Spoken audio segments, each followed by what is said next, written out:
My name is Marcus. I'm the compiler of a collection of therapy quotes entitled 1001 Windmills of the Mind. A collection of advanced self-help quotes taken from what's often called the psychodynamic or the psychoanalytic perspective, which long ago, as I understand it, was referred to by some as philosophical medicine or narrative medicine, helping one to find their narrative truth, their story, hence to know themselves. But much of our story, much of our understanding of ourselves is unknown to us.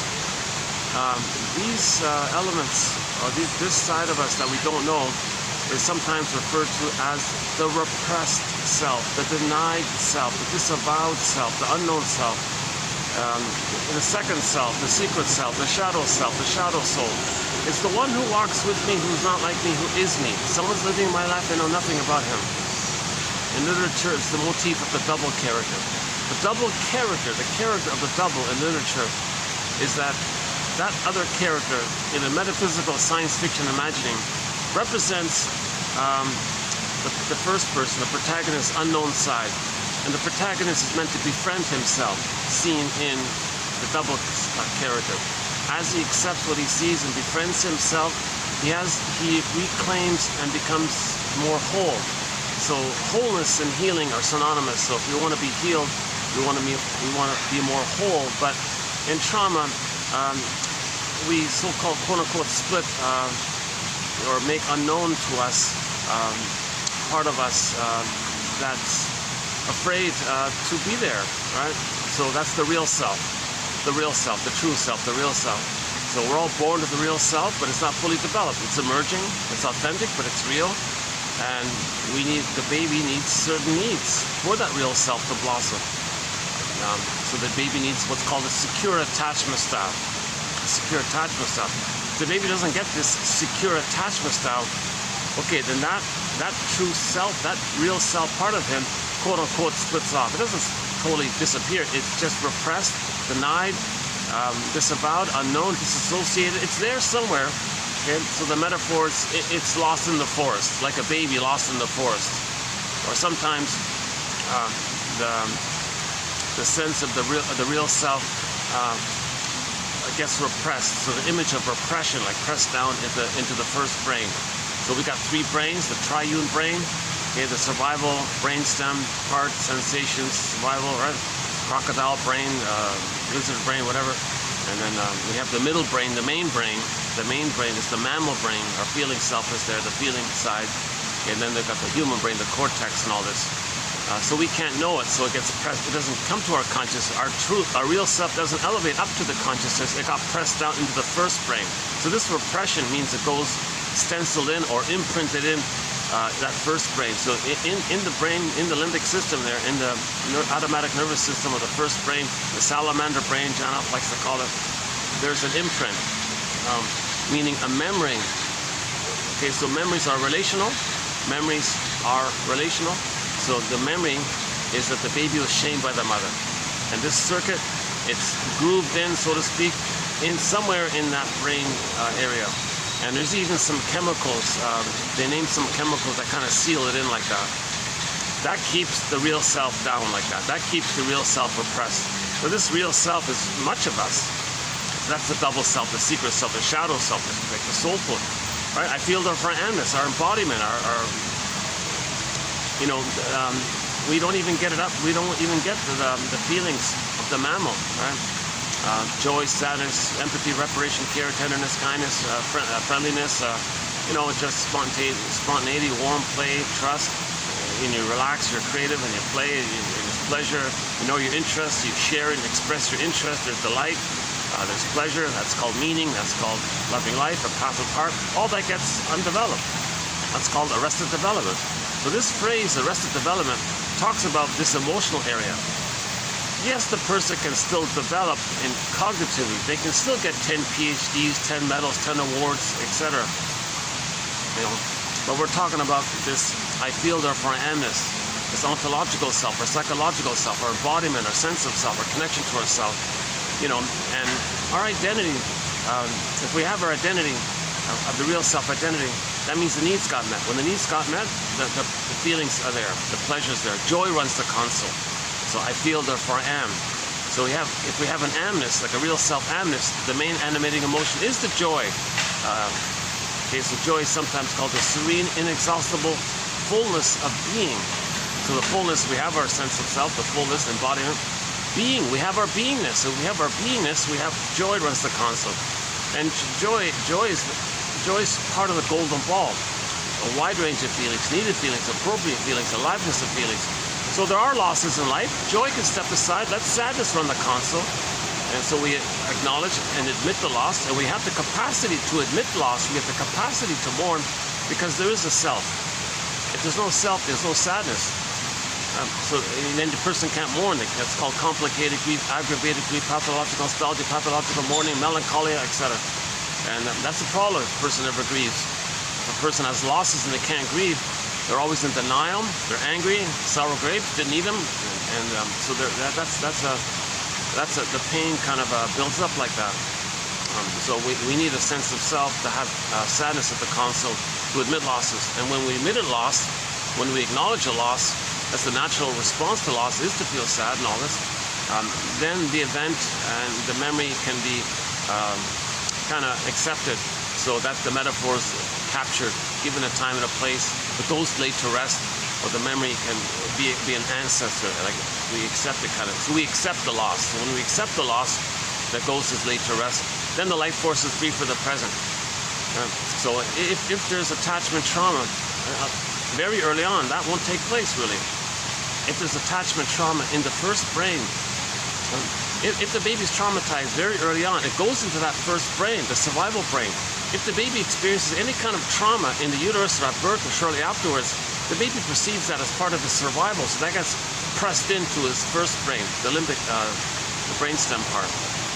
It's just sensations, and the instinct is only survival and reproduction. So we all know about the three brains, right? Reptile brain, so that's like the salamander brain, or pick your favorite cold-blooded thing, right? The gecko, maybe the gecko brain. He calls it the salamander. Most people call it the lizard brain or something. Okay, but mainly we're the mammal. So pick your favorite mammal. Okay, moose, or a cat, or a dog, or usually people call it the monkey brain or the chimpanzee brain or something. So we're mainly like mammals like that, right? And then the third brain, that's like a permanent thinking cap, like the third brain, the human brain, like the third one, right? So evolution. So we have three brains due to evolution, right? So that's one of the main contributions by Arthur Janoff, the author we're discussing currently, is let's look at this first brain. We always talk about the thinking, like CBT, your ideas and how you feel and things, thinking and thoughts and feelings. And so that's okay, but really, if you want to face those deeper traumas, those traumas which lead to anxiety, many psychosomatic symptoms, you got to look at the first brain. The first brain is pre-verbal. Its legacy is through the sensations. So if a person has poor circulation or something, or shallow breathing or something, or poor posture or something like that, or there's too much stress in their system, or they don't get enough cortisol, they don't have enough serotonin because in trauma the set points are altered, or if there's too much in the sympathetic nervous system, or they're too set in the parasympathetic nervous system, they don't have like a flexibility between the two. These are traumas in the first brain, the survival brain.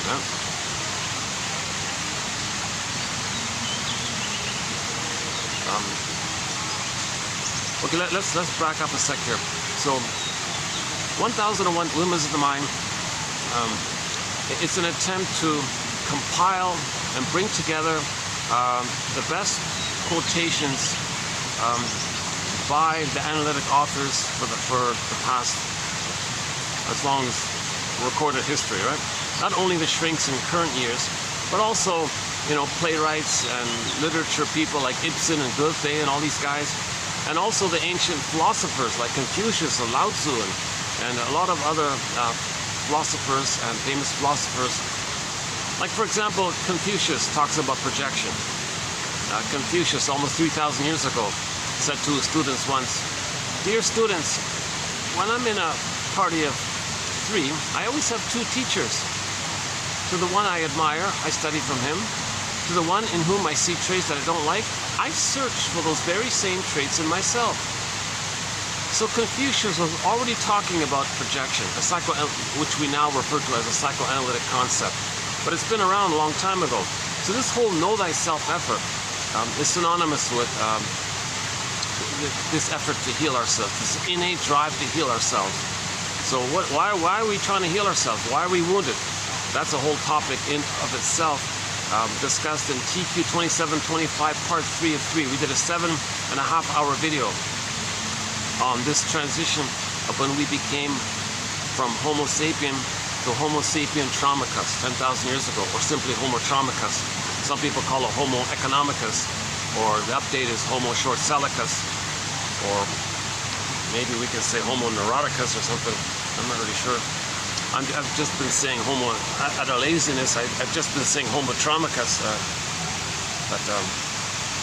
So there's a whole theory about this issue, that we accidentally, inadvertently, due to the mismanagement of our discoveries, and we got overwhelmed with the great excitement by winning the lottery. So Homo sapiens won this massive lottery 10,000 years ago with the discovery of farming and agriculture. It gave us an immense amount of serotonin release by the discoveries. But when you get serotonin by an outer thing, it only lasts for a short time. And then when it dissipates, by comparison, you feel less safe. So the discoveries make you feel safe. And when you feel safe, when the mammalian part of the brain perceives that the person is safe, it releases the feel-good chemical called serotonin, because you're safe. Then the feeling associated with the person being safe, the secretion of serotonin takes place. So we got this boost of serotonin over and above the normal baseline of serotonin of mothers loving their babies. And so people had a calm temperament, relaxed temperament, because babies were loved and held by their mothers properly, normally. But then, so everything was okay for a very long time like this. But then suddenly everybody won a lottery. It'd be like today. What if everybody won $1 trillion? Wow, it'd be a little confusing. How do we manage that kind of thing? Maybe something like that happened. So I got some guests here. Yeah, it's busier here. It's Monday. Yeah, it's busier here today. I'm in a nice venue here. Yeah, the weather's a little cooler, thankfully. So you won't see me drenched in sweat, I don't think, this time. We got a lot of material in 1001 Windmills of the Mind. It's hard to kind of summarize 10,000 quotes in any one video. I always feel like I want to, I want to get it all in, kind of thing. But I just don't know how. I don't see how it's possible. So each video, it's like some parts are repeated, there's add-ons, there's updates, that kind of thing. And sometimes there's cross-referencing kind of thing. So once in a while, I have things a little jumbled up a little bit. So maybe what I can do is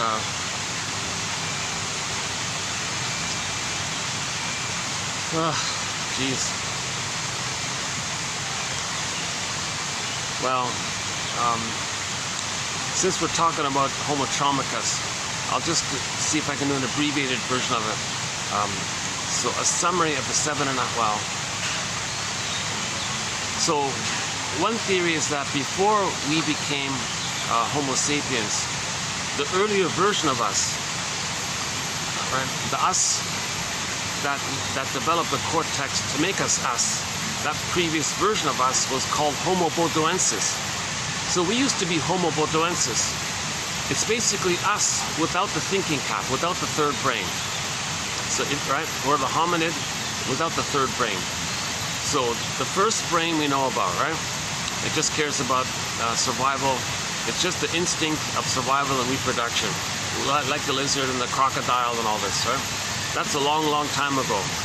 So that, but evolution is like things build on top like this, right?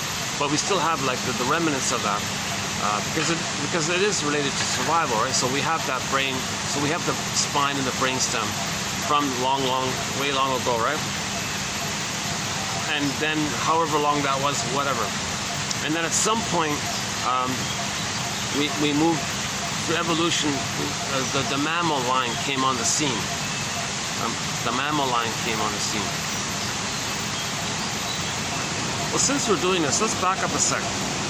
Carl Sagan has a thing. Unfortunately, I can't play it here. I don't have the laptop here. But we sometimes play a clip by the author, by the speaker, Carl Sagan, from this famous Cosmos series. And he says, well, prior to that, let's start with Katja Epstein's song "Diese Welt." So one of our musical voices on our soundtrack is the singer Katja Epstein from Germany. She sings in many languages: English, German, French, so on, Spanish. Yeah, very talented singer, and she does a wonderful cover of the song "Windmills of the Mind." And this whole series, this encyclopedia of 10,000 quotes we have here, is named after her cover of it. She does an amazing cover of it. I just decided to name this after her rendition of it. So she does a cover of Windmills of the Mind in German. It's very appropriate because psychoanalysis really got its new life by most of the German speakers sort of in that area, Germany, Austria, Hungary, that sort of area there. Edmund Bergler and Hans Lowald, and of course Freud, and Ferenczi, and Margaret Mahler, and Karen Horney, and the whole, it kind of came from there, really. The current jargon of it all. So she had her first sort of hit song was called "Diese Welt." This meaning this world, our world, this world, and all this.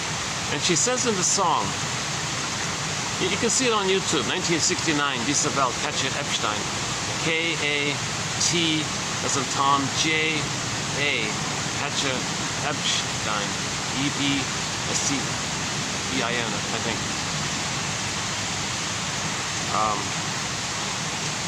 So yeah, just the gist of it is,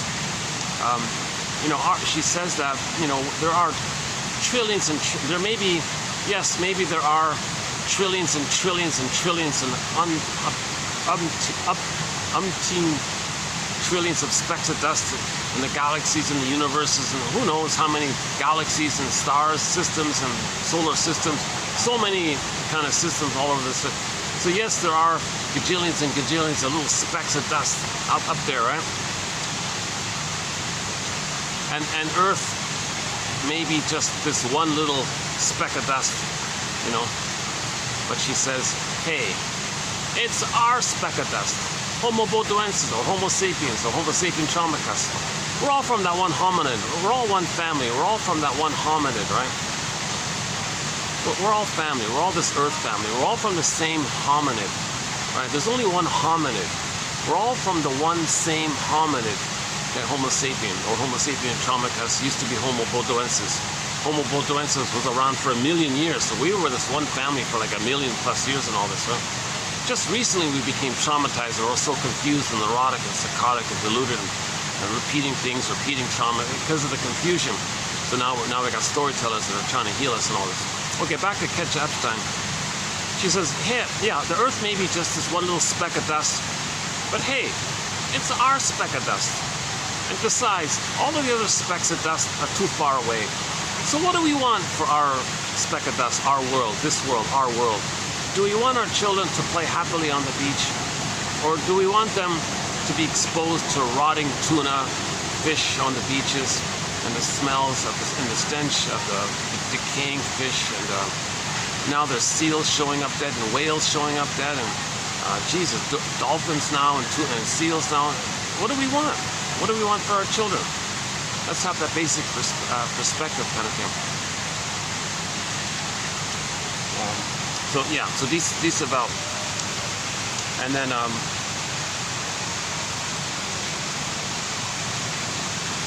there's a short documentary, actually also from Germany. I'm not okay. Question mark about that. There's a short documentary. I just saw a bit of it called "What If the Earth Were Unique?" And the main thesis was, it's just a what if question. of all these trillions of specks of dust out there, what if our speck of dust, the Earth, just happens to be the only speck of dust that's the right distance from a sun? Not too close, not too far, not too hot, not too cold, just that sweet spot from the sun, that unique, rare thing. And what if our Earth, our home, is the only one speck of dust like that? Right? So just consider that kind of point, right? And it's unique like this, right? And it took billions and trillions of years to get to this one little unique thing here. So let's appreciate this kind of thing. If you want to say the Great Spirit created it, well, let's and the odds of that are 1 in gajillions and trillions. Let's have some gratitude for this kind of thing, right? And then it took billions of years on this little speck of dust, right? The pale blue dot, right? From the distance, it's a pale blue dot, right? Famous thing. And then it took billions of years for the microbes in them. So because of the right location, then the microbes and the muck and all this, and finally the bacteria. And from the bacteria, the oxygen and the phenomena of H2O, finally there was water. So mostly water and all this, right? And then billions and billions of more years, right? Finally the animal line, right? And then more billions of years, finally the hominid line. The hominid line. And out of the hominid line, over all this time, and only one hominid kind of adapted for whatever reason, right? All of the other hominids didn't kind of adapt to something. One hominid, okay, this is the hominid that lived in northeast of Africa, right? The Congo area, Ethiopia area, that kind of place, right? And that was us. We're from that. That was us. We're from that hominid, that one hominid from the northeast of Africa. So we're all family because we're from that one hominid. So that hominid, okay, evolution, okay, led up finally to Homo bodoensis. We used to be Homo bodoensis, and it took us as Homo bodoensis, it took us a million years to evolve and grow the cortex. This took place roughly 150,000 years ago or whatever. Then we called ourselves Homo sapiens. So now we got the third brain. We got the third brain 150,000 years ago. We called ourselves Homo sapiens. And then from that, and then from there, now we have language, now we can speak, now we can write, have symbols, have ideas, have concepts. Okay, where Homo bodoensis didn't have that kind of a language and civilization, didn't understand time. But Homo bodoensis was an easygoing, friendly, warm, affectionate. Don't be confused by propaganda. They were an easygoing, playful, long life, very healthy. No sadism, no envy, no Schadenfreude, no disturbing ideas, no psychotic ideas, no mental illness, emotional illness, none of these things. Because all babies were held. All babies were given a secure attachment style. All babies were loved. So the temperament was warm, calm, affectionate, easygoing, and they were called Homo bodoensis. Somebody joked, were the Homo bodoensis like the bonobos? Because the bonobos are sort of in that area as well, right? But maybe there's a little bit of truth to it. Maybe there was a warm, affectionate quality. Doesn't mean we were exactly like the bonobos. That's a separate kind of line like that. We're a hominid line, right? But we have something, that temperament a little bit like that, right? Like relaxed, playful, easygoing, and apparently a very healthy, long life kind of thing, right? 200 years or something, 150, 200 years, whatever it was. It's amazing, actually, you know? And that's for a million years, right? A million years. We were Homo bodoensis, easygoing, playful kind of people. Somebody joked, we can all live like nomads, where I nomad at you, you nomad at me. So finally, when Homo bodoensis developed this third brain due to evolution, right? You know, maybe one theory was if we have the cortex, it helps us to have ideas to repress pain. So maybe there was some reason for it. We don't really fully get this part, but anyways, let's just say that we finally grew the cortex and have the third brain. So now we have the third brain. So 150,000 years ago, only this one family, only this one hominid, us, Homo bodoensis, okay, 2.0, Homo sapiens. And now we got the thinking cap, right? I hope I'm not bothering these. There's a couple just sort of right beside me there. I hope I'm not. There's so much noise around here. I got fans and music and the water, and they don't seem to notice. They're 2-3 tables down from me, but we might get when the swans wake up, I'll show you the swans. Sometimes one of the swans spreads their wings and does a little flapping thing.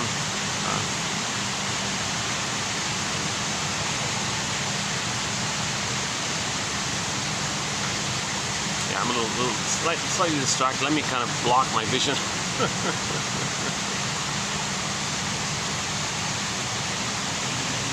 Okay, so 150,000 years ago, with the new brain, with the third brain, the newest brain called the new brain, huh?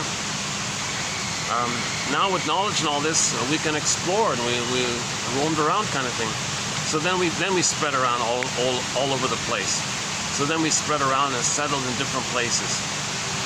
But we're still from that one family. Africa's our home. You know the tourism slogan for Kenya, I noticed, is "Welcome Home." That's a brilliant slogan for an African country to promote their tourism, because we're all from Africa. That's the theory. Some people might debate this, I don't know. But it's pretty clear we're from the same hominid. It's pretty obvious we're the same brain, same physiology. The differences we see amongst ourselves are due to trivial biological variations while we were settled in different places around the world. So when we settled in different places all around the world, right? North, south, east, west, whatever. Over a period of time, due to weather, diet, culture, language we're using, other factors, mainly one of them is maybe the diet one, right? Some people had more meat and dairy, so maybe there was a little bigger bones or something. Some had more fishes. Maybe some more grains, whatever. It's just like diet. It's just there were some trivial kind of biological slight variations based on the diet and based on sun exposure. So there's a thing called melanin that's responsible for the tone of our skin. Everybody's got melanin in the skin, right? So over time, some people lost the melanin, and instead of a shade of brown tone of skin, they developed a shade of beige tone of skin. There's no white or black. Forget this nonsense. Yes, we can thank Michael Jackson for the song, if you want the man in the mirror, you want to heal things, well, start with the man in the mirror. Look in the mirror and heal that person. Look in the mirror and heal that person you see in the mirror. Heal the man in the mirror. So that's a great song like that. But his other song, oh, black or white, you're promoting this a false. You're promoting. Actually, you're accidentally promoting a traumatic response, a response to trauma, this either or thinking. So you want to get away from that kind of thing. We're human beings with a shade of beige tone of skin or a shade of brown tone of skin. Jane Elliott technically says, well, our skin tone is based on melanin. So we all have a degree of melanin based on our interaction with the sun over a long period of time, 150,000 years, right? So some people lost the melanin quantity, but not completely. The lowest it can go is 1, they said. The highest, the baseline was like 6-ish or something. So it's all, the tone is like a shade of melanin, let's say. Everybody has a shade of melanin. Why don't we change this?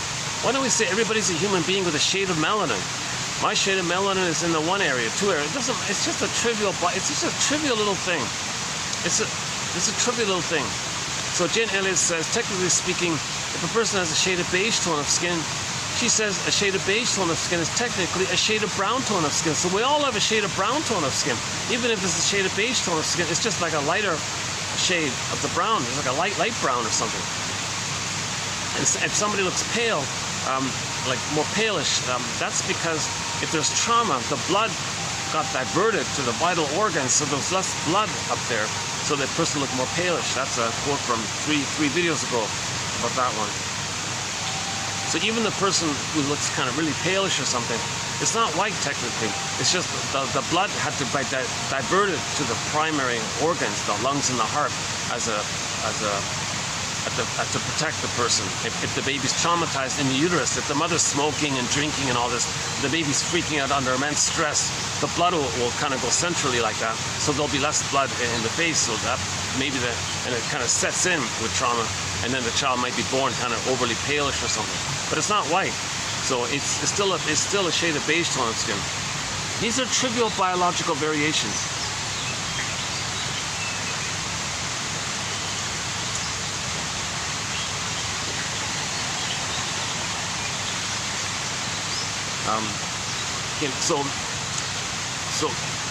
This 150,000 years living in different places, there were trivial biological variations, right? You know, like there were 70 million people, 70 million of us went over to Turtle Island and lived for almost 100,000 years there, and lived like a more traditional kind of lifestyle kind of thing. And some went to the north, the Europe area, right? Some stayed in the Africa area, and some went to the south area, whatever. And wherever we settled in, the people's degree of melanin is going to slightly vary based on how much sun there is. Trivial biological variation. Okay? Now this issue about temperament being, did you have to hunt to get your food, or did you just grow your food? Or did you get fish in the ocean, or did you get fish in the lagoon that was more peaceful? These kind of things, maybe, I don't know. I noticed the psychology textbooks talk about this. I had a question mark about that. Anyways, that'd be like a social, habitual kind of temperamental kind of thing. But we're still from this billion-year Homo bodoensis. We're still Homo sapiens. Okay? This just changing something superficially, cosmetically, it doesn't change the core of our essence of our species, you know, who we are. We're still Homo sapiens, even though there's trivial biological variations, right? Now here's the thing. While we were in different places all around, right? More or less at the same time, whatever, roughly 10,000 years ago, because we all have the same kind of intelligence, the same third brain, more or less, roughly 10,000 years ago, we, all over the place, basically,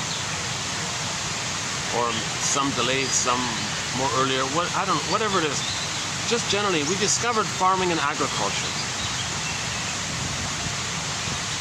That's like a bonus, that's like winning the lottery, all this surplus of food kind of thing. We weren't starving or anything. We figured out a way, cooperation with nature, understanding nature, and we knew how to take care of ourselves. People only hunted like a day or two and song, dance, and ritual for. It was a kind of a peaceful, playful kind of lifestyle. Maybe it was. I don't buy that. I don't buy that it was suffering and all this. This suffering stuff started post 10,000 years ago. But prior to 10,000 years ago, it doesn't make sense. I think it was people were easygoing, relaxed, temperament, friendly, no schadenfreude, no envy, these kinds of things. Somebody said maybe the worst things might have got prior to 8 to 10,000 years was maybe there was a little jealousy issues around the mating, but there was no envy. There was no sense of loss of identity, like you're gonna die or something if you don't marry the. Like there was no, and they solved their problems in a playful way, song, dance, and ritual or something. So there might have been a little jealousy in that area, but that's not related to your identity. Envy, yes, envy is the more burning issue related to your identity, but they didn't have envy. They weren't envious over there, and there was no greed over there. There was no shadow. There weren't these disturbed. Because there was no trauma back then. There was no severe trauma. If there was an accident or something, they had the community rallied around to help the person in a ritual, and the whole support of the community, the force of that and the understanding of that, they could heal the occasional bits of trauma from a situation, not trauma due to a lack of love issue. So they could heal kind of PTSD in that sense, right? But there was no developmental trauma because all babies were held by their mothers. All babies nursed properly. All mothers nursed their babies normally. All babies were held and nursed properly, and babies felt the rhythm of safety with their mother and developed normally. That's the natural instinct of affairs. Just look at any mammal in general, you know, in the wild or something, right? Even the stray cats take care of their stray kittens and manage to nurse their kittens, you know. Okay, there are little exceptions or something, but it's in a big city, I guess. I don't know. I'm just talking in general terms. I'm not a professor. I'm not a psychologist. I'm not an analyst. I'm not a midwife, doula, nutritionist, gynecologist. Keep that in mind. I don't have a BA. Just keep my disclaimer in mind. I haven't been analyzed, so that's why you see my anxiety. And I'm the compiler of the quotes. I'm finding these quotes, sharing it, discussing it. I'm trying to learn this psychoanalytic know yourself perspective myself. Sharing it, it's kind of gives me a sense that maybe I'm connecting a little bit somehow, even if it's mainly unknown or fantasy, because I don't know who's watching it. But you know, my feeling of contribution is that the quotes are posted below. And these quotes are hard, many of these quotes are very hard to find. Many of these quotes are from out of print books that are out of print, which haven't been digitized. I go, oh my God, you gotta be kidding me. This is great stuff here, we gotta get this digitized. Or books that have been overlooked or something like that. So in one source, we have 10,000 of, in my opinion, the greatest hits of psychoanalysis, basically. Now, this phrase, psychoanalysis, Robert Bly says, forgive psychology for its jargon, just forgive it. Just means know yourself, make the unconscious conscious. That's all it means. Make conscious what you don't know about yourself, so you can feel more whole and integrated, hence healed. That's all it means. That's all it means. When you say know thyself, know your conscious self and your unconscious self. Conscious self, unconscious self. You gotta know both of them and have like a communication between the two. Have some kind of harmony and ongoing fluidness between your unconscious and the conscious. You know, and you get like when you wake up, you get a dream. That's from your unconscious. And when you have the dream, well, that's a message from your unconscious. Now you're getting to know what you're denied. Feelings are coming up to you. Some patterns are coming up to you. Some themes are coming up to you. Something you couldn't process coming up to you. You get a dream like that. You know, what is this? Then you free associate. What does this dream remind me of? Or, you know, maybe you got a thought or a symbol. Well, that's a manifest. What's the latent? What's the feeling underneath it? Our feelings are about, dreams are about getting our feelings, but sometimes it's too painful, so it comes to us in a symbol or idea, or like yesterday there was a quote about dreams where the guy had a dream about losing something. And so, well, okay, what's the feeling? Well, he felt lost. Oh my God, he gets it. His mother was leaving him. Mommy, don't leave. So he got to the feeling underneath it, right? But sometimes you wake up with a dream. If you can't accept too many feelings, it's camouflaged to you. So it's like a compromise to help you move towards owning your feelings and your identity, that kind of thing. So there's this effort to make the unconscious conscious. When we're traumatized, part of the Great Spirit is that when we're wounded, we're trying to heal. So we became wounded 10,000 years ago with the discovery of farming and agriculture.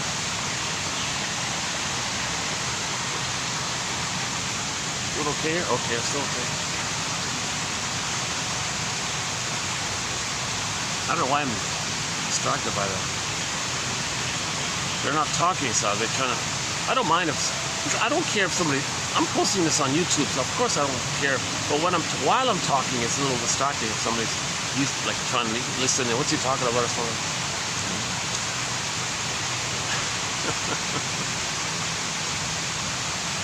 Okay, hold on a second. Let me dry off some sweat here. Although it's cooler, I still sweat easily. That might be a sign of anxiety. I think my sweat is sort of a sign of anxiety, which is trauma in the brainstem, right?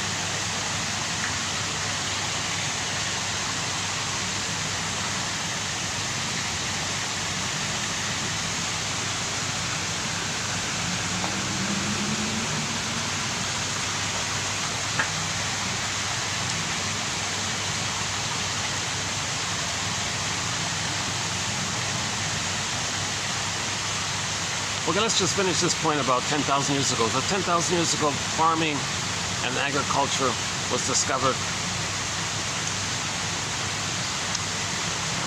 So there's a perception by the survival mind, right? The mammalian part of the brain, the limbic system, the first two brains, right?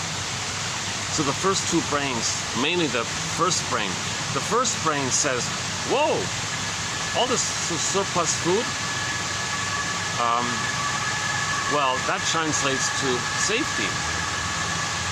We already feel safe, but there's extra safety because now you got a warehouse of food or something. You got 10,000 acres of free land or whatever, farming and all this. It's like, whoa. It had like this elevated sense of surplus safety somehow.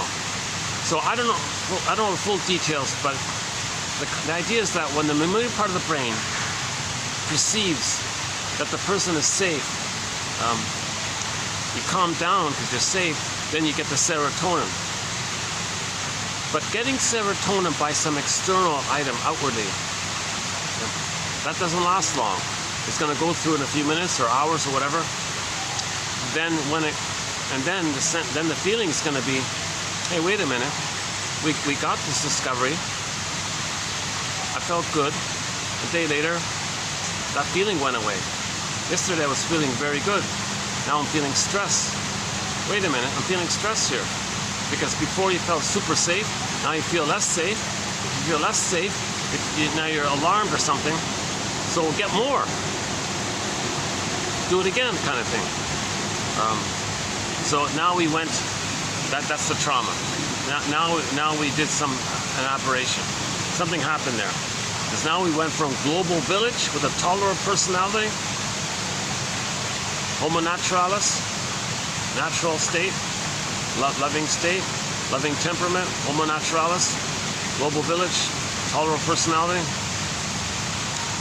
with the confusion of this issue of getting extra serotonin, less serotonin, give me more serotonin.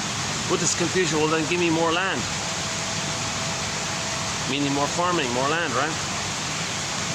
So we entered into a thing called global pillage. Now we started the pillage. So from the confusion, the way we reacted, we traumatized ourselves. Because in order to pillage, they said you need a pool of poorly paid workers to do all the work in order to pillage. It's not natural to treat people cruelly like this. We're all one family. You don't want to force people, suffer people to do the work or something that's not even really needed or something. But in this panic, somebody got the idea, okay, suffer the children then. So for the first time ever, babies were removed from their mothers. That'll do it. That'll do it. The baby creates an image in his brain of some dangerous thing. An imago. Someone robbed him of his soul. His soul castle, his inner land, his identity, his embodiment is sometimes called a soul castle. It's like a land, like an inner land, like your connection to yourself is kind of like grounded, your inner home land, like this, right? So when the baby's removed from it, whoop, it got zooped away. It's repressed, petrified, turned to stone, disappeared, lost, unknown. Where is it? Feels empty and all this. That's a pain so utter like this. Now, in a desperate effort to have a mother, even though the mother hurt him, he'll become the hurting mother. So mother stole his emotional soul land. He identifies with the aggressor. When there's trauma, we repeat. How does he repeat that? He doesn't play himself. He doesn't recreate that directly. He plays the shaming mother who shames him. He plays the mother who stole his land. So outwardly, others are on land. That'll be a symbol for how the mother took away their soul land. So mother pillaged their soul, plundered their soul, stole their land, so to speak. They identify with the aggressor in trauma. Have a mother, you imitate the mother. Now, simultaneously, there's a thing called repetition compulsion. When there's trauma, we repeat with the fantasy we can change the past because the baby doesn't understand time. So, but when the person repeats that interaction, that memory in the brain, the survival brain, mother shamed him, mother stole his land. Okay, they repeat it, but when they repeat it, replay it, and live by it, it's like a template for life kind of thing. They don't play themselves. They play the shaming mother. They play the mother who short-sold their soul. The mother short-sold, and the baby creates an image of something that short-sold them. Short-selling means something's good, it's gone, and the one who did it profits from it. Like robbed you kind of thing, stole your land, short-selling. So short-selling is you get a benefit at the destruction of something that's good. Like they're short-selling. Like we're short-selling the planet, you know, because of this.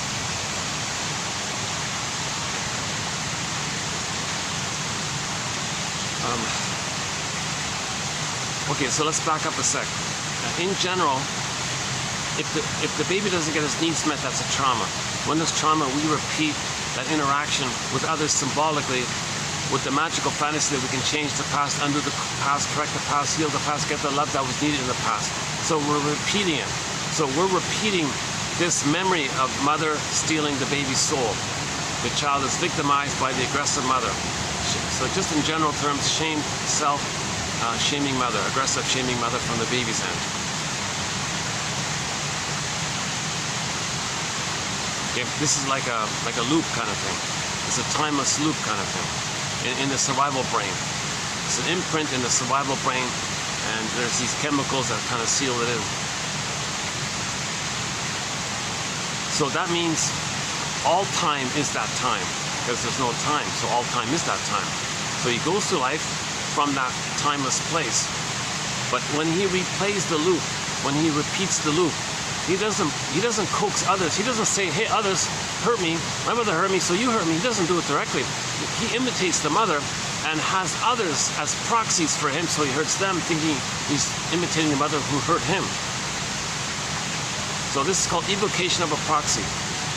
If the baby's hurt by the mother, and he identifies with her because he doesn't want to relive that feeling, the trick is he'll find others or see others as the original innocence. He'll play the mother who robbed them. Sorry, he plays the robber. The mother's the robber. He'll find others who used to be him. Evocation of a proxy. So he'll find non-threatening substitute others as innocent with the land, with the soul and all this. Because he once had a land and a soul. And he's going to become the robber. That replays the cycle of what the mother did to him. He just plays the mother and finds others to play him. And he can do this again and again and again with the fantasy that he's always crying for mother's love. Mother, I need your love. Yeah. What did mother do? Stole his soul. No, mother, I need your love. I need you to love me. Don't rob me. Like, whoa. So babies are traumatized. So babies, 10,000 years ago, babies were removed from the mothers. That did it. We became homo traumicus once that started to take place.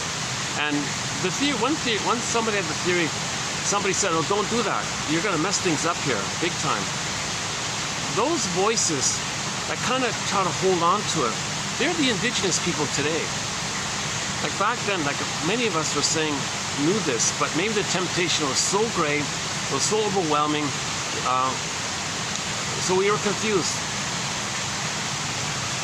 It'd be like if today, if everybody won $1 trillion, it'd be this mass confusion. And there'd be some people would say, well, just ignore it. Just pretend you didn't get the $1 trillion. What? Pretend I didn't get the $1 trillion? You kidding? Maybe it's just like a mass confusion. I don't know, something like that. That one needs updating. But so once again, these 10,000 quotes and a commentary is speculation, theories, or clues, invitations for mutual exploration, hypotheses, ballpark approximations, prompts to free associate with, stepping stones, etc. No set answer here. We're trying to be a detective, a psychological detective, existential detective, emotional detective, a know thyself detective. Let's heal ourselves, a story detective. Got to find a story, got to be a detective, forensic. You got to be your own existential Columbo, your own existential psychological Perry Mason, your own existential psychological Jane Bingham, if you like the show Drop the Diva, that's now on YouTube now.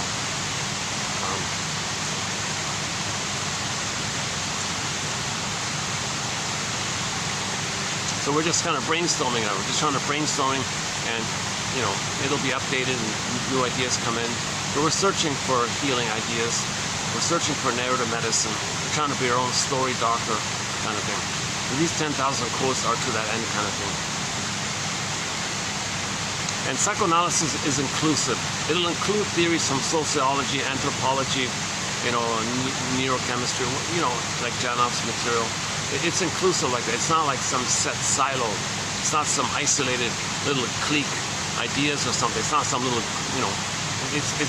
we're truth seekers. We're like doctors trying to heal people. No,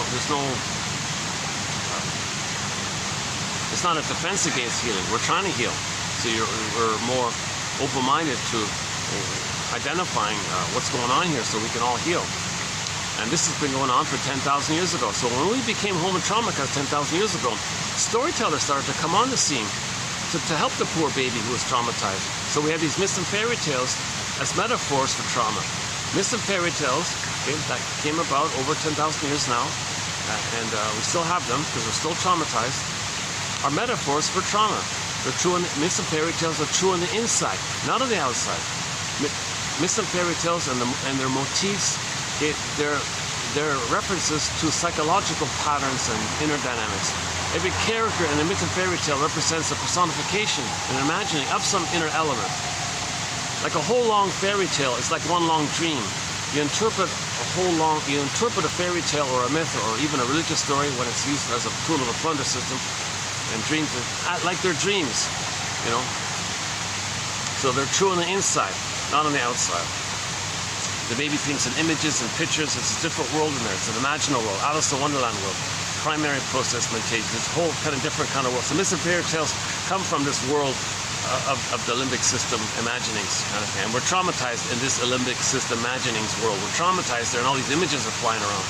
And double things can flip and double, left is right, up is down, It's mad. The cat in Alice in Wonderland said, "Oh yeah, it's mad in there. There's no logic or anything like that."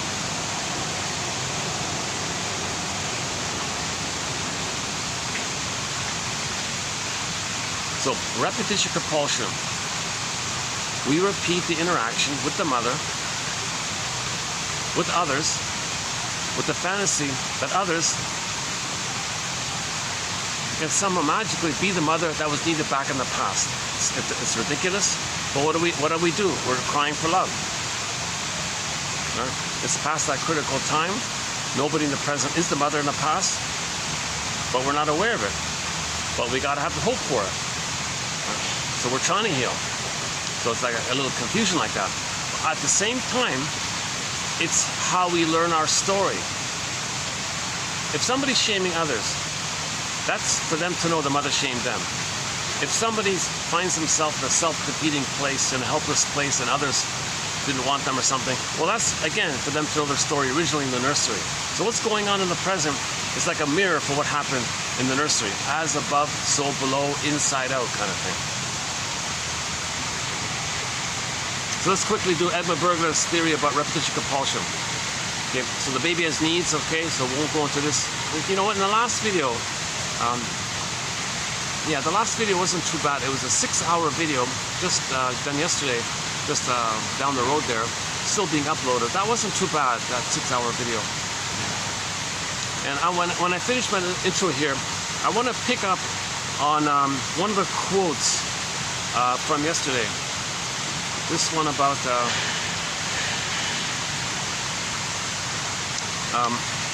here. Yesterday, the third one from yesterday. I want to pick up on the third quote from yesterday. I missed an important point, so I want to start off with a follow-up to the third quote from yesterday. I want to finish my little introduction here, this part here, and then after that, we'll get into today's quotes. So today's quotes will be TQ 2762. So we're going to do 2762 here. So today's quotes make up our part. So this video is going to be part 18 of our 20-part series on the work of Arthur Janoff. So we're currently in the middle, or towards the end now, I should say, on the work of Arthur Janoff, an author famous in the 70s, sort of forgotten, but continued to write some excellent books. And so I'm plucking out what I believe to be some of the best lines from his various books. Some of them are hard to find, Yeah, some of them are unavailable, out of print, hard to find.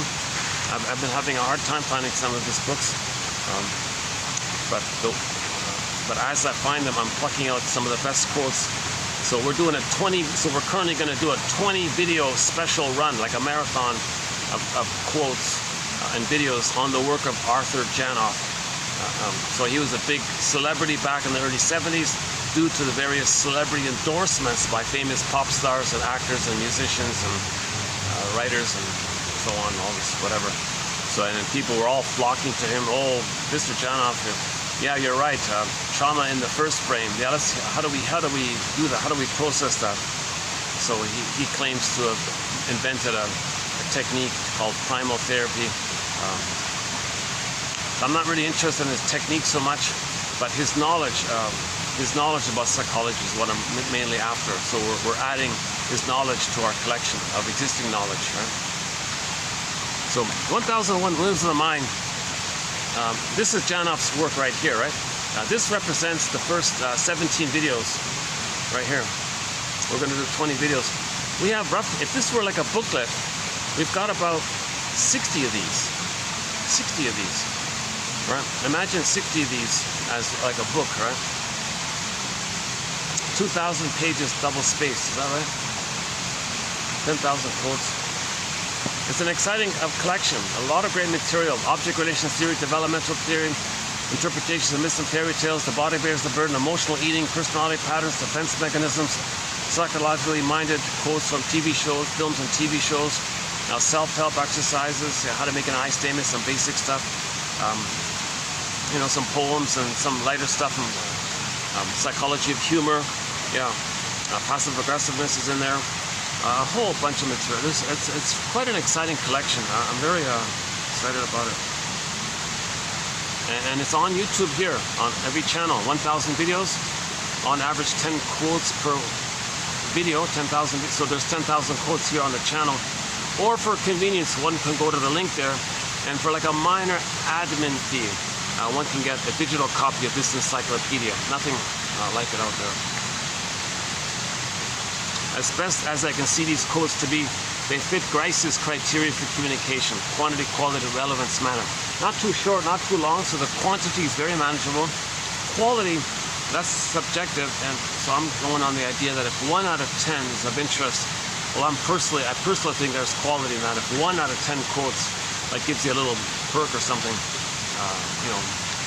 it's not the total answer, but it may lead to emotional knowing. So the cognitive insight may lead to emotional knowing. Now, the emotional knowing is spontaneous healing. We don't control that. But we first need the basket, then the egg can come in. Psychoanalysis looks for an egg in a basket that's missing. This weaves the basket.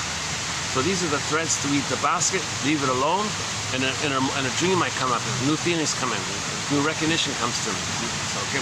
So we don't control that kind of the nature's drive. We don't control nature that does the healing, but we want to cooperate with what nature's trying to do for us.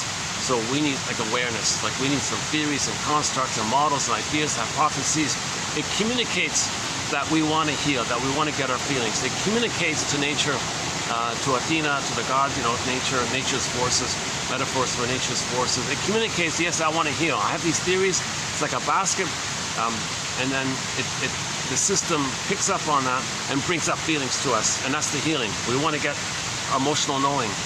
We live to the extent that we feel, so we want to get back our feelings. The image for this is the golden ball. The golden ball's down the well, and the frog prince, right? The golden ball went down the well. So we want to get back up the golden ball. That's the feelings part. Now the embodiment part, the sense of body, right? So we want it to be de-thought or come alive, feel real, etc. So Echo becomes a statue. Faithful John becomes a statue. It's called turned to stone. Sometimes it's frozen. Sometimes it's petrification. These are metaphors for how we feel when there's trauma. We feel unreal, feel flat, feel numb, unalive, going through the motions of life, etc. Like the Tin Man in The Wizard of Oz. Something's missing, hollow. Where's my heart? Loving heart. And the scarecrow means we don't know anything. That's in trauma, we don't really know what's going on. That's the scarecrow. and we don't have the heart, so to speak, the Tin Man. And the cowardly lion means we're not connected to our body, kind of thing. We're kind of disembodied like that. Now Dorothy is like part of nature that's trying to heal things, line things up. Or we can say be like Dorothy and recognize if we feel disembodied. Kristen Wilson's line is, if you're not in your body, you're not making sense, literally. And it's disembodied discourse that causes all these problems. And if you realize you're not living a path of heart, the Tin Man, not living life and pleasure, where's love and all this? Well, first things first, fix the scarecrow. Give the scarecrow a brain. So these 10,000 quotes are an attempt to give the scarecrow a brain. These quotes are giving us a nest, so an egg can appear. And in the egg there might be the firebird. In one fairy tale, you hop on the back of the firebird, and the protagonist hops on the back of the firebird and rides the firebird. That's emotional knowing. Now you're getting back your feelings, your embodiment, your aliveness. I feel there for amness, your connection to yourself. You're getting back your home. I feel there for am. If you have your feelings, you're having your amness, you know. So yeah, so these quotes are, we got to give the scarecrow a brain. So first things first, give the scarecrow a brain. So this is kind of like this is kind of like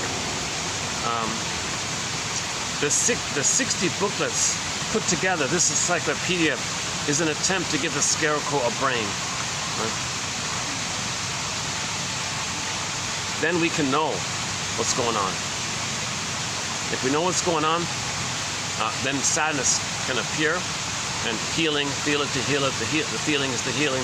So we want to feel and mourn the loss of mother's betrayal. The greatest hurt of all, mother failed us. Right? The greatest hurt of all, mother didn't provide a secure attachment style. A whole long list of reasons of why so many mothers are not emotionally available for their children. So, and we got a whole topic on this. It's called the Jocasta style of mothering. Another major threat, the Jocasta style of mothering.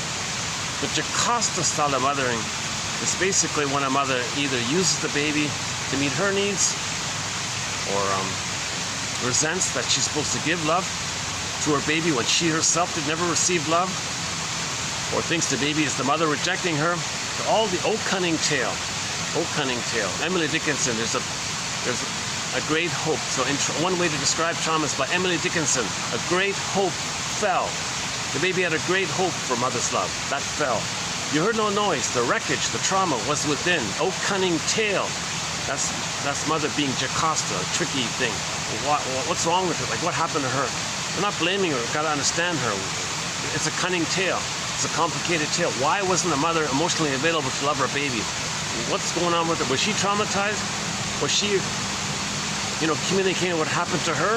Was she traumatizing her own child to communicate that she was traumatized? Cunning tale that let no witness in. That's the scarecrow with no brain. We don't know what's going on. Again, a great hope fell. You heard no noise. The wreckage was within. Cunning tale that let no witness in.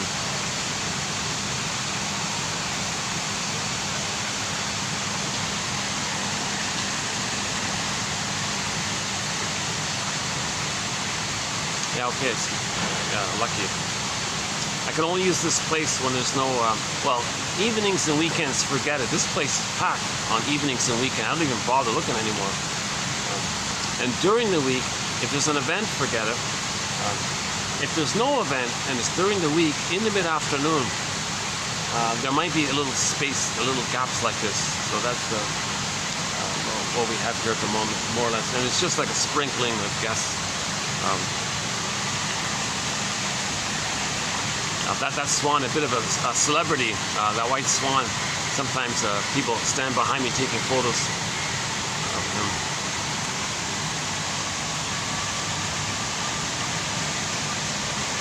Look at that, that half a coffee really, like I'm speaking a little more quickly. That's just from half a coffee, right?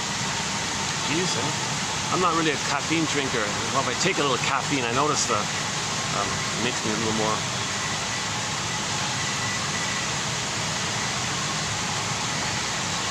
Repetition compulsion.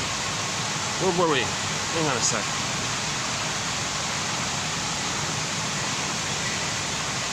Okay, so the theory is if the baby's traumatized, okay, so the one way to describe baby's trauma is attachment trauma, relational trauma, interpersonal trauma, developmental trauma. commonly known as arrested development, developmental arrest, stunted development, a fixation where the baby didn't get the love that he needed to know himself, okay, etc. That's a pain so utter.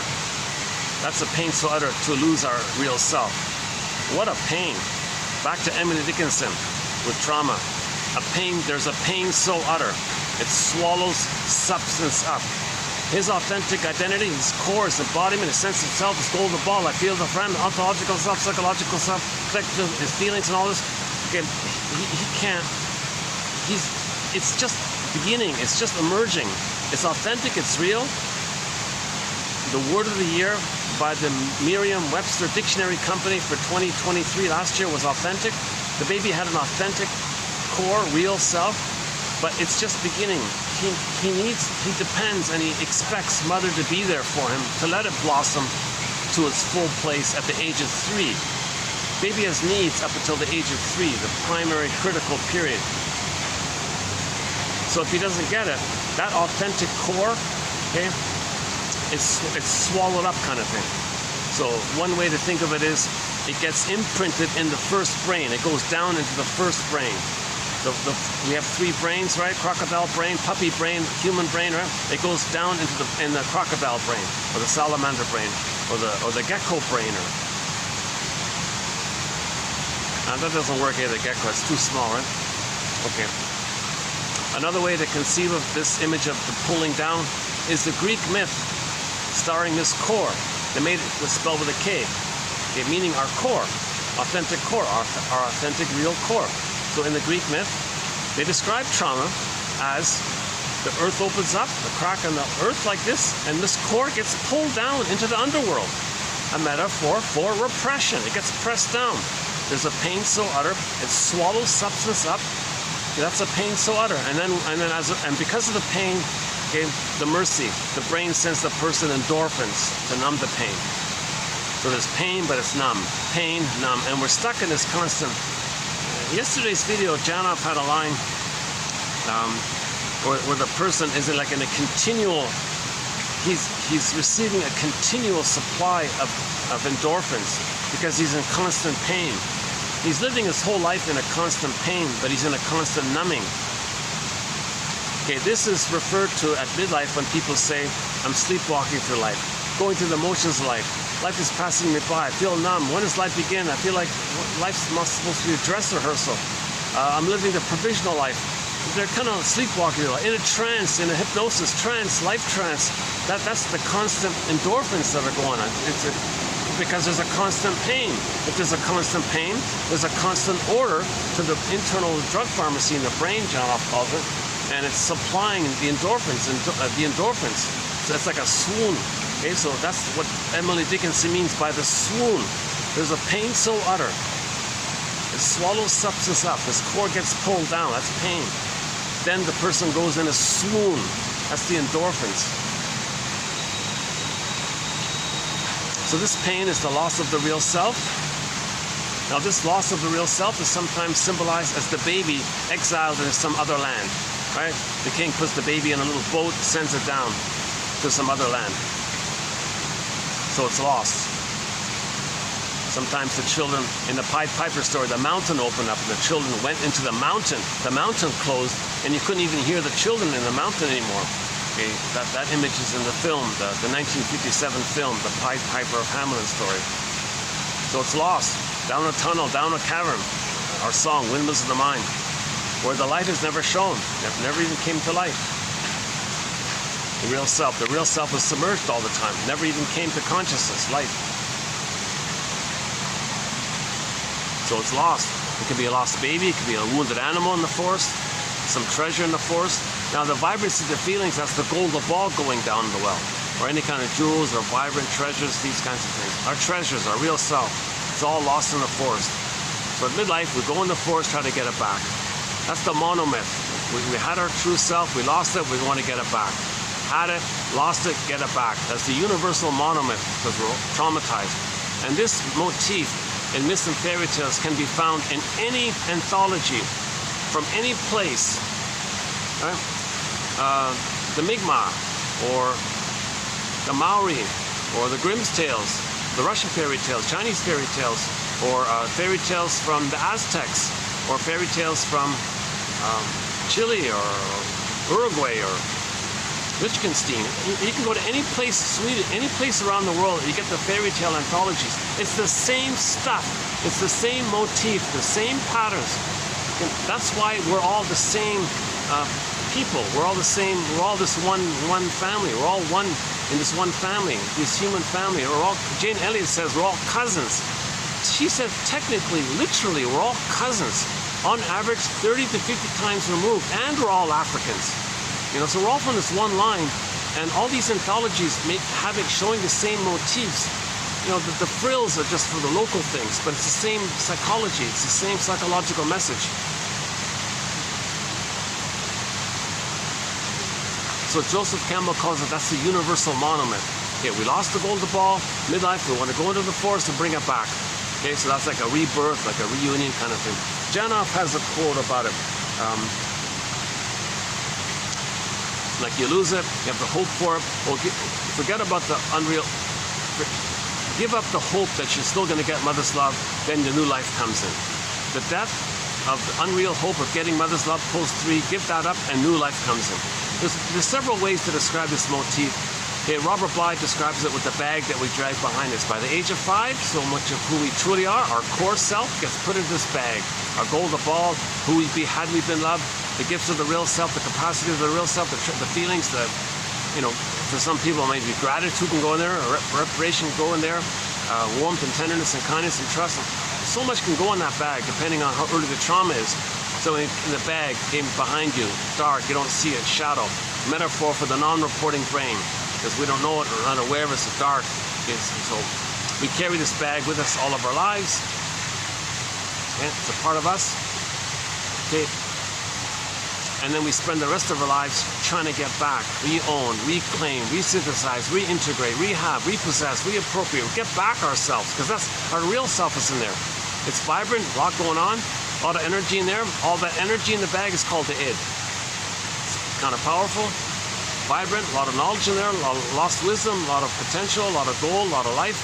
So in the painting called Stepping Out, if you look at the painting called Stepping Out by the artist Roy Lichtenstein, you can see the two sides there.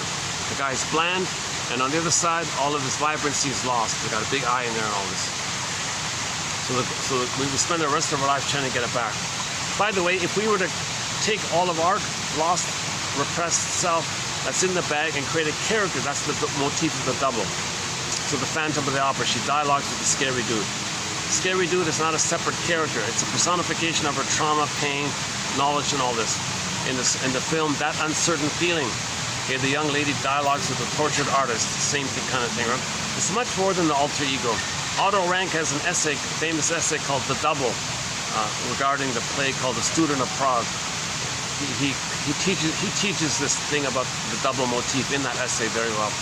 And I've spent time on it in previous videos, so let's just leave it at that for now. Yeah, so this lost, dark, sometimes storytellers will say, well, oh, it's a forest, dark.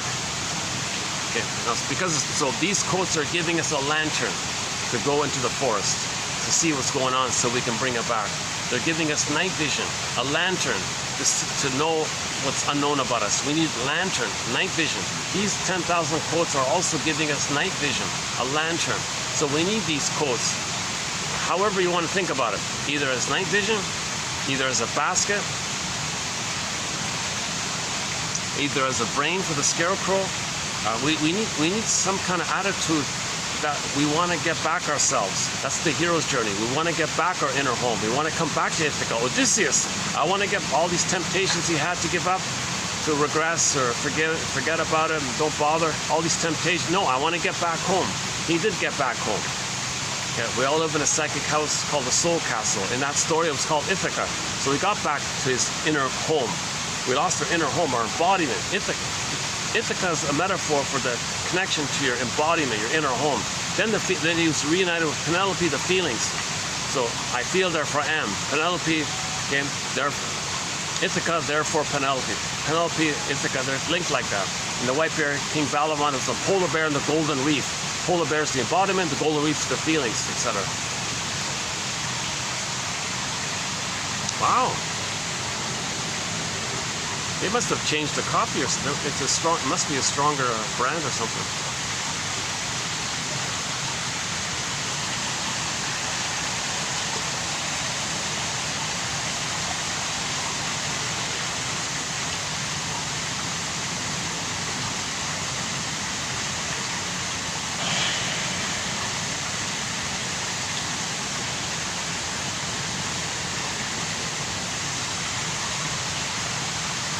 Okay, so we're currently talking about that when there's trauma, we repeat the fantasy that we can change the past. So it's called the cry for love. So everything's love or a cry for love, somebody said. If the child gets his love needs met and goes through the developmental process, okay, 5 stages discussed in the last video. Okay, for the 5 stages or for the 5 parts of the secure attachment style, okay, the welcoming womb, the birth, the extended birth to 4 to 5 months, 4 to 5 months, 18 months, 18 months, 36 months. Those 5 parts were discussed in the last video. If the baby gets his needs met during those 5 parts, meaning up to age 3, it was good enough, it was safe, it was good enough, then he has a consciousness of his uniqueness, which he expresses. There's loving life, pleasure, meaning, a path of heart, joy runs the console. So that's love. If he can express his uniqueness, that's kind of love. That's considered like a loving thing to do, to share your uniqueness. And it's never at anybody's expense. It's not schadenfreude. It's everyone's better off if you light your candle, kind of thing. So everything's love or a cry for love, or a cry to get to be able to love. Everything's love or a cry for love, basically. So in the cry for love, so when we say that, we mean the needs for a secure attachment style. The needs for a secure attachment style and the 5 components to it discussed in the last video. So we're just summarizing it by calling, that's what the baby needs love, meaning the 5 stages, the 5 parts of the secure attachment style. So this is also known as an inner conflict. This issue of trauma is an inner conflict. Simple, basic, classical conditioning. The child had needs and feelings for his identity. Feelings needs identity. Identity needs feelings. Kind of linked like that. F and N. Okay, so feelings and needs. F and N. Feelings and needs. In general, when needs are met, feelings are pleasant. Needs unmet, feelings unpleasant. The needs are for the identity. If you have the identity, you're gonna have the feelings. I feel, therefore I am. If you have your amness, you have your feelings. So that's because the needs got met. So the child had feelings and needs. If the mother is originally meant to be attuned to the baby's needs and meet the baby's needs. If the mother misses it, okay, there'll be feelings. The baby will cry. Mother, you didn't meet my needs. I'm crying to let you know. Mother says, oh, thank you for crying, baby. Thank you for letting me know. I'm so sorry. Let me make the change. Everything's okay. He communicated his distress, right? But if the baby's needs didn't get met, again, old cunning tale, mother confused, resentful, whatever the story is, or wanted to use the baby to comfort her, take care of her, whatever the thing is. So then the baby's crying. Then the mother says, what are you crying about, baby? Stop, don't be a baby. Maybe the mother shames the baby for crying. That's too painful for the baby, for all this. This is also known as gaslighting. Baby's saying, I have these needs. No, you don't. I'm crying. Yes, I do. I don't hear it. I don't see it. I don't know it. It doesn't exist. It does exist. No, it doesn't. It does exist. No, it doesn't. The baby's reality. Okay, that's called gaslighting. The word of the year. Back to the word of the year. The word of the year also by the Merriam-Webster Dictionary Company for the year 2022 was gaslighting. A lot of mothers are gaslighting their babies to reality. They don't even know their reality anymore. Their real self is gone, zooped away. Okay, put into cold storage. That's called emotional hypothermia, emotional coma, emotional catatonia. The image is the frozen woolly mammoth, or it's petrified, like the petrified frog, or turned to stone, like the statues, Echo and Faithful John becoming a statue. That's due to the gaslighting. A mother's visit tumor. It's still there. It's just lost, frozen, hidden, denied, unknown, disassociated, ghost. Whatever it is, it's around somewhere, but it's just so far removed. That's a pain. That's a pain. So there's the conflict. The child has needs for its development, its identity, and to love life, but those needs weren't met. So to have those needs, let alone express them if they're not met, feelings and needs, he remembers the pain around him. He doesn't want that pain, so he doesn't know his needs and feelings anymore. Enter the title of a self-help book entitled, Mother, do I have to give up me to have a connection to you? That's actually the title of a book. Do I have to give up me to be loved by you? So he gives himself up to have the connection to the mother. But the conflict's still there. The conflict is still, he still has the needs for mother's love, but there's too much pain, doesn't want to know it, doesn't want to feel the pain, hence the conflict. Okay, this conflict, the wish and the fear, it's pressed, the metaphors is that it's grooved in on a 45 disc record. Okay, those old 45 music disc records. Okay, and it's just one, and they only have one song. Remember the 45s, they only have one song. So he only has this one imprint, this one template, stencil, blueprint, pressing down this model, let's just stick with the imprint, I guess. It's called The Cry for Love. It's the memory of memories are relational. Baby was shamed by the mother. Baby was passive, mother was the aggressor. It's fused, it's impressed in, the memory is mother. Baby cried, mother said no. Baby cried, mother said no. It's a memory on a looped record. Okay, this is an inner conflict. It's unknown, it's repressed. It leads to neurosis. It makes the person neurotic because stress is in the present.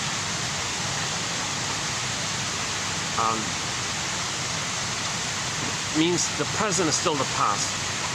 They see the present in terms of the past, or they transit the past into the present.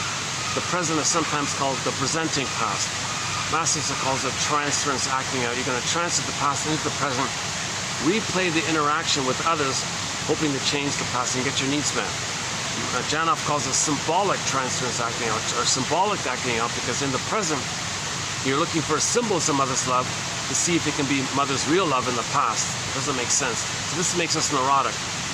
No time, nothing in the present, no money or no cookies or no beliefs. Nothing you get in the present can be the actual mother love experience. Post that critical period, nothing you get afterwards can be what was needed back then. So it makes a person neurotic. They're not enjoying, they're not loving life in the present. They're still dwelling in the past, living in the past. That's what they mean by neurotic.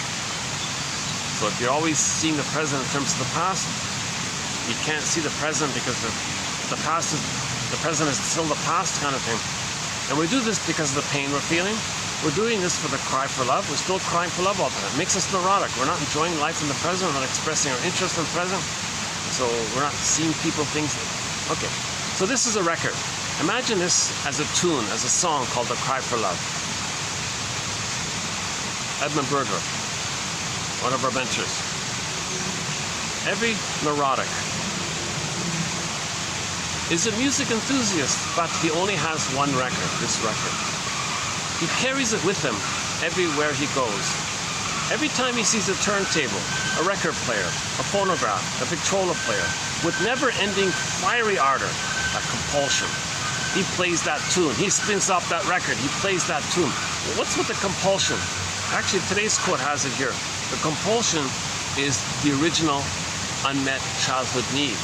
He still needs it. It's like, I gotta get those needs met, kind of. The baby's, I gotta get love. I gotta get mother's love. It's like a compulsion with never-ending fiery. So he's gonna cry for love.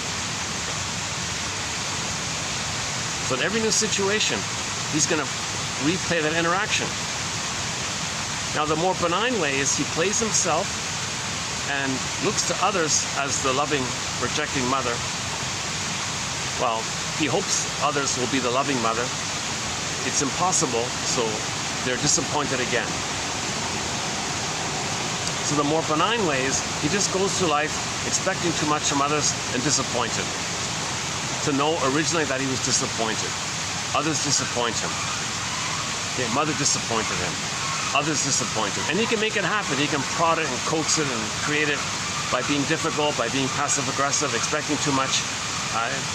No one can meet those kind of demands. No person in the present can heal what happened back in the nursery. So they're replaying the disappointment again and again and again and again. That's neurotic. They're not enjoying life in the present, and they're doing it, looping it around. It's like Sisyphus. They're doing it again and again and again. That's considered the more benign way of doing it. They're not hurting others. They're just replaying and refeeling the hurt again themselves, directly themselves. Now, if the trauma takes place prior to 18 months, there's a more disturbed way that this record is being played.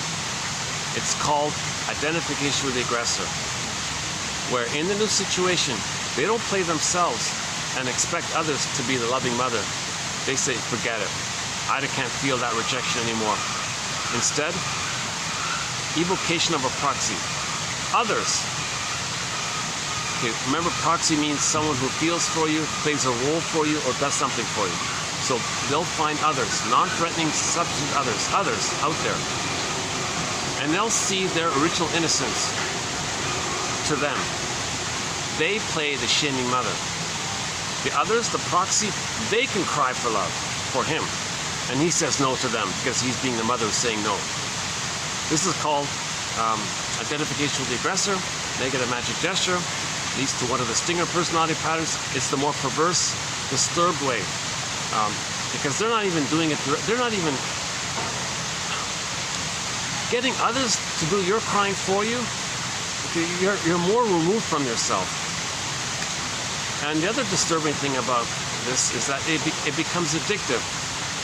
Because when you imitate the mother, you maintain the fusion with her. If you maintain the fusion with her by imitating her, you get a blip of the original bliss that you once upon a time had in the uterus with her. In the uterus, it was blissful oneness, oceanic oneness. And you're still there. So when you imitate her, it's a trauma bond, yes. The pain of it is numbed over, but you get the bliss part. That's called emotional sadism of Schadenfreude, and they're excited. So they're hurting others and they're gleeful because they're one with the mother in the uterus. We're talking about biochemistry, neurochemistry. Well, there's that bird with the blue beak. Let's see if we can. Hold on a second. It's hard to get this. It's hard to get him on camera. I've tried a few times already now. It's gone already, isn't it? It's hard to get. It's a funny bird. He's a grayish bird, but he's got this shiny, translucent, sort of bright, like sky blue, pale blue beak. He's got this blue beak from his gray body. I don't know if it's showing up here. All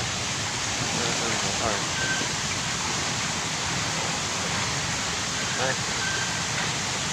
The manager says so. That's nice, eh? If the manager waves and says hello, oh, that's a good sign. Okay.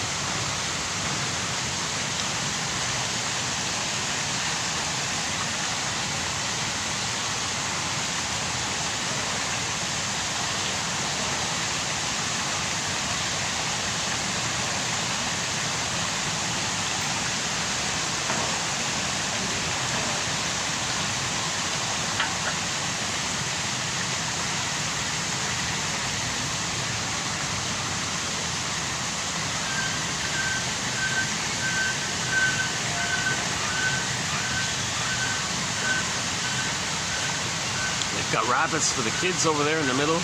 At the other end, they got some peacocks at the other opposite side of the restaurant. It's a 2-level restaurant back there. And, it's a fun little. It's sort of a landmark. This is a famous landmark place. Has some kind of significance for the area, kind of thing.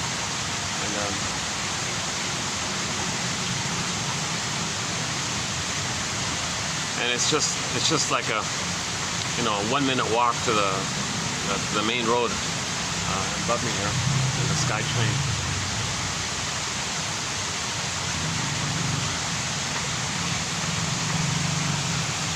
Okay, so this is a key point here. Paul Libby Russell, 2119. He's sort of our lead author on this topic. Actually, you know what? Today's topic, Janoff has some quotes about repetition compulsion. He doesn't use the word repetition compulsion. He calls it symbolic acting out, or the act outs of the symbolic, meaning chasing symbols of mother. So we're still searching for a mother. Oh, yeah, one of his lines is, let's see. Oh, here we go. Yeah, this one here. Here's a key quote from one of Janoff's, from an earlier video. The unconscious hope of fulfillment of old unfulfilled needs. Again, the unconscious hope of fulfillment of old unfulfilled needs. Past the critical time, it's not going to work. Marilyn Monroe, missed it, right? So it didn't matter. Later on, she got lots of love and admiration and affection and millions of men sending her flowers. She couldn't feel it. It doesn't change the imprint, this groove in the survival brain. It doesn't work past that critical period. The idea is to mourn that you didn't get the love, not still search for it. If you're still searching for it, you're only searching for symbols of it. The symbol is never the real thing. It's just a symbol. It's like the hope for it. But the hope is a relentless hope. It's an unreal hope. That's the confusion. We're still stuck in the past looking for mother's love. The unconscious hope of fulfillment of old unfulfilled needs. Pain automatically makes one honest with oneself, while it does away with unreal belief systems. We never got and will never get what we needed as a child. The death of unreal hope is the birth of life. Martha Stark calls it relentless hope, an unreal hope. So that's neurosis, always searching for this unreal hope. The yardstick is impossible. This infantile yardstick is impossible. Miriam Minerbo from Sao Paulo, Brazil, on YouTube, quoted her client, and the client said to her, "Oh yeah, when I date a fellow, if he doesn't give me everything, he gives me nothing." It's an impossible yardstick, and the guy tried to give her everything. He was a wealthy sugar daddy kind of, and it didn't register. Just like Marilyn Monroe couldn't accept the love and affection from others. The child who was ignored by the mother, he would lecture to audiences and have thousands of people listening to them attentively. He still felt unheard. After that critical period, whatever you think is supposed to be mother's needs, it doesn't work.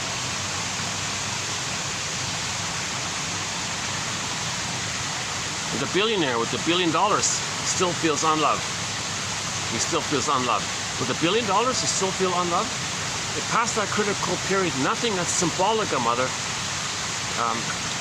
nothing in the present can magically create some kind of time machine for you, a morphing machine for you.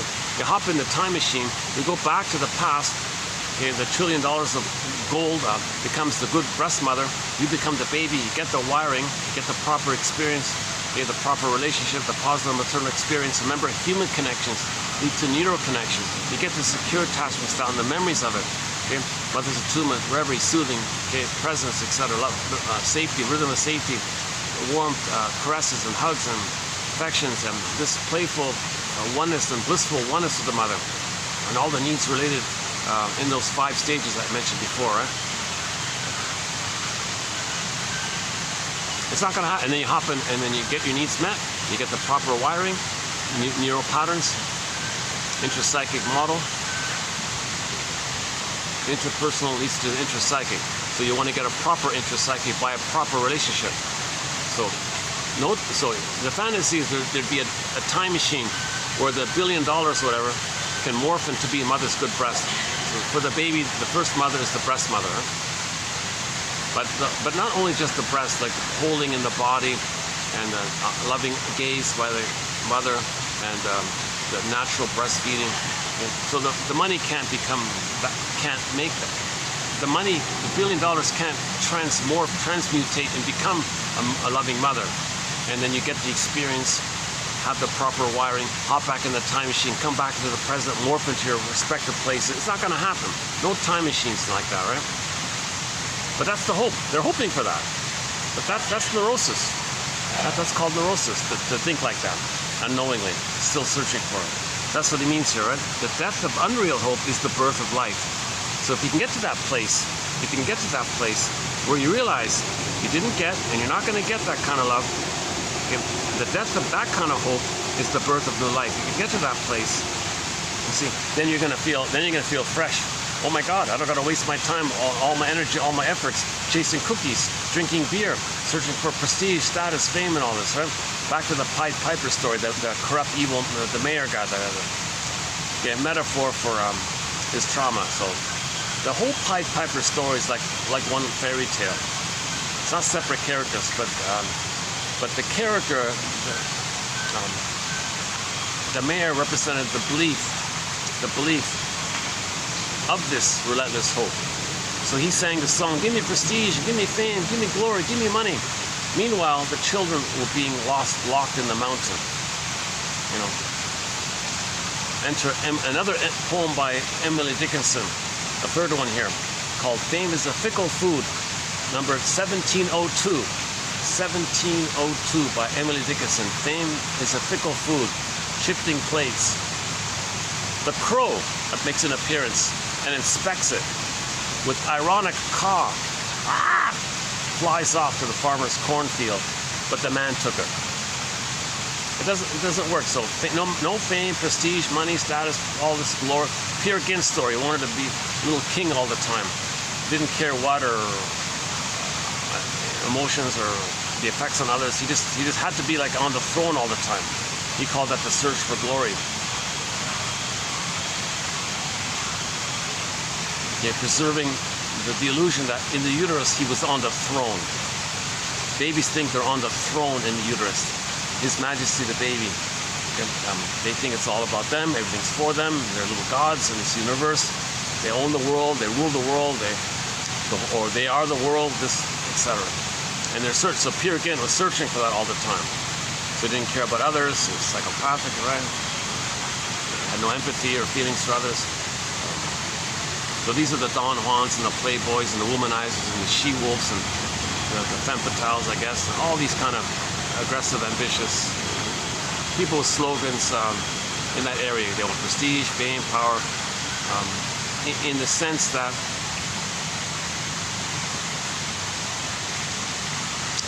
they want to go back to the place where they were one with the mother so that they can get mother's love, feel safe enough to leave her.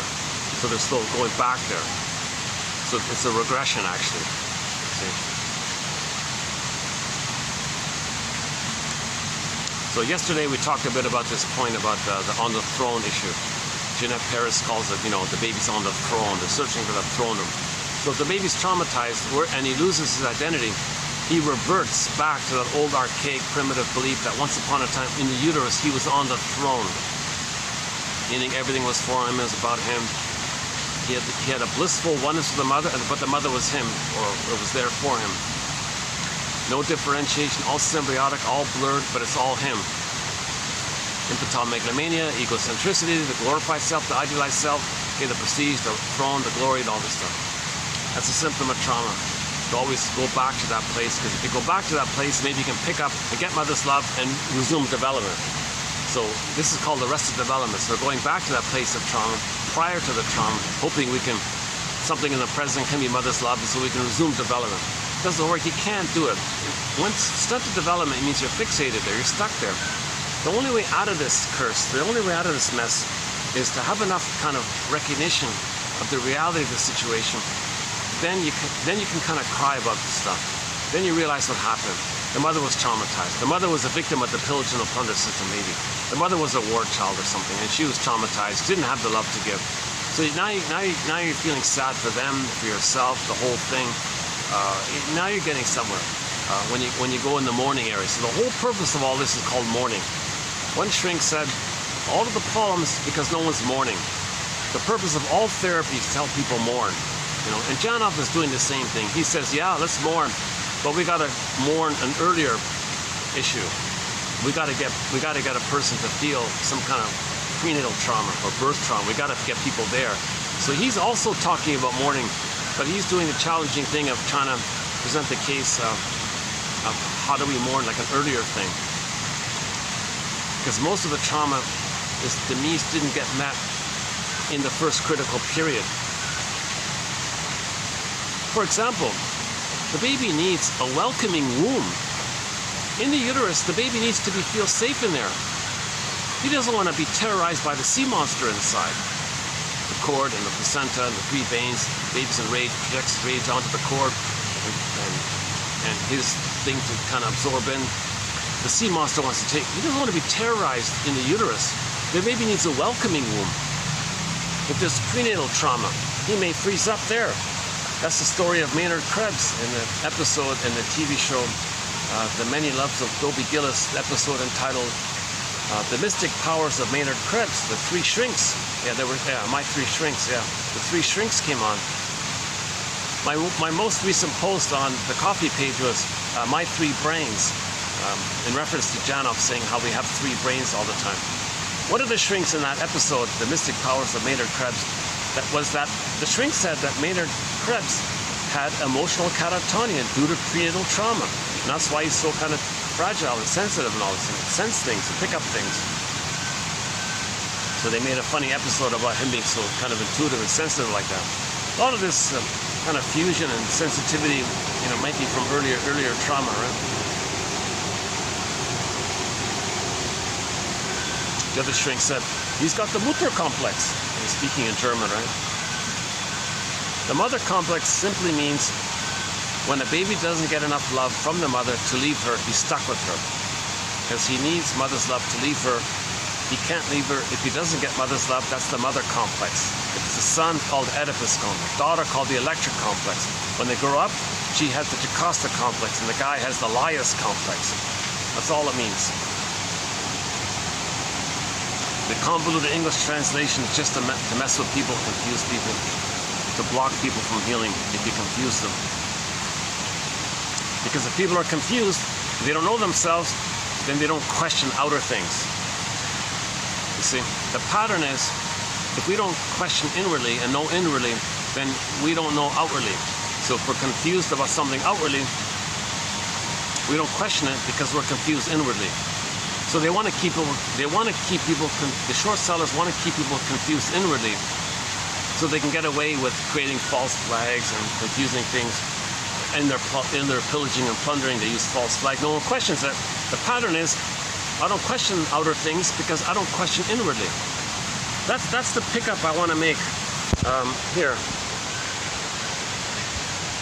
Okay, I'm getting ahead of myself here. Hold on a sec.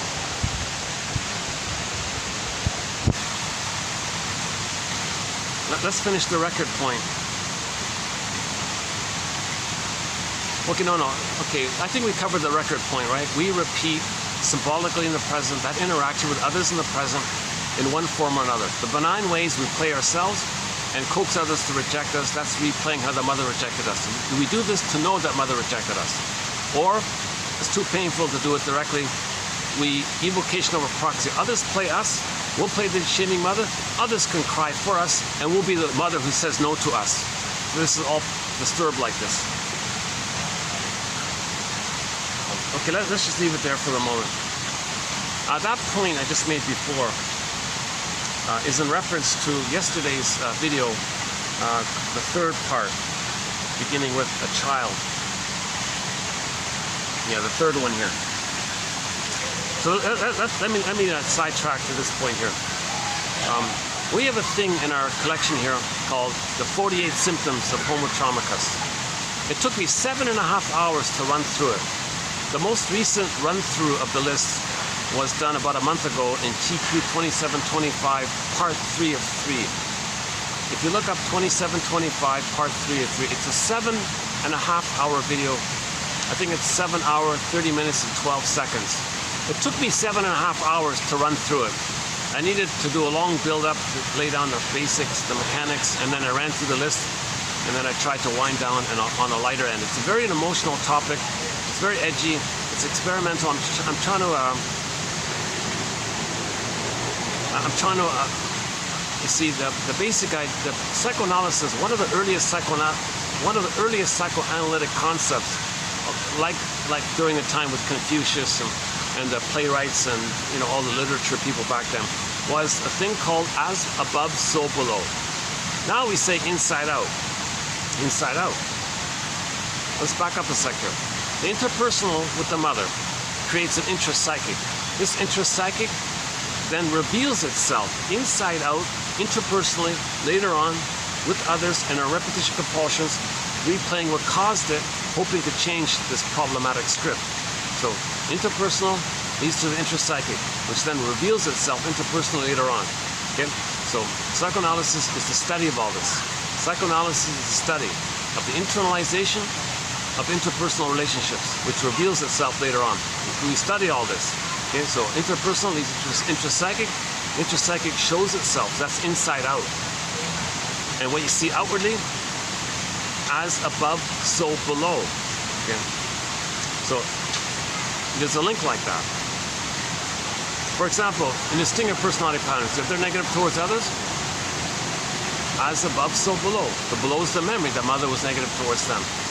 If a person's self-defeating in life, and it's like poor me kind of thing, well, the memory is the baby is saying, oh, poor me. But if it's too painful, they flip it and play the mother, and others can play poor me. As above, so below. So it takes two forms. So the pole is, remember, memories are relational. The child is in the passive pole. The mother was the active, aggressive pole. Okay, the more benign ways to play yourself. The more disturbed, psychotic ways to play the mother. Because in the more disturbed way, you reject the quote-unquote more human side of being human. You reject tenderness and trust, the feelings, the mammalness, the humanness of the whole mammalness. Our humanness is the feelings from the mammal side. If we're going by the sensations of the limbic system, we're acting more from the reference point of trauma in the survival brain, not the loving mammal brain. The stingers don't refer to the mammal brain anymore. They refer to the primary survival brain. And a lot of them may become short sellers. If they become short sellers, well, that's a condition to be a short seller, to come from the mammal brain.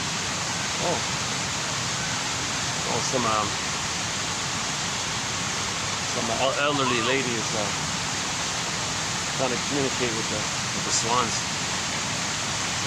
The lady was making the sounds, not the swans.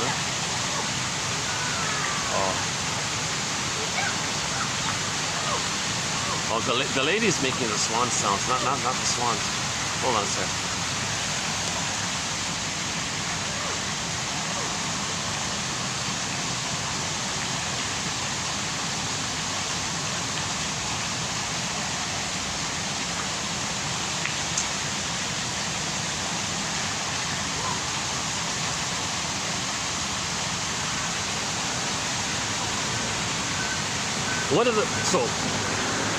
TQ 2725, part 3 of 3, we ran through the list called the 48 symptoms of Homo sapien traumicus, or Homo traumicus for short. Okay, now, I'm not going to redo the whole list here, but one of the points on there, one of the symptoms, okay, regarding the as beloved, so below, inside out, okay, was this whole false flag issue, right? So one of the primary symptoms is the pillaging and the plundering.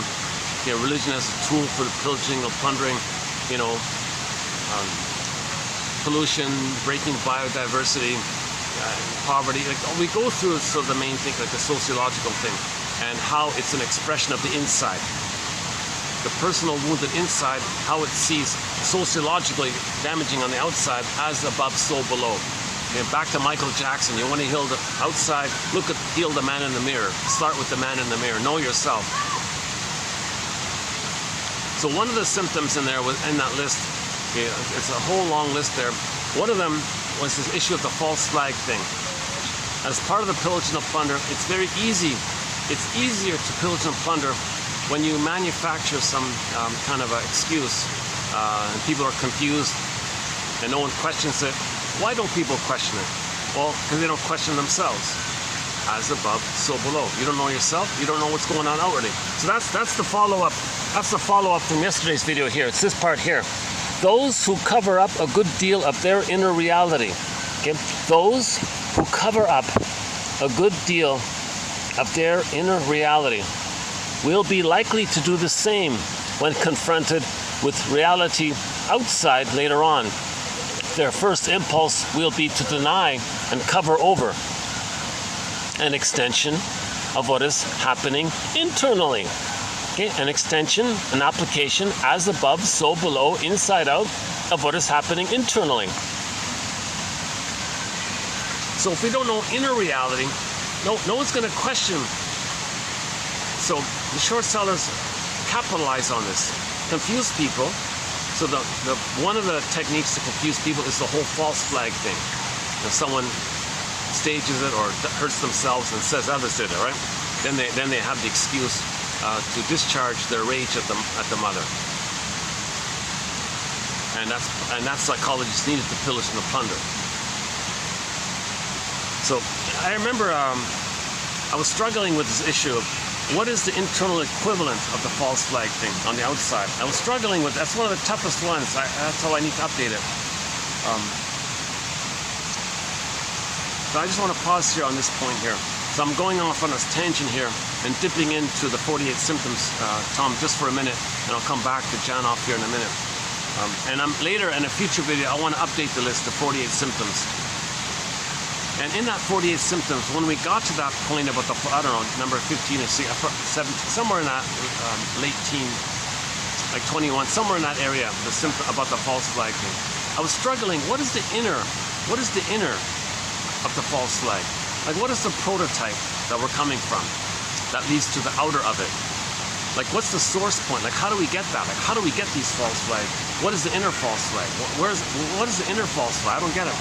So I was just experimenting with the idea, okay, as follows. Janoff says it generally. This one here, yesterday, says it generally. If we don't know inner reality, we don't question outwardly. That's like an umbrella for it. But the deeper of it, it's more or less something, I'm guessing, maybe, I'm just brainstorming here. It's related to what's called scapegoat hunger. Those with the stinger personality pattern, i.e. trauma before 18 months.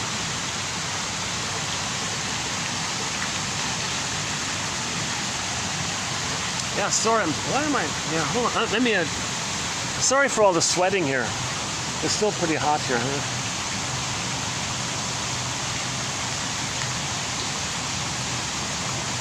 You know what, let me just, give me a minute here to see if I can cool off for a second. I think I have some,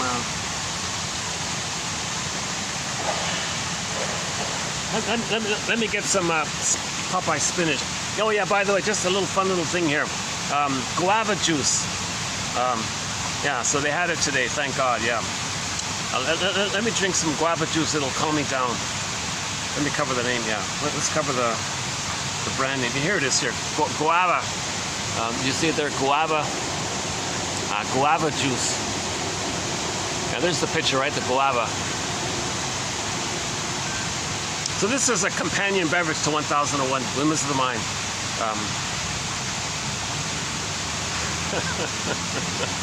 Just as a little joke, it's kind of like what spinach was for Popeye, right? Yeah, this is for me here. And our second companion beverage to 1001, Windmills of the Mind. Let's see, I think I have it. Hold on a second. Yeah. The guy had it. Yeah, I was lucky today. Monday's a good. Yeah, tangerine juice. This one here. Oh, there's the. Hold on. Can we get the blue beet? Give me 1 minute to cool off a second. I'll see you in a minute. Hold on a second. Let's put this down.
Okay, so the theory as follows: scapegoat hunger. Hans Jürgen Wirth is sort of our lead author on this point. So those are the stinger personality pattern. They reject their soul, right? They reject their humanness and all this tenderness, trust, vulnerability, affection. Don't be so sensitive. Get over it. All those ideas. Because it was too painful to have their soul, right? Their embodiment, their feelings, their golden ball, their sense of self, their real self, their potential, and all this. It was so shame to them. It was so painful to them. So they identify with the aggressor. So if others display something that they lost, they reflex. It's a replay. Mother said, don't be a baby. Don't be so weak. Don't be so dependent. Get over it. It's the imitator. Oh, if others display that, oh, get over it. Don't be weak. Don't be a fool. Don't be, etc., etc., etc. So let's say two stingers. So narcissistic pattern, bully pattern, Iago personality pattern. He's really the envy guy, right? Iago, right? And other personality patterns in the stinger category. So trauma before 18 months leads to a variety of what's called stinger personality patterns, where they reject the human, the mammal, the second feeling brain. They reject the mammal feeling. Their imprint is in the survival brain. The clingers and the pleasers maintain the feeling, mammal, the second brain area, the second mind. They're in the first mind or first brain kind of thing. So let's say just two buddies get together who are stingers. First thing they do is identify a third to hate, because they don't want to direct their hate at each other. Because the main emotions of the stingers are hate, greed, envy, spite, vindictiveness, schadenfreude, grievance collecting, Burglar calls it injustice collecting, the prejudice, of course, the impossible yardstick, bipolar thinking, either or thinking, survival thinking, my greed, your greed thinking. Okay. Now inability to mourn, as mentioned earlier. So denial, contempt, sour grape. Thinking in many ways. The humor is dark humor, black humor, shaming humor, sadistic humor. The cynicism gratifies their infantile megalomania. The constant search for that throne. Remember the throne? They're constantly searching for fame, prestige, power, glory, for the throne. They're stuck at that kind of place. So they don't. The feeling side, affection and trust and all this, empathy and care and soul, that's all rejected. Now there's a lot of anger about this. So in the Disney film Inside Out, we saw it. Joy and sadness got zooped away. That's the feeling mind, the second brain. Okay. Then when that's gone, you went back to the first brain, and it's the stress response of the amygdala, fear and anger. Oh, there he is.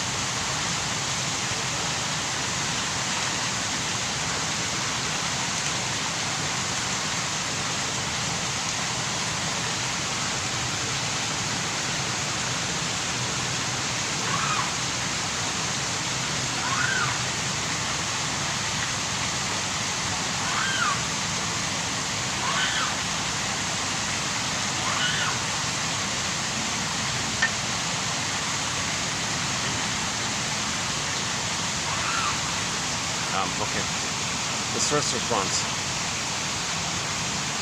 Right, it's a very good film by the Disney company called Inside Out, 2015 film. We saw it there. We saw it there. In trauma, joy and sadness representing our golden ball, our feelings, our primary basic feelings of the mammal. Joy and sadness got zooped away. Then the person is in, okay, then you revert back to the first brain. The first brain is the survival brain. So that's why you saw fear and anger at the console. The character discussed was mainly about distaste and dis-smell. Also sort of in the physiological kind of area.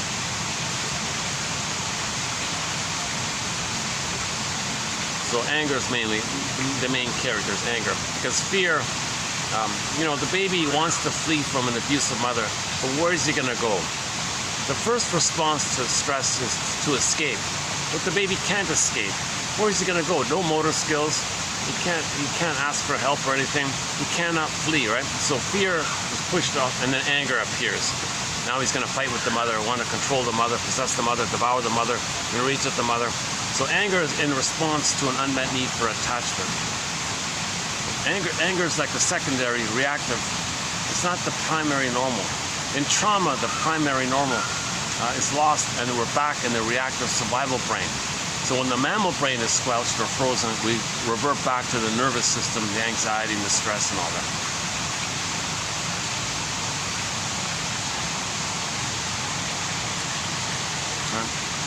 So if two stingers get together, okay, so making I statements, forget it. Sharing vulnerability, forget it. What the two stingers do is take turns playing big shot. Okay, you get a turn playing infantile God, I'll get a turn playing infantile God. You play big shot, I play big shot. You can tell me your grand stories of how you're better and all this, and how you shamed others and how you're superior and self-sufficient, don't need anybody. You get a turn, fine. I get a turn, fine. So they take turns playing big shot. Anything in the mammal, like the feeling, trust area, okay, no way. They can't do it. They can't share that. Hence the need for a scapegoat. So the first things they do, the two buddies, I guess, say, oh, who are we going to hate? Because all the anger that they have, they don't want to direct it at each other. So they manufacture a third and just make it up. Invent, create a psychological identity, manufacture it. Even like dream it, like a false flag. They're going to dream it. The scapegoating, huh? But I think maybe that's part of the false flag issue. They invent an identity for someone to have an excuse to express their anger. One of the slogans of the plunder system is provoke and revenge, they said. They're so tense, like when anger's there, you see, feelings, it's okay, you can have your feelings, but if you can't feel, you're bottled up with tension and anger. The pain comes from not expressing your feelings. Having your feelings is not painful. The pain comes from not being able to feel. Then you're bottled up with tension and pain, and then you have this discharge. It doesn't heal anything to discharge. The problem is we're not feeling. Stingers don't want to feel, so they're bottled up with tension and the pressure cooker, the steam thing. But they're still there. The pressure cooker's still there. Steam, pressure cooker, steam. So they provoke revenge. Okay. So the scapegoat. Okay. So the two stingers will say, well, who are we going to hate, first of all? Oh, yeah, those, fill in the blank. We, they, those, they. They're already out and already, they're no good. They make it up. They don't care if it's true or not. They just have to see it that way. You don't see reality when your needs are so great. When your needs are so great, your perceptual apparatus is narrowed, like you don't see things properly. And so you're not going to see the reality. So you find some non-threatening substance other and say how bad they are, no good they are. So if the two buddies feel any anger, they'll just direct it at the third. Yeah, oh, they over there, or they over there, or something, right? Maybe even in maybe some teenagers sitting in McDonald's or something. At one table, there's two guys at one table, and they look across at the opposite end of the restaurant, and they see some other weaker-looking guys, let's say. And the first two guys say, yeah, look at those guys over there, how foolish and no good and bad they are. And they'll spend their time directing their hate at those. They'll just make it up or something. Yeah, look at the dress he's wearing. Look at. They'll just make up something, huh? Scapegoat hunger.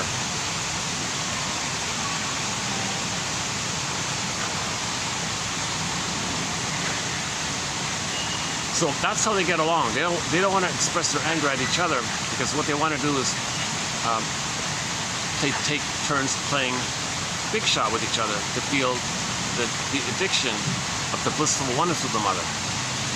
So when they hate the third outside, Murray Bowen talks a lot about this emotional triangle issue, like the tension between the two. So they have a third and discharge the tension onto the third. The third one is the scapegoater one to ease the steam and the first two. The first two are so tense, blow off some steam on the third one. So they're scapegoated. They find a non-threatening, substitute, safe other to discharge on. They don't care that they're safe or not. They're just so filled with so much pent-up tension, that kind of thing. So it's called scapegoat hunger. So those are the stinger personality patterns have what's called a scapegoat hunger. So if they're two buddies, first thing they'll do is Yeah, we're good. And who are we gonna hate? We'll both agree to hate, you know, the guy at the end of the block, let's say, or the guy, or those who live in town B. We're in town B, we're in town A, and those who live in town B are no good. They'll just make up some kind of thing like that, whatever it may be. If it's in an office, yeah, we in this department are good, no, those guys in that department are all bad, etc.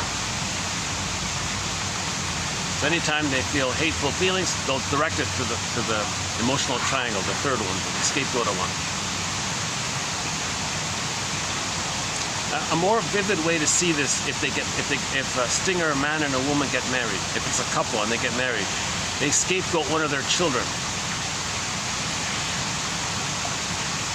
So now we're getting into the false flag area. If the husband and wife get together, remember they don't want to express any real feelings because there's too much anger and so much shame and anger that each of them have. It's all bottled up kind of thing. So they have a scapegoat hunger. So they'll scapegoat one of their children. They want one of their children. They want to make them naughty. So easy to do. The mother will just withdraw any kind of needs for the baby. He'll become enraged. The baby will be shamed and angry, and the mother will create it, and she'll take secret delight in the evocation of a proxy. The child will be a proxy for the mother's shame and anger. The father says, oh, this is great. He can see externalized, expressed, the father's part of it. Then he doesn't have to admit his shame within. If the child expresses his shame and distress and anger and all this, he's naughty or whatever, he's expressing for the parents. The parents don't know it. They take secret delight in this, covert secret pleasure in this. They want the child like that. They want the child to be naughty and a menace or whatever, because he expresses for them. That naughty child expresses anger for them, expresses their rage for them. Then the parents don't express their anger and rage at each other. If they see the scapegoated child being naughty and all this, they feel, oh, what a relief, blowing off steam. So that child is evocation of a proxy. He's playing a role for the parents, for both of them. And the child goes along with it because children want to save their parents, please their parents, keep the parents together. He feels important doing it. The child feels important doing it as well. That's just part A. That's not the end of it. That's just the setup, so to speak. Then the parents, what the parents do is, aha, now we created a naughty child. Yes, we took covert delight in seeing part of our anger expressed for us, but that's not enough. We want more. So the parents say, look at our naughty child here.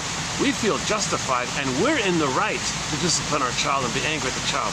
So they create an opportunity, a false flag in other words, they create an opportunity to express their anger at the child.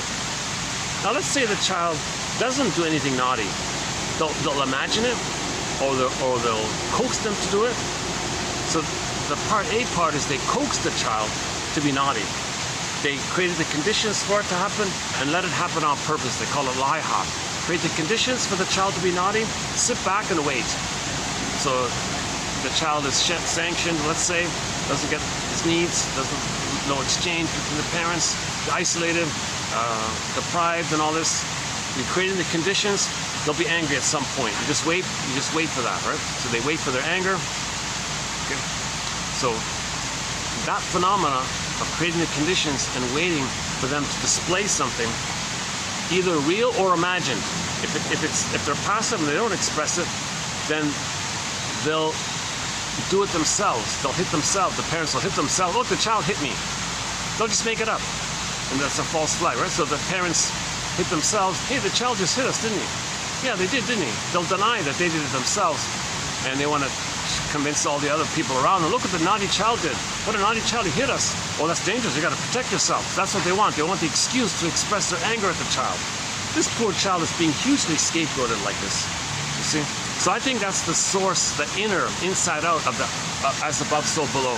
So if we see these false flags on the outside, where did this idea come from? Like, where does this thought come from? Well, the source point is, if the parents both have a stinger personality pattern, meaning they're both traumatized before 18 months and develop one of the single personality patterns. Okay, one of the narcissistic patterns, bully pattern, Iago pattern, lower functioning BP pattern, although all those whole criminalic, anti-psychopathic criminalic, that whole violent kind of area, even the more disturbed, we don't really talk too much about. It's out of my zone there, those more disturbed ones. Actually, Janoff made a couple of references to it, but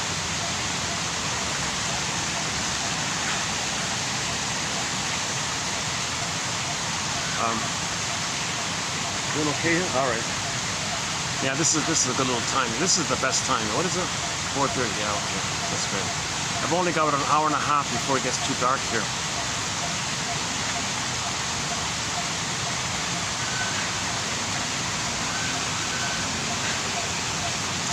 So those with the bully pattern, for example, are always, they tend to manufacture identities for people so that it can meet their psychological need to shame somebody, to replay how the mother shamed them. They have a need to shame others, to replay how the mother shamed them. That's their cry for love. They want them, i.e. others, for them to cry because they want to cry for love. But they don't do it directly, they get others to cry for them. So I noticed one of the slogans of the pillage and the plunder is, "Will provoke and take revenge," right? So the parents, the single personality pattern, they provoke their child to be naughty, okay? Created the conditions for it. Sanctioned the child, no exchange with the mother, no love with the mother, isolated, separated, punished. You create the conditions for the child and wait. Let it they call it lie hop. Let it happen on purpose. You deliberately do this. You deliberately create the conditions, wait, and then the child's going to be naughty. Aha, you're naughty. You're naughty. You're dangerous. Now they're going to fantasy. They're going to see they're dangerous. But better yet, they hope the child will throw something at them. Oh, you did it.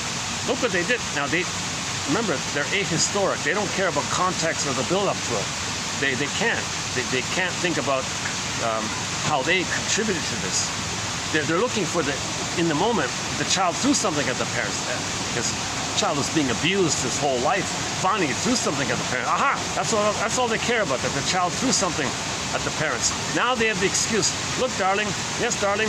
Look what the child did. Aha! Yeah. Now we can hit the child or something. Now they're going to punish the child. All right? That's their need to express their anger that they have towards each other, towards their parents. They don't want to. The husband doesn't want to direct his hate at his mother to the wife.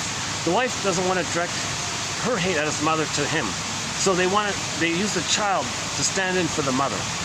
Now they want to punish the mother. The child is standing for both of their mothers. So the child is taking the heat for the parents' hate towards both of their mothers. The child is absorbing all this. See, that's called scapegoat hunger. So this dynamics within it, okay? I think we can see an outer version of this with the phenomena of the false flag issue, right?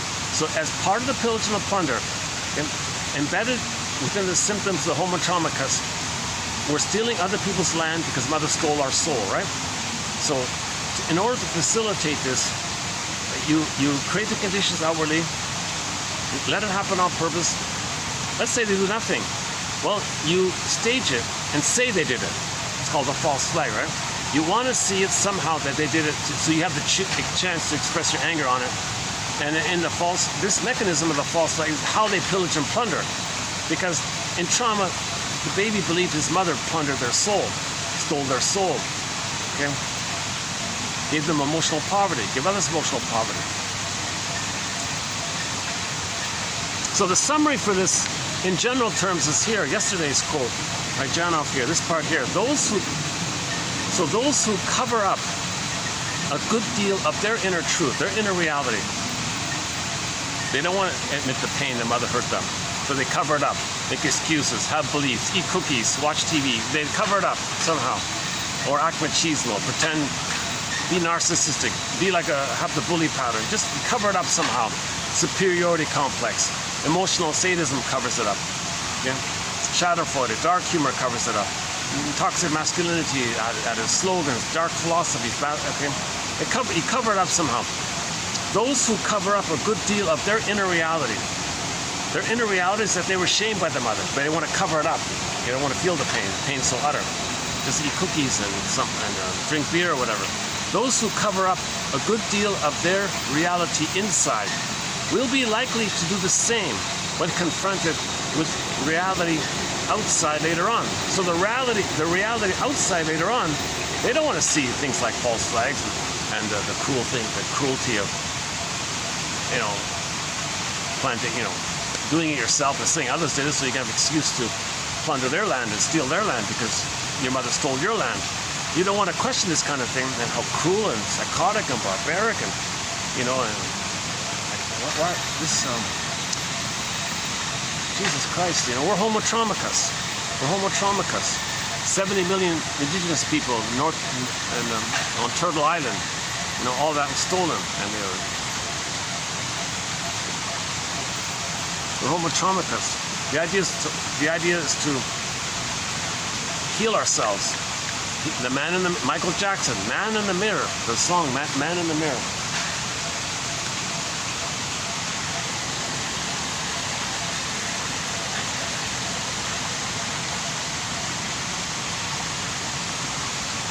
At the beginning of this collection, I posted a sort of a kid's quote.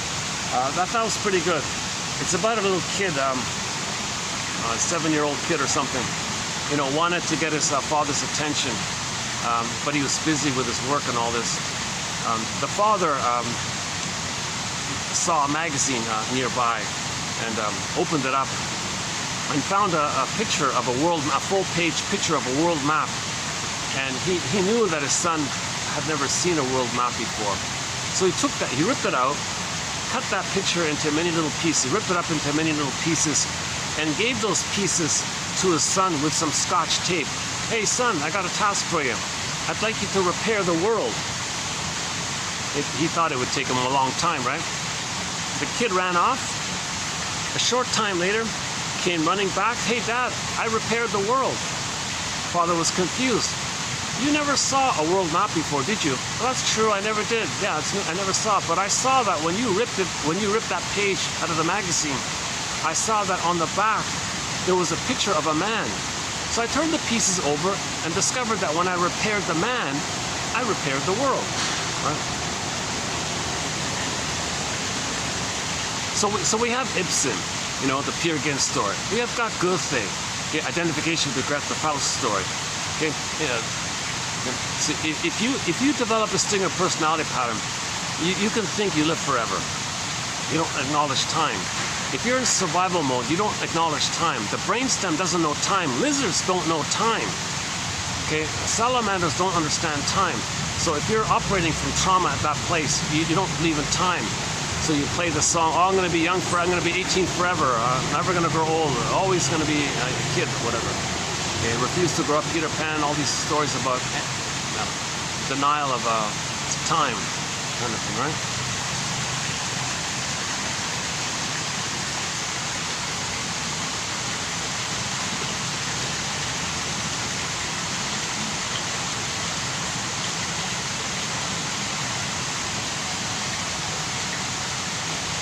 There'll be these occasional little, like indie little authors telling you, oh my God, this is staged, this is false, it's a false flag, and then of course it's muffled and all this effort to silence it and all this.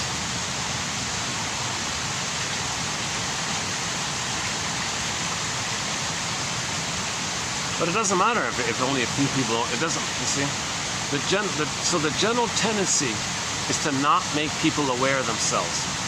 So if authors come along that help you to understand yourself, it seems like they're being shadow banned kind of thing. Like Edmund Berger, he was an immensely popular shrink.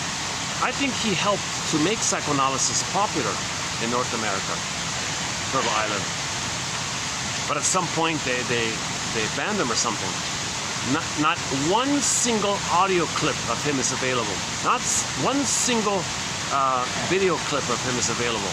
He was the #1 rock star of psychoanalysis in the 50s, a guy named Edmund Berger from Austria, right?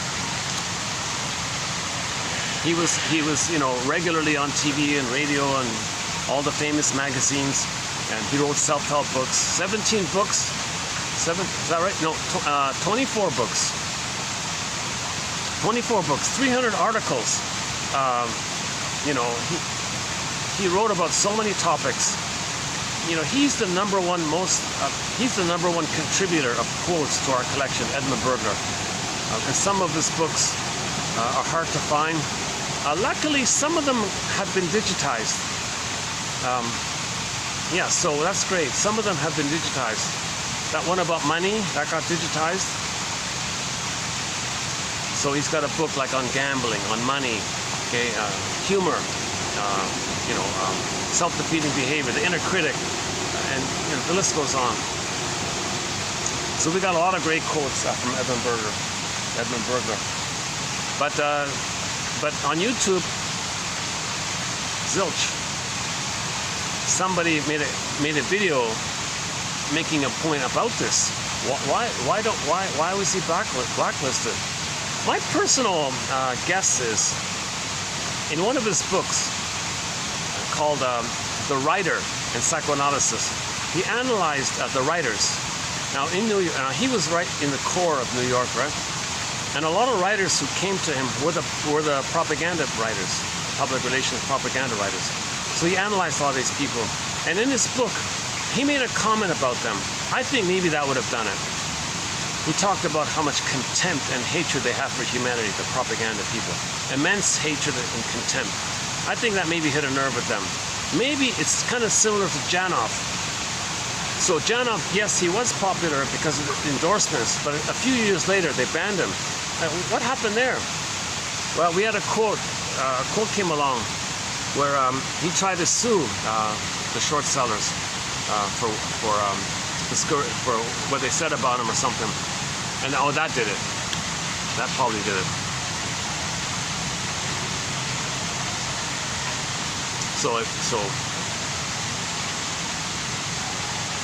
So what we have is a lot of fluff. So there's an immense amount of, like 99.9% of the psychology material is just confusing fluff. But interesting a little bit, makes you fantasize a little bit, confuse you, fantasize you, make you unaware. That's the whole point. Just distract you, make you unaware. Glittering generalities, magical thinking ideas, make you feel important, false promises, unreal hope. Most of the stuff really is kind of fluffy, right? That's one thing I like about 1001 Windmills of the Mind. We have a thread on psychologically or psychoanalytically minded quotes from self-help authors who did receive themselves an analysis, and then they wrote books. So if those self-help books, which are psychoanalytically minded, okay, I'm always on the lookout for those kind of books, and when I find them, I'll include their quotes. The most recent one was Jeanette Perez, Wisdom of the Psyche, and Tina Gilbertson's book called Constructive Wallowing. And there's others, Eric Byrne and all this, and others.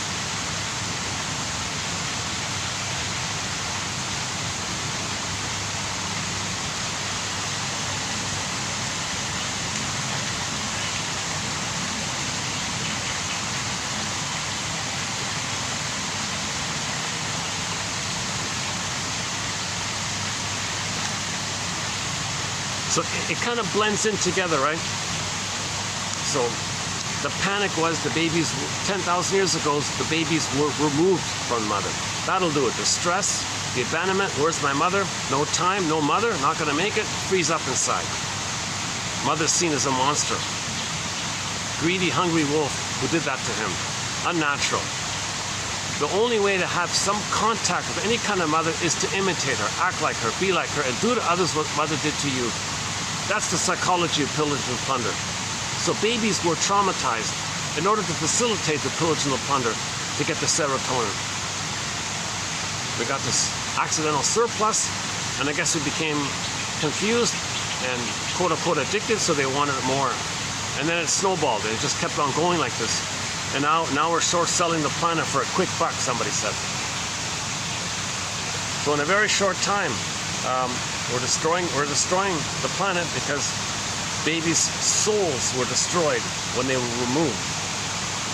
If children's inner land and soul is destroyed, well, they identify with the aggressor, destroy outwardly because mother destroyed inwardly. Inside out, as above, so below. What you see above reflects the template, the blueprint, the schema that we go by. We relate to the world by the blueprint we create. If the blueprint we create is mother took our land, then we identify with her, take outwardly. That's as above, so below, inside out idea, right? So that's an update. That point is an update. Those who cover up a good deal of their inner reality will likely to do the same with outer issues. The impulse will be to deny and cover over. No, I don't see it. I don't know what's happening. So currently, there's a plundering take. I'm posting this in the year 2024, and as I'm speaking here, there's a plundering taking place. Very cruel thing that's taking place. So 2.3 million people are being ordered and forced off their land and get out, go away, we want your land. And in order to motivate them to do so, 20 to 30,000 of them were just murdered in cold blood. Children, women, innocent people, just murdered. Well, look, 2.3 million people, we just murdered 25,000 of you. Get out of here, we want your land. What a cruel, violent thing to do, right? Now, where is this excessive violence coming from? Well, one theory about that is, if violence is inflicted on the baby, they identify with this. Okay, so this CIRC, barbaric, savage violence inflicted on the baby, I think obviously it's going to do that. So Janov makes a big point about this. So listen, go on YouTube, type in Janov, Radio Curious. There's a 20-minute interview where the host interviewed the Janov, him and his wife, and they mentioned in there that yes, absolutely, without a doubt, the CIRC procedure will severely traumatize. And they call it a covenant with the plunder. Religion, plunder, same thing. When religion's being as an adjunct or a branch of the plunder, it's the same thing. A covenant with religion, a covenant with plunder, it's the same thing, it's synonymous, right? Okay, well, make a deal with the plunder. So they CIRC, they violently traumatize these tender, vulnerable, innocent little babies. That immense amount of stress, these babies are born with an immense amount of PTSD. That savage thing called the CIRC, fill in the blank, that's going to give a baby an immense amount of stress response, okay, an immense amount of cortisol. And Janov says it sets in the brain a higher point of revving. So they're born with revved up with immense PTSD already.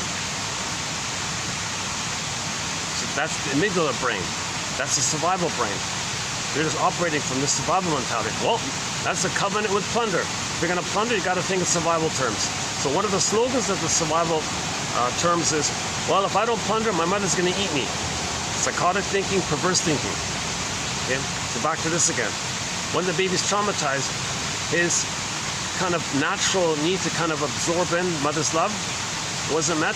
He's enraged. Oral need became oral greed. Too much excitation makes an image of the mother as a hungry wolf. Then they identify with her, and they go through life with that attitude. If I'm not greedy, my mother's going to eat me. They don't say it like that. They see the mother onto everybody. If I'm not greedy, others are going to be greedy on me. My greed or your greed. That's one of the slogans of the pillage system. My greed or your greed. Yeah. Provoke and revenge. My greed or your greed. Steal or be stolen. This is all from the reptile brain that thinks only in terms of two things: the sensations and instinct of survival and reproduction. Okay? So this, from there, now we're getting into the shade of beige, shade of brown tone of skin. So it seems that people who develop a shade of beige tone of skin, not because of the shade, not because of the sun thing, because babies were more traumatized for whatever reason. Babies were more traumatized for whatever reason. So they're doing more of the plundering and pillaging. So their slogan for the pillage and the plunder is called Principle of Discovery. If those with a shade of beige tone of skin, if those with a shade of beige tone of skin find something that belongs to those who with a shade of brown tone of skin, well, it automatically belongs to the shade of beige tone of skin. Now, they don't say it that way. They say white or black. Because in trauma, what's your mother? It's the breast mother. all you got is the milk, really, the powder stuff. And you call yourself white. You don't. Nobody's white. You're a human being. You're a human being with a shade of beige tone of skin. Don't say he's white or he's black. This is such an awful thing. This is white, right? Nobody's white. Nobody has that, right? We have black. Yeah, here's some black, right? Nobody has black, right? Everybody's a human being, traumatized with a shade of beige tone of skin or a shade of brown tone of skin. So let's stop this nonsense of calling people he's a white or a black. I don't want to repeat it. We're all human beings with a shade of beige tone of skin or a shade of brown tone of skin. Now again, if the person is very palish, that's maybe because the blood is diverted to the central organs. Was that in yesterday's video? For more on that, go to yesterday's video. Still being uploaded, actually. That wasn't too bad. It was a 6-hour video. Just done yesterday. How are we doing here? Let's see. Batteries charged, 5 o'clock. Okay, so now let's do today's quotes, I think. Now, normally in other videos, I've provided some kind of overview and summary of Janoff's material. But in this case, I'm not going to do it because it was done in the last video. So if you go to the last video, if you want a good summary, overview of Janoff's work, I think maybe I didn't do too bad a job, not a perfect job, but I sort of covered the main concepts about the imprints, stresses in the present, make you use the old response you had in the uterus, the symbolic issue, okay, how beliefs can trigger endorphins, and this whole area. So let's just focus a little bit on today's quotes here on Janoff's material. So now let's do part 18 of 20 on the work of Arthur Janoff. One person referred to him as the rebellious child of psychology. The rebellious child of psychology.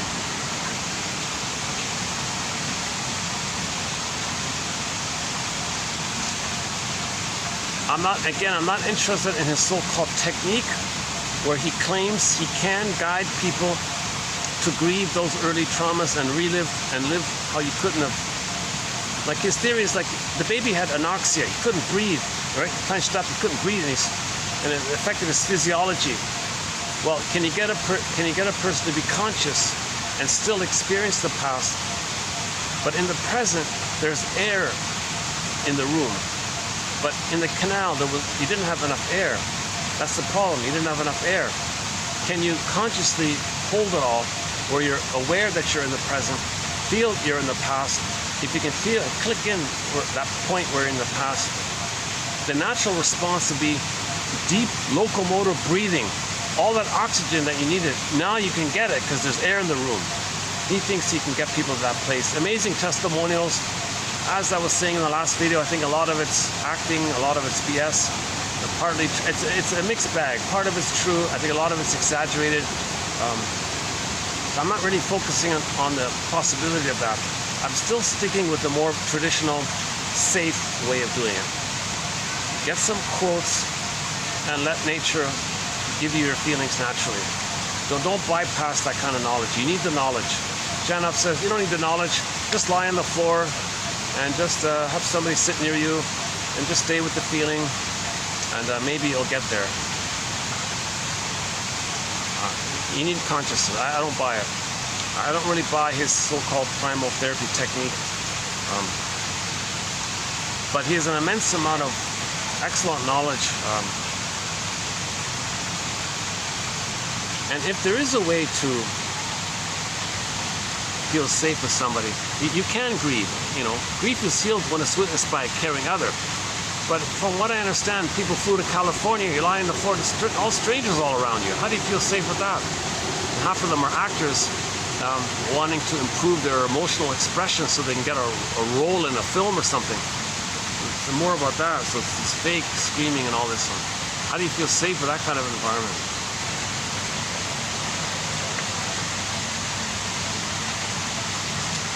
So in the last video I read the key quote about this area, about the locomotor breathing and doing now what you should have done back, what you wish you could have done back then, which was to breathe deeply. But the baby was terrified and he couldn't breathe because if the mother's smoking, there's not enough oxygen there, so the baby can't breathe. If the mother takes one cigarette, that's 5 minutes of not enough oxygen for the baby. He's clenching up in stress, he's scared, he's stressed. It may set a higher level in his system where the cortisol is elevated, which means the serotonin is set too low. He's born with PTSD sometimes. If the mother drinks, smokes, caffeines, argues, in a bad mood, it's going to affect the child. The first quote here. Our first quote today, yeah. Okay, let's do the first one here. The pregnant mother. The emotional state of the pregnant mother. The emotional state of the pregnant mother may pose a greater risk to the child than the emotional state of the mother during the years following birth, where biochemistry will filter into the unborn child. Janoff said in another quote that if given the choice between paradise in the uterus for 9 months and a hard time afterwards for the first 9 months, or hell in the uterus for 9 months and maybe a loving mother for the first 9 months afterwards, he'd prefer the former. He'd rather have paradise in the uterus because that's where things are so vulnerable, so tender, so sensitive. For example, a mother takes one glass of wine, he might be born with PTSD. Like, things are so sensitive like that. So you need a welcoming womb. It's called paradise, Garden of Eden, Shambhala, Shangri-La, Nirvana, Avalon, all these paradisical kind of images. The baby needs paradise, Garden of Eden. It's called the welcoming womb. There's a book called Knowledge of the Womb. Knowledge of the womb. The baby needs the knowledge that he was safe and had paradise. Not only that, but when he comes out, he needs an extended paradise for 4 to 5 months. Look at that, eh? He needs the 9 months of paradise, plus another land paradise with the mother.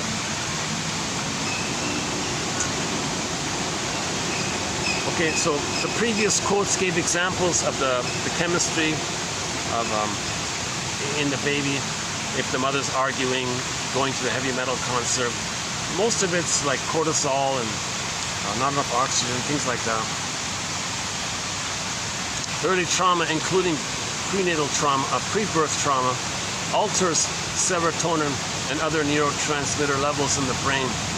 Oxygen deprivation at birth lowers the set points of serotonin. Look at that. Oxygen deprivation at birth lowers the set points of serotonin. He doesn't have enough serotonin, not enough safety, too stressed.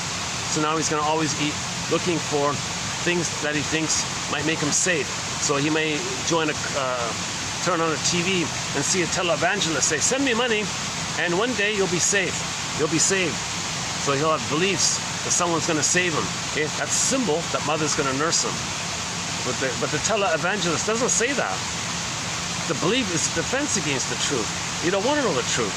So, but the pain of the truth creates the false belief. So now you're going to send money to the televangelist. Whoops. Oh.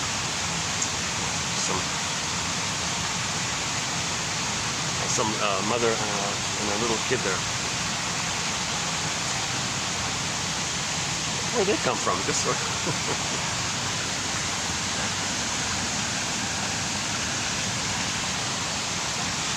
Yeah, that kid's probably about, I would say, maybe 2.5 or something. And he's doing the now Voyager thing. He's just exploring around. And mother's okay with it, keeping him safe kind of thing, but doesn't disturb him. Lets the child run to her so that the child can know that he can discover, and while doing so, not lose her. That's called the rapprochement phase. Between 18 months and 36 months, the child is an explorer, like that little kid was just now. He was exploring around with his little tricycle there. And the mother was nearby, so if the child freaked out, "Hey, Ma, you're still there? Oh, I'm still there." So the mother was there as a secure base for emotional refueling.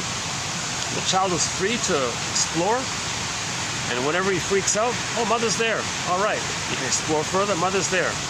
Now, at some point, the mother can just sit somewhere and not have to like follow him kind of thing.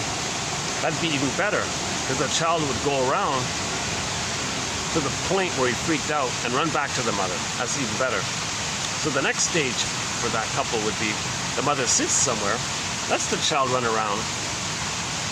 When he freaks out, then he'll run back to the mother and say, oh, okay, I can explore and learn, and my mother will still be there. He's not ready to explore and not have his mother. He's got to do both. He's got to explore and still have his mother. So the lesson of the rapprochement phase is that he's not going to lose his mother while he's knowing himself and understanding himself. What is he like? What is learning about things? Because some mothers do this. The child explores. Hey, Mom, look what I found. Oh, don't bother me. I'm busy. The child goes, oh my God, if I learn, I lose my mother. I don't want to lose my mother, so don't learn.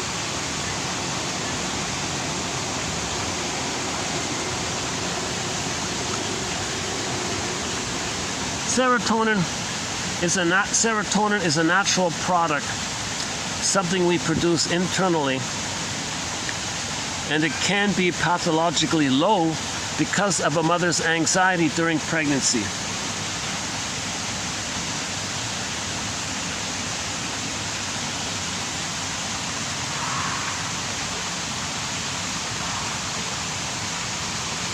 Then they may go through life eating cookies, becoming an emotional eater, as if to reset it. It's too low. Cookies, can you reset it properly? You can't. If it's set in, it's set in. You can have 20 lifetimes eating cookies. It's not going to reset the trauma that caused the improper setting. But John was saying it's as if you're trying to reset it, kind of thing. You're trying to fix it. But no symbolism of mother's sweetness in the form of like candied sweetness can translate to mother's sweetness back then. It doesn't work. Okay, next part here. The price of repression is always diminished consciousness.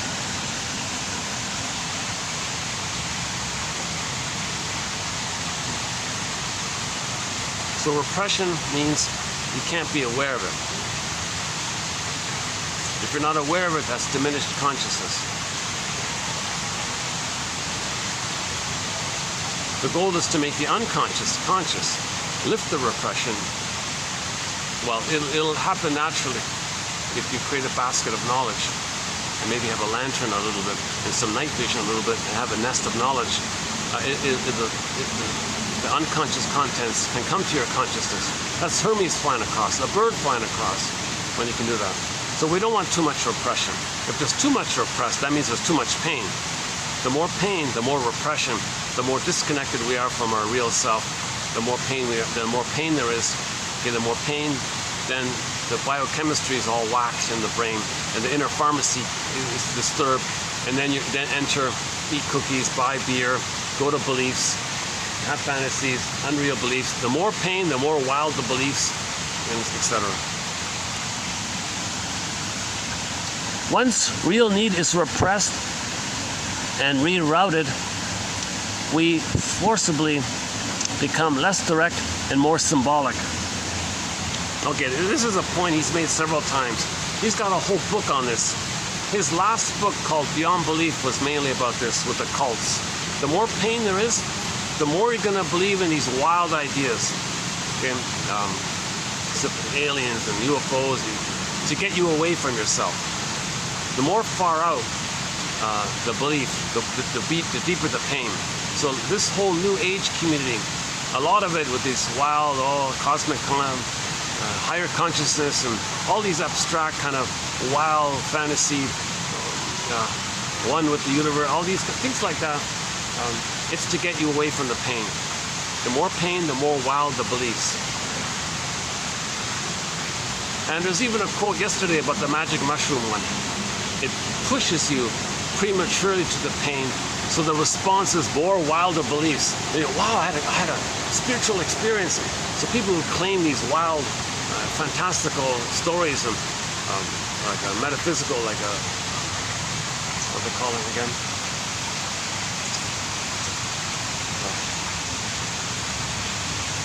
Occultist type of things, right? These wild, obscure beliefs and all this. So to get these wild, obscure beliefs where you're one with the universe or something like that, you got to tap into the pain. The greater the pain, the more you're seeking the fusion and the bliss with the mother in the fantasy of symbolic mother. So when religion is being used as a tool of the pillage system, in that case, religion is being used to prevent healing. Okay, so on this point, we covered a bit of it in the last video, so let's not do it here now. And if you go to the last video, the last video would be a good follow-up to this video. I think the last video, marked 2761, would be a good follow-up to this video. Yeah.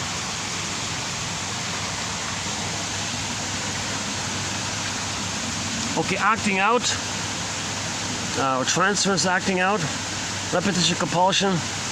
Okay, he just simply calls it act-outs.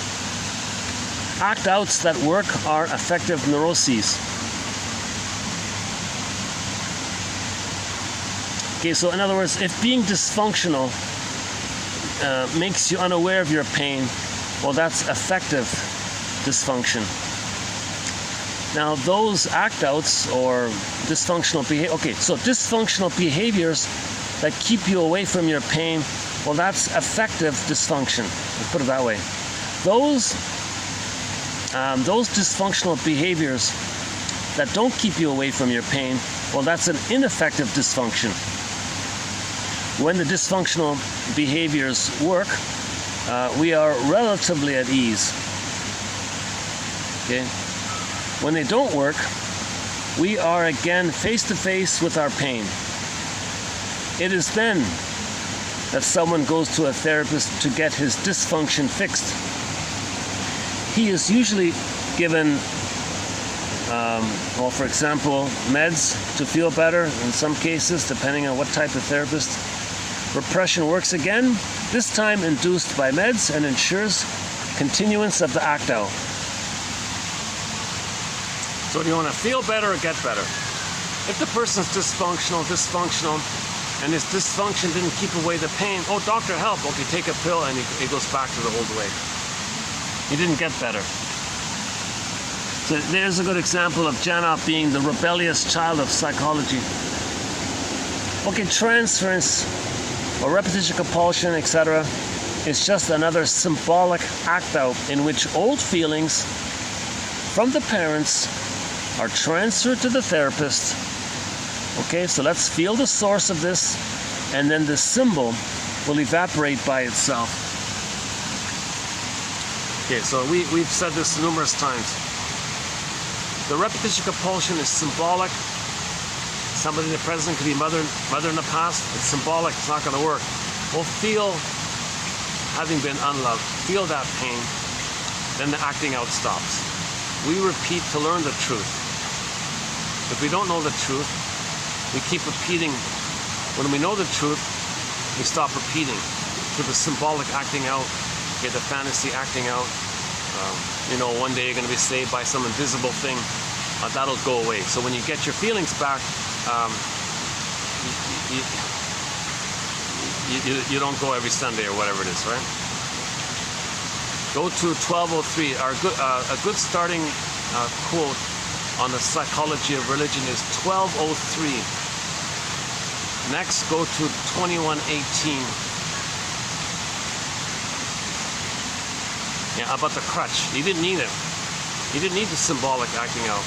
When you feel, the symbol drops.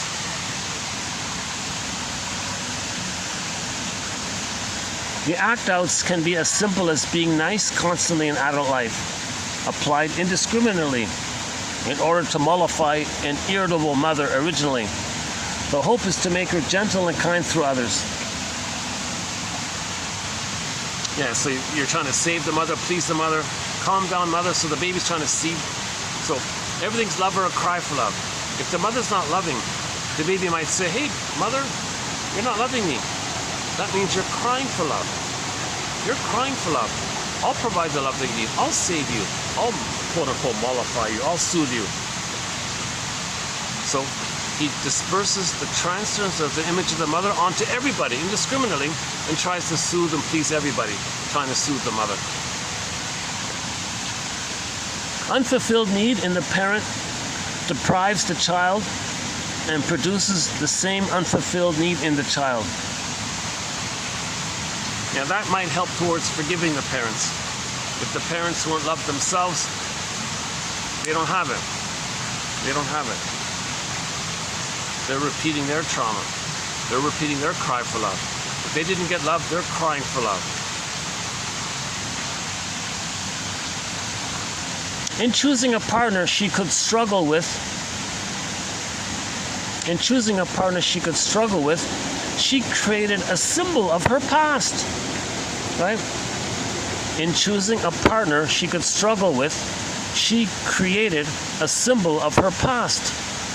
That's not bad. Symbols are representations of real needs.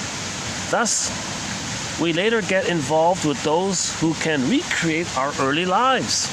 One marries a critical person like one's father and then struggles thereafter to try to earn his approval symbolically.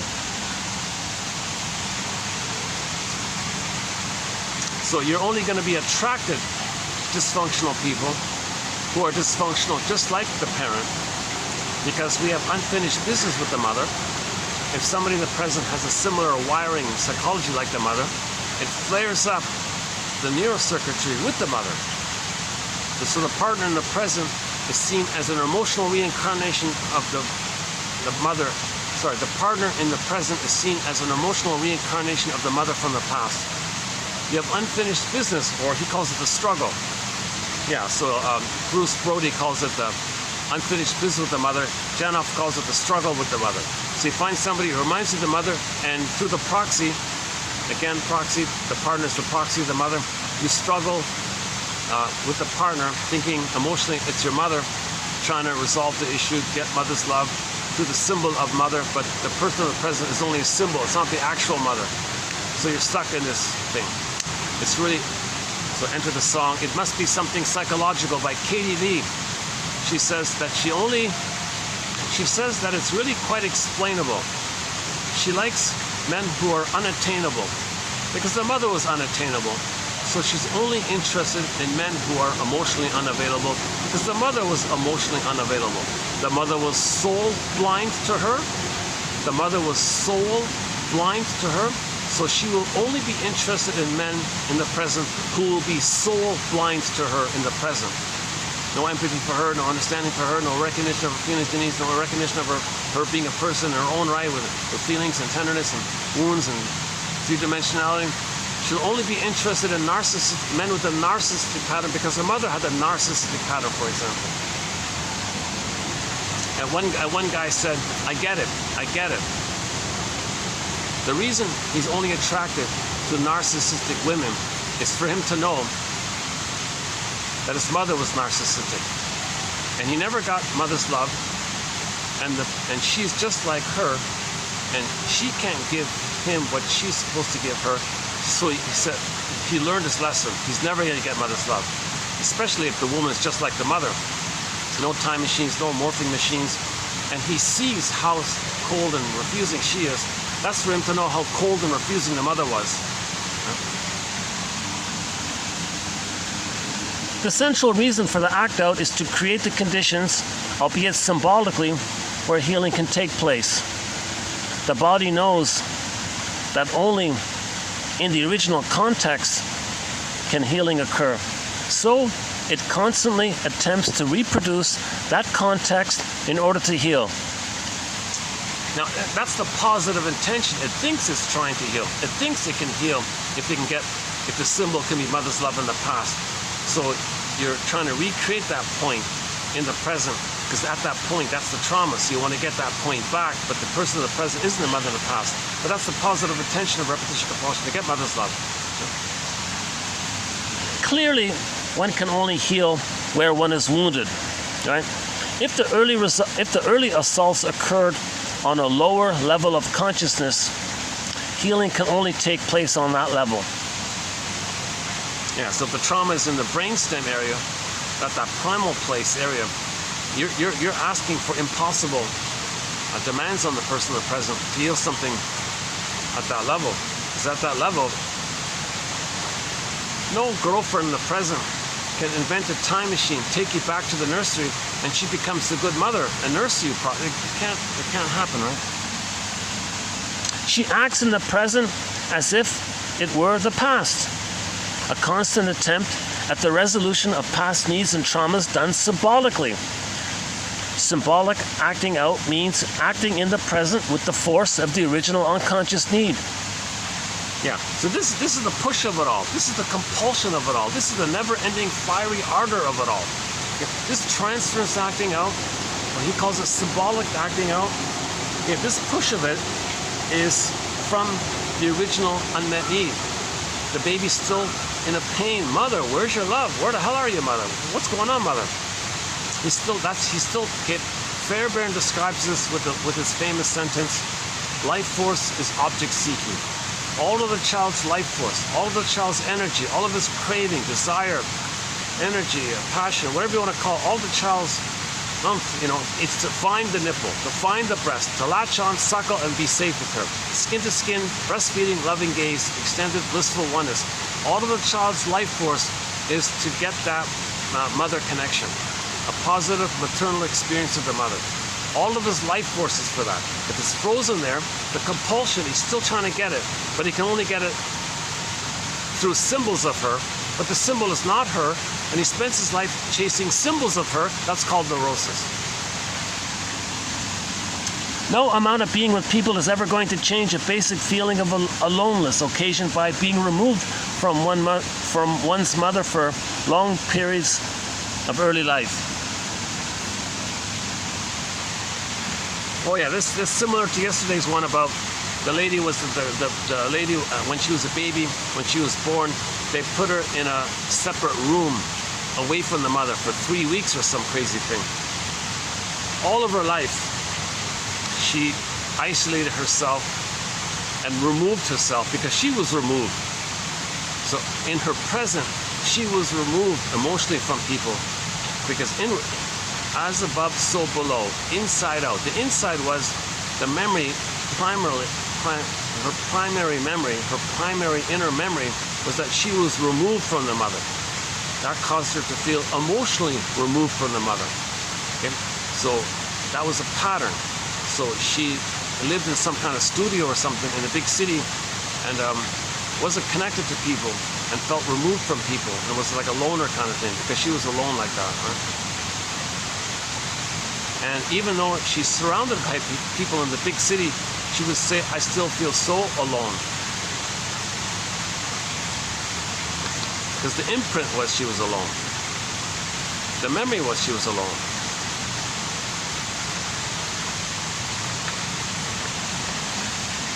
We work hard and act smart in order to feel love instead of mourning the love we didn't get.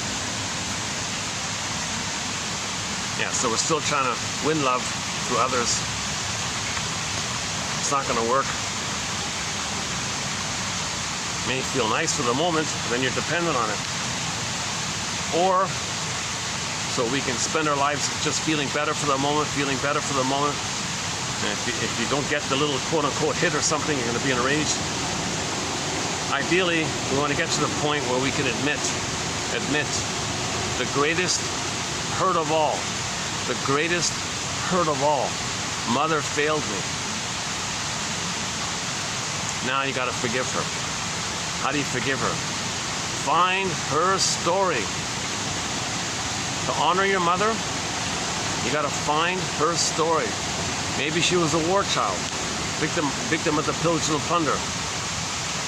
She was revved up with too much cortisol, and she's searching and she's replaying her trauma, traumatizes her child to communicate that she was traumatized. We're homotraumicus. See, we're homotraumicus. And there's too much cycling around going on. The short selling outwardly traumatizes a lot of people. And they grow up and then traumatize others that are circling around. So we got to stop, look in the mirror, and heal the man in the mirror. Heal the woman in the mirror.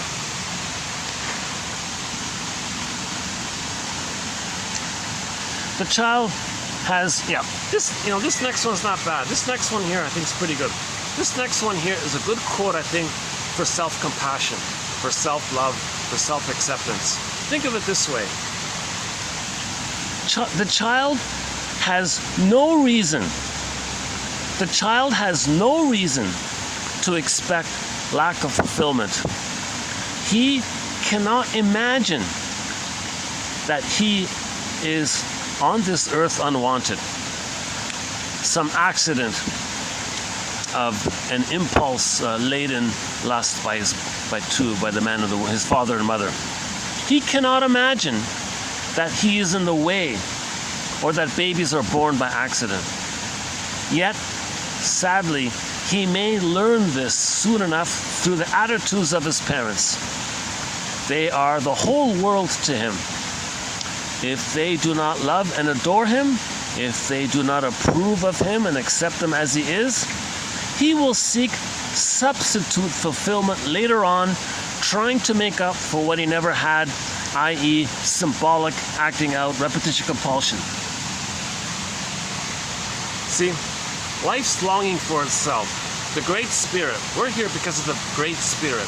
Life's longing for itself. Okay? Gibran's poem called On Children. We're here from life's longing for itself by the Great Spirit. And the odds of you being here are 1 in 400 trillion. We're all chosen. If you think of it in that way, we're all chosen by the Great Spirit. It's natural. No child thinks he's going to be here with some kind of accident. He wasn't wanted. He's disturbing his mother. Mother's angry because he's going to break her career. Mother's going to be resentful because she's being put in a position to give love when she never received it herself. No child has any such thoughts like this. No child has any kind of thoughts like this. The problem is with the parents, not with the child. You see? So we can heal. There's a huge empathy for ourselves in this point. We can love ourselves just on this point right here, I think. And then, now you're forgiving the parents. They're traumatized. They're wounded. They would have loved the baby if they could have, but they couldn't because they were traumatized. They would have if they could have. The natural thing is for mothers to love their baby. Even the stray cat I saw in the busy city managed to nurse his kittens in some little corner somewhere.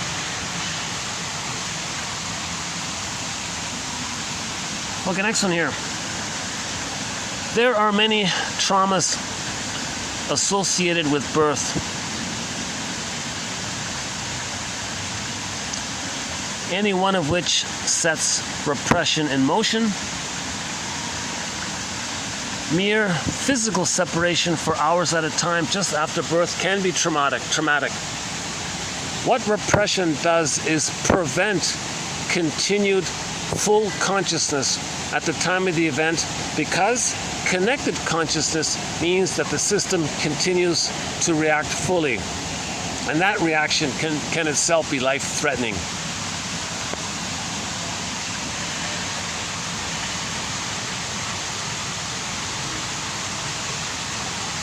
So it goes into the unconscious.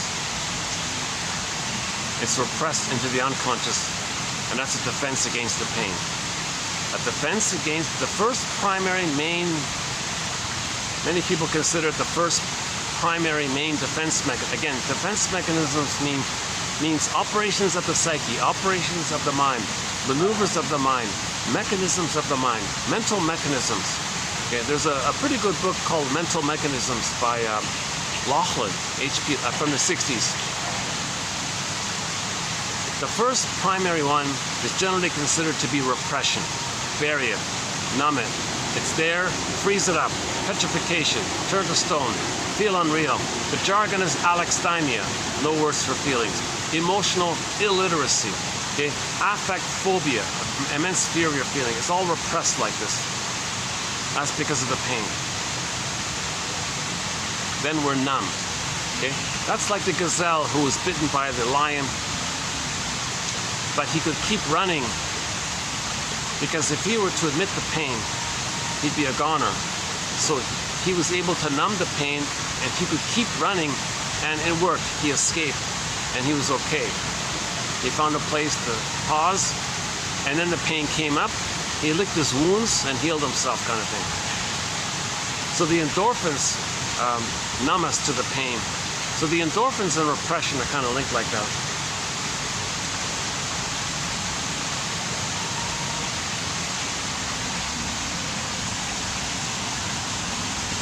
pains, such as coming close to death at birth, or the pain of the hopelessness of ever being loved as a small child.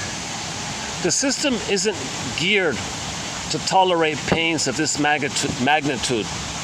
Yeah, see, we're not set up. Humans, nobody's set up to be able to feel this kind of pain. Quite the opposite.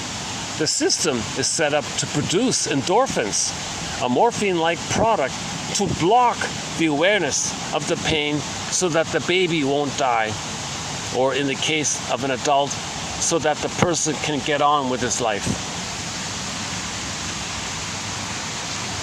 Hence the idea that we're sleepwalking through life, going in a life trance, going through the motions of life, living the unlived life, the provisional life, when does life begin kind of thing. So we have this constant endorphin to keep us away from the pain.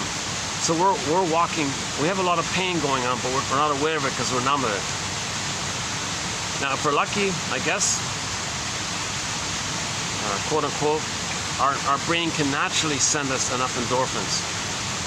But if it can't, because the pain is too great, then we look for beer and cookies, or beliefs, fantastical beliefs, because the beliefs induce the serotonin of the fantasy blissful oneness with the mother. Okay, it triggers the pain, and then you get the endorphins that way. It loops around like that. So you trick some serotonin, get the pain, then the endorphins. So it's like a little trick of the neurochemistry with the false beliefs, right? And so religion is considered like that, right? The opiate of the people, they say, right? Again, only when it's in reference to when religion is being used as a tool of the pillage and the plunder system. Because in that case, religion doesn't want people to be healed. If religion needs to create people who are going to be angry and do to others what was done to them. So religion says, don't heal. Maintain the trauma. Don't heal. How do you not heal? Well, maintain the repression and either or thinking. That means you're going to maintain the symbolic acting out of doing to others what your mother did to you, believing that that's your way of crying for love if others are crying for love. If mother gave you poverty, you give others poverty. They can cry for love. And you're the one who says no, because your mother said no to you. So religion says, keep that going. But in the process of doing this, it's neurotic and it's psychotic. It's ultimately psychotic because we're destroying the planet in the process. Okay? The vegetables are gone, the fruits are gone, tasteless, soil damaged, water's damaged, fish are dying everywhere on the shoreline. It's nonsense. Kristen Wilson says, yeah, that's too bad I don't have the laptop. I'd like to play Kristen Wilson's 10-minute speech called Ooh My Soul. It's a very good one.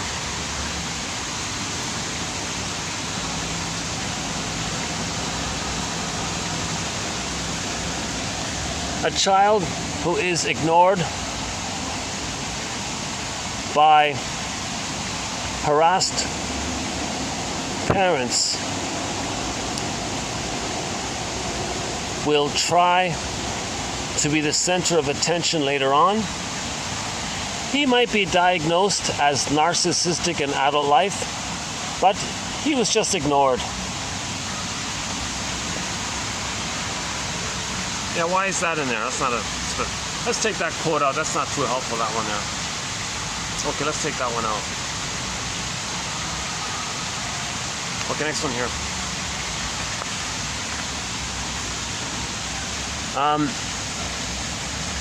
Having many quote buttons, well, the more painful the past, the easier it is to be upset. You know, I included that one here because it's a joke, an old joke, I think from 3 years ago. There's a cartoon. It's a cartoon, it's a good one, it's a good cartoon. The caption in the bubble, it says, your mother knows how to push your buttons because, hey, she sewed them on.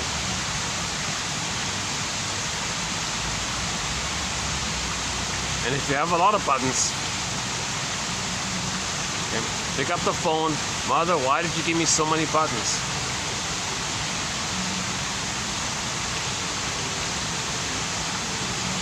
because she has a lot of buttons. And she hopes if she gives the children buttons, then it'll distract her from all her buttons. So the child is a proxy character. If the proxy could be one who's too sensitive and PTSD, let's say.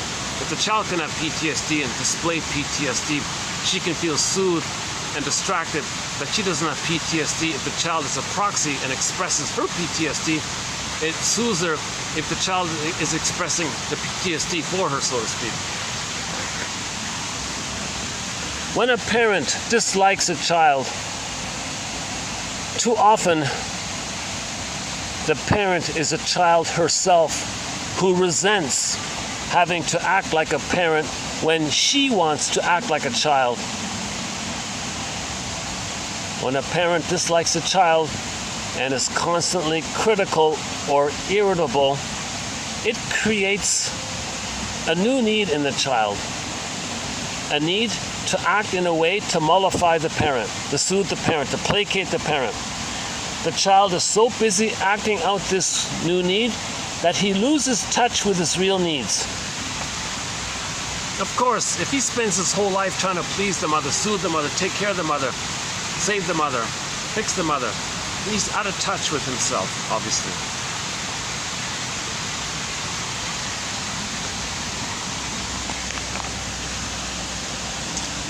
Okay, there's a difference between treating the need for something versus treating the need itself. Okay, the need itself. Okay, that's the need direct, the origin, versus the derivative of that need, i.e. a calming agent that masks the real need. So a person might say they need cookies to mask the need of being unloved. Oh, a lot of music coming on here. Hopefully it's not copyrighted. Oh yeah, I had this once happen before. Yeah, that's okay. I think the camera doesn't register this music, yeah. Okay, last one here. Tears are the expression of need. Anger is the expression of frustration of need. That's a quick little, brief little summary statement there. If you can admit that you didn't get your needs met, and you have enough identity to admit the reality, you can cry as an expression that your needs didn't get met. If you can't do that, if you can't cry, you'll be angry. So when joy and sadness got zooped away, anger's at the console. So anger is an expression or frustration of the unmet need. Anger is about attachment. Anger is linked to the needs for a secure attachment style not being met. Sadness means you had something, you lost it, you can admit it. Now there's two kinds of tears. Some tears are just about some present tension issue. It's okay. Of course it's necessary. It's detoxing and all this. It's the deeper weeping we're looking for. We got to go to that deeper kind of place. So there's two. We don't have too many quotes on these two types of tears. Sort of like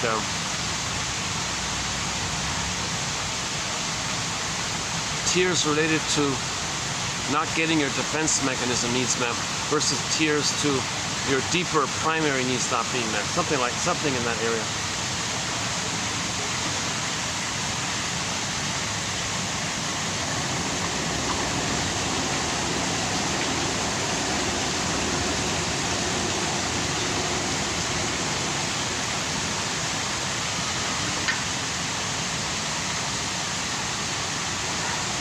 I'm wondering if I should just start to wind down here.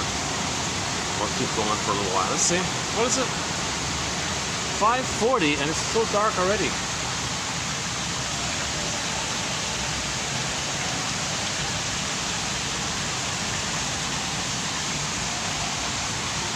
Yeah, yesterday I was nearby yesterday. I had light until 6, almost 6:30 actually. Now it's roughly 5:30. It's getting dark already.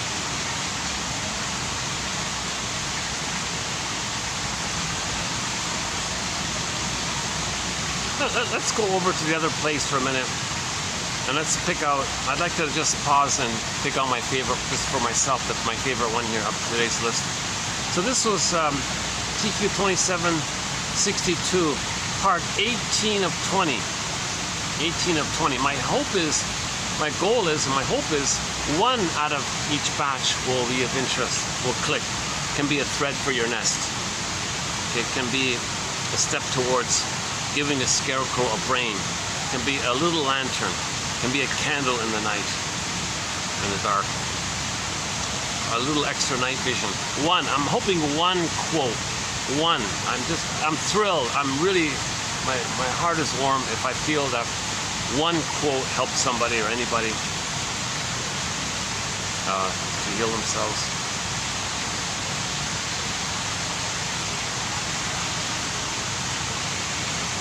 Problem is, if I go to the other place, they're gonna want me to buy another ridiculously expensive coffee. Or maybe I can just,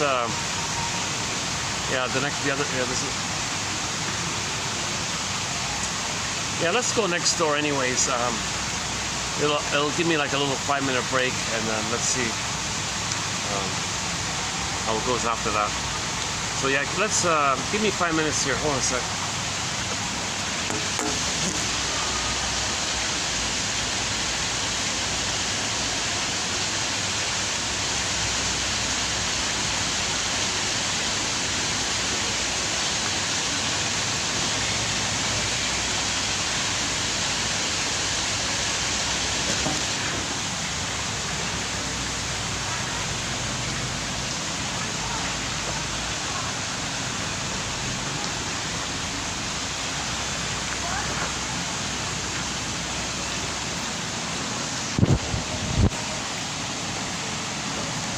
Oh, they've got a group there already. Okay.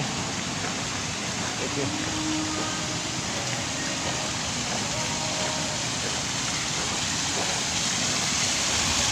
Oh, reserved. Okay. Yeah, they're busy already. Look at that. Yeah, let's leave. Yeah. All these tables are reserved.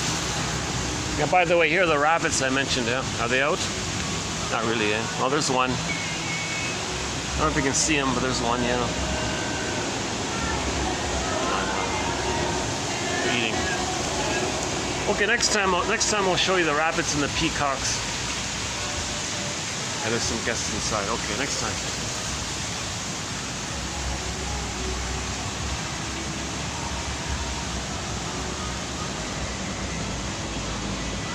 You know, they just renovated this room here. I'm hoping maybe I can use it one time. Yeah, look. Yeah, okay.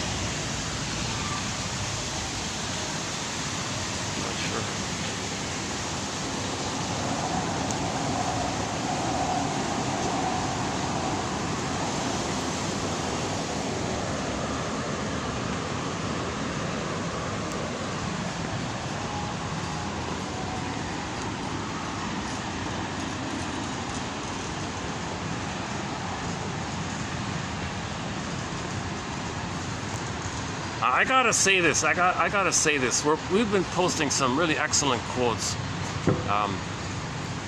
all throughout the whole time.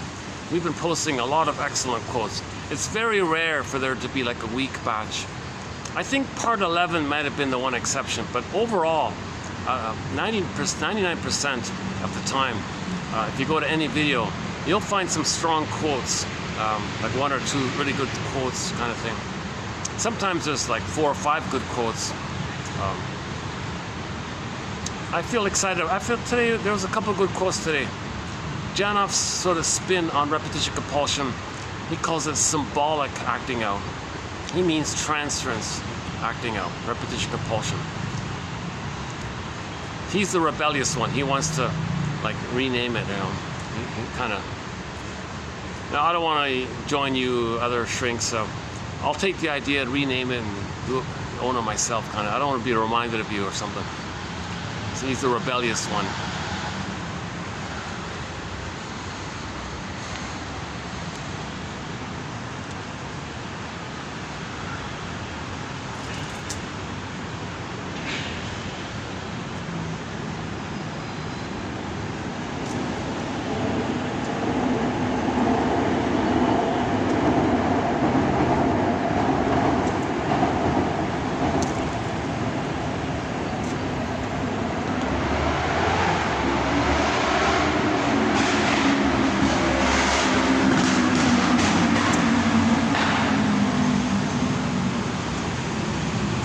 check out this tree across the street.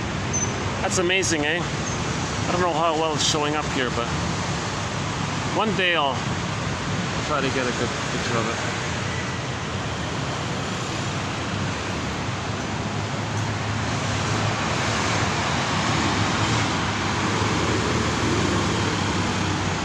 Let's see. No. How's that? Is that better?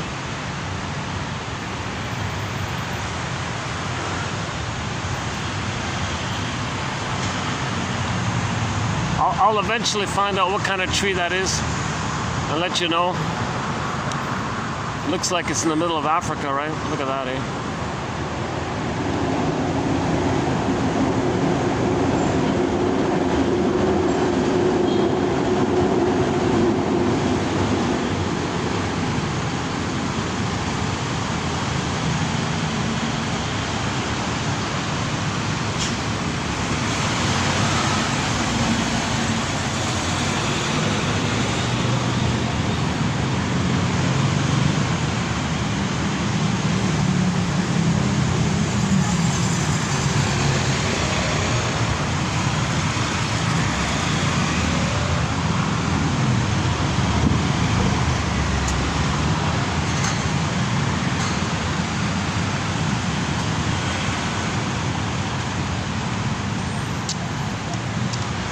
I wonder, I've tried this before, it's a little awkward in here. This is a new hotel, but they've got a tiny, tiny lobby. Let's see.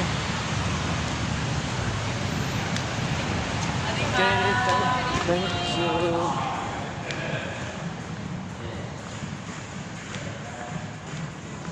Oh yeah, what about here? Let's see. Here's the front desk. Can I just sit here for 5 minutes? Is that okay? Sure, Yeah. I don't want to buy. I'm not going to buy a drink. It's okay. It's okay. 10 No minutes, problem. 15, something like It's that. okay. Yeah. No problem. Thank you. Thank you.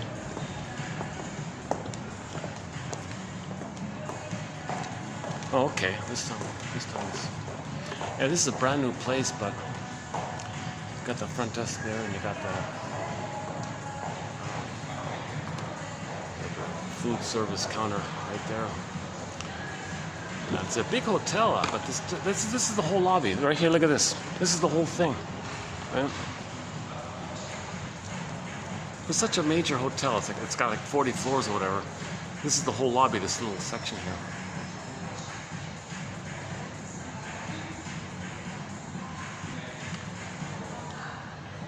Last time, yeah. Let's see. Hang on a second. A little distracting with all the staff all around.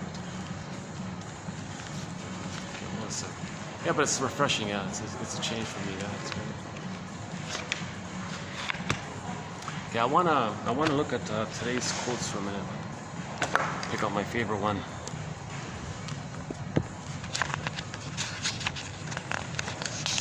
Let's just stick with today's one. Let's see.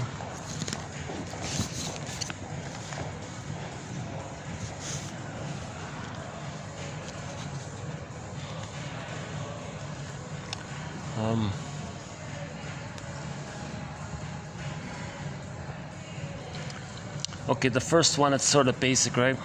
The emotional state of the pregnant mother may pose a greater risk to the child than the emotional state of the mother during the years following birth. That's his theory about it.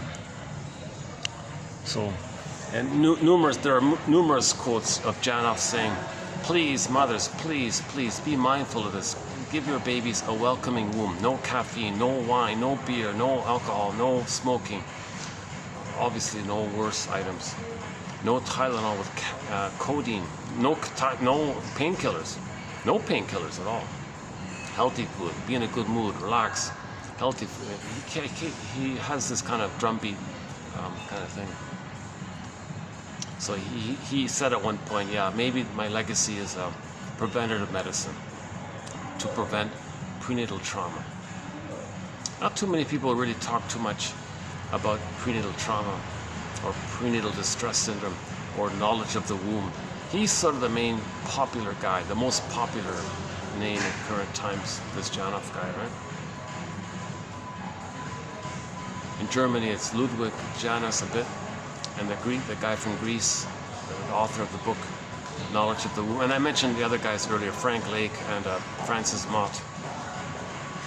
No, Francis Mott, he's more about the symbolism of the uterine life, which is very interesting, you know.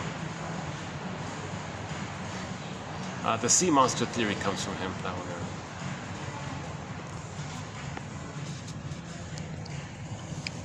Oxygen deprivation at birth lowers the set points of serotonin.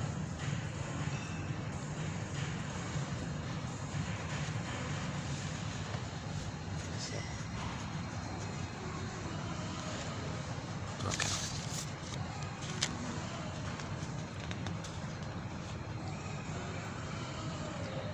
Yeah, see, the real need is repressed. So it comes like sort of rerouted, like symbolically. Right? Okay.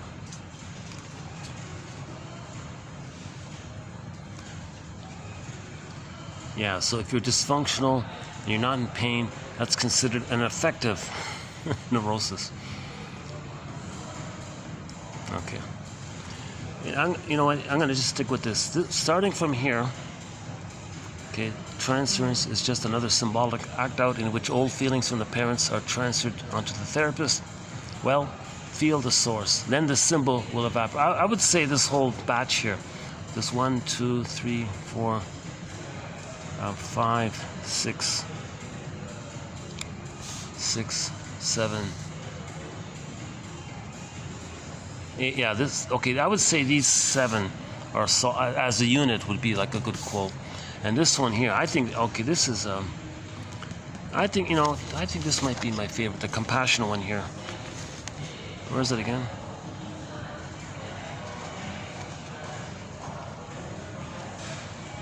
Yeah, this one here. I think this is good. This might be my favorite one. Yeah, I would say, for me personally.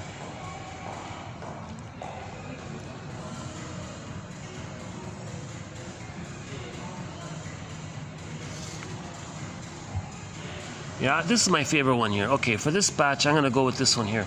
The child has no reason to expect lack of fulfillment. The child has no reason to expect, you know, pain and mother abusing him. He has no reason to think that's going to happen. He has a biological basic instinct that mother's going to be there, a basic trust. He has no reason to doubt that his mother's going to hurt him. The child has no reason to expect pain from his mother. He can't imagine that he or she was born unwanted, some kind of accident of parents' impulse-laden moment of lust or whatever. He or she can't imagine that they are in the way or that they were born by chance, unwanted. But sadly, the baby may learn this soon enough through the attitudes of his parents. Geez, I seem to be bothering you. Do you want me to leave or something? Father, mother, whatever? Well, the parents are the whole world to the child. If they do not love and adore him, if they do not approve of him and accept him as he is, well, he'll seek substitute fulfillment later on, trying to make up for what he never had. Okay, he calls this symbolic acting out, or transference acting out, repetition compulsion, spending our lives searching for a symbol of mother, trying to get those old unmet needs met. Yeah, so back to this one here. Where is it here? Yeah, back to this one here. The unconscious hope of fulfillment of old unfulfilled needs.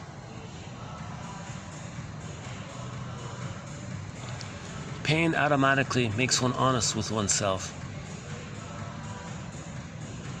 while it does away with unreal belief systems. Here it is here. We never got and will never get what we needed as a child. Okay, yeah, think about the paradise. If the baby needs paradise in uterus, if the baby didn't get that paradise in uterus, you're never going to get that. We can make a joke about it, quote, we spend the first 9 months of life trying to get out of the womb, and the rest of our lives trying to get back in.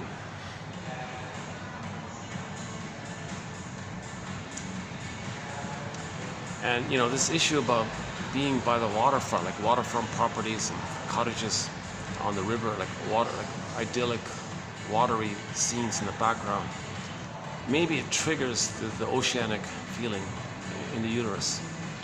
So they're kind of, in a way, they're trying to, maybe not necessarily that's the case, but maybe in some cases, if somebody's willing to pay a fortune for a waterfront property, are they doing it to feel that they're trying to get that feeling of once upon a time being in the water world, and the blissful oceanic feeling, oceanic oneness, water world time? It's a nice little play. Yeah, this time I like it here. Yeah, it's nice. Nice. I like the green sofas. Are nice. Yeah.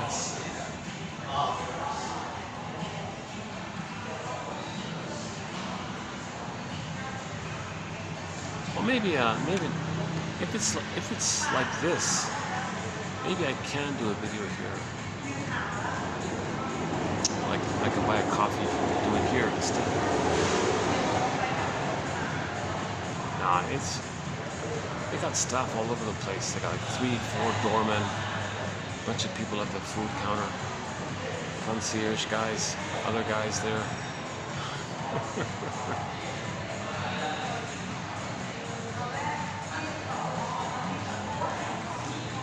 It's funny, you know, maybe if somebody had claustrophobia in the canal, Janoff would say, if you feel a little claustrophobic like that, if you're in a place like this where a little closed, a lot of people around, it may trigger the memory of being in the canal where you're stuck and felt claustrophobic.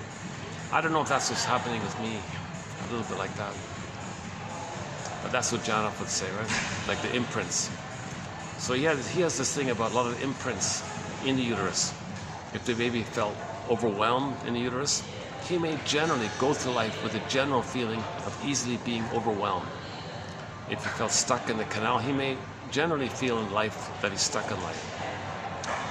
If he feels that when he tries to do something, he gives up kind of easily, well, the prototype was he was coming out of the canal, mother took painkillers, and the baby became drunk in the mind while in the canal. So he tries to do something in the present, that triggers the old response. The brain sends him endorphins and he's drunk in the mind. Try something, I give up, I don't know, I can't think clearly, I give up. And there's a whole list of little examples like that, right? In the last video I ran through some of those examples. Oh yeah, that's right, in the last video I ran through the main examples by Janoff. So yeah, I really think the last video is a good follow-up to this one.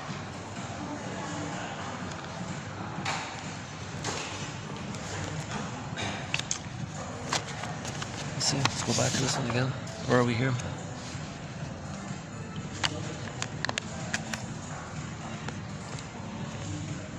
Yeah, okay, here's the gazelle one. We're set up to numb our pain. It's set up like that. It's a part of the survival thing. So it helps us to survive, to keep going while in pain, right? So you might see that with some Olympic athletes or something. They might be, or sports people, they might actually be in a lot of pain, but they keep playing. And we say how great they are. You know, yeah, put them on a stamp. I think, I'm sure Terry Fox was in an immense amount of pain running like that, but his brain sent him endorphins. He was numb doing it. We put him on a stamp. What a hero in all this. You know, the point I'm making is, he could keep on going, even though he was in pain.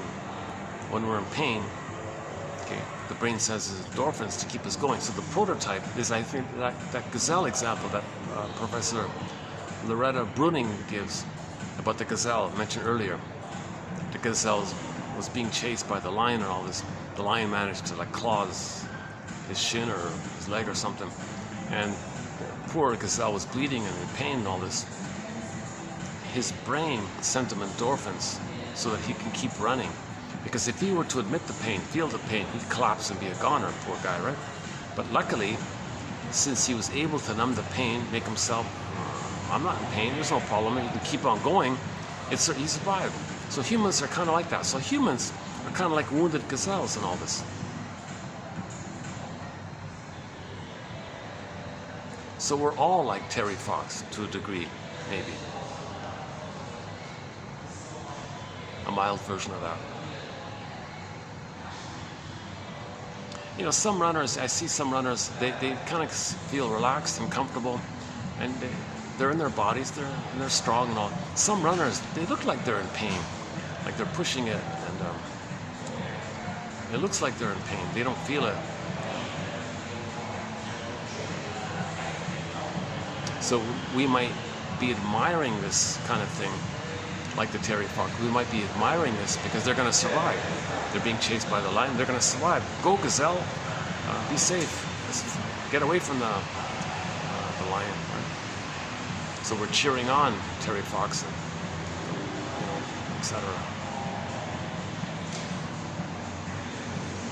It's like us being wounded, and we're numb, and we're running from the pain of the voracious wolf image or lion image that we create of our mothers.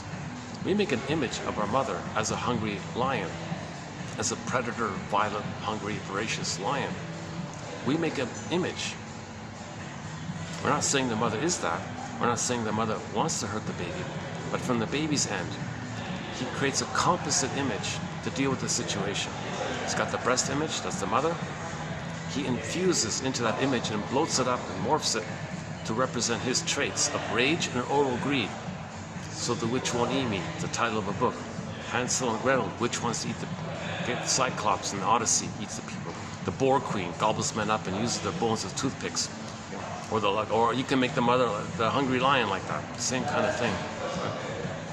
So we may feel like the wounded marathon runner in pain, because we feel that.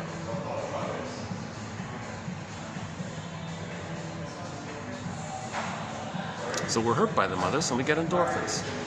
So one of the quotes in Janoff's material here is that when there's a pain, there's an electrochemical neon flashing light, unloved, beep, beep, like an alert, pain, unloved, alert, pain, okay, and then endorphins, and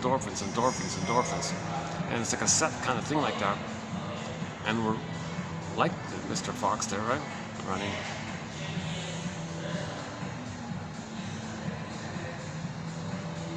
That's the first time I haven't thought about him since for decades. Yeah, just came to mind. Yeah, it's funny about that, right?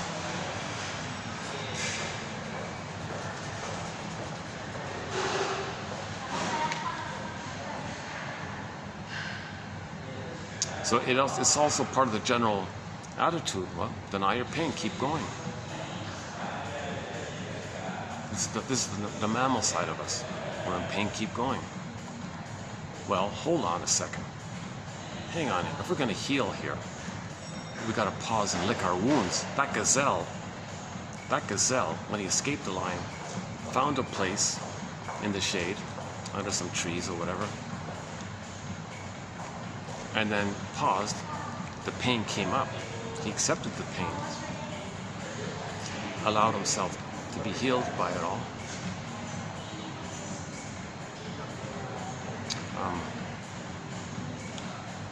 And then was healed, and he can be a relaxed, happy gazelle.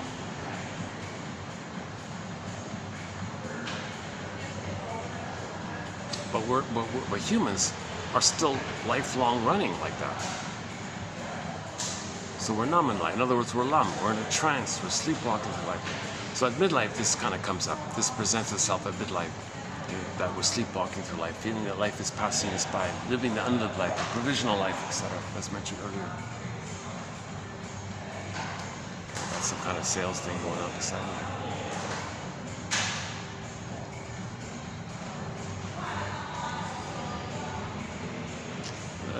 Let me move on. Let me move over. Let's stop here for a second.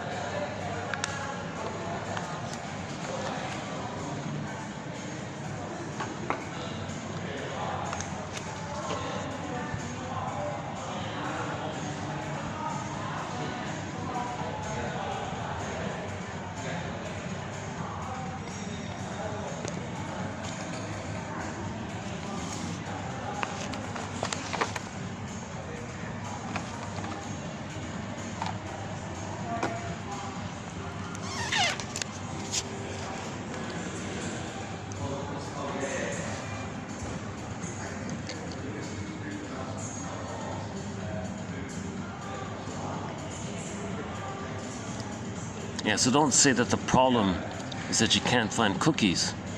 You can't find your favorite cookie. That's sort of treating the need for the cookies. The cookies are the calming agent that soothes and masks your real pain and need, unmet need. Well, what about address the need itself? The direct origin. That's called mourning. If we can, that's the whole purpose to get there, right? Yeah, this description is pretty good, right? When a parent hates her child, right? Like if the mother doesn't love the child, then she hates the child, right? She doesn't admit it, of course. When a parent dislikes a child, too often the parent is a child herself who resents having to act like a parent when she wants to act like a child herself. She might even be like kind of jealous or something, or envious. What, you're gonna get love? I didn't get it? Now, no child expects this. This is not natural. So the child is gonna maybe believe he's unwanted, but the primary thing is he's from the Great Spirit. Life's longing for itself. A 1 in 400 trillion chance of him being here. There's enough love and self-esteem just in that.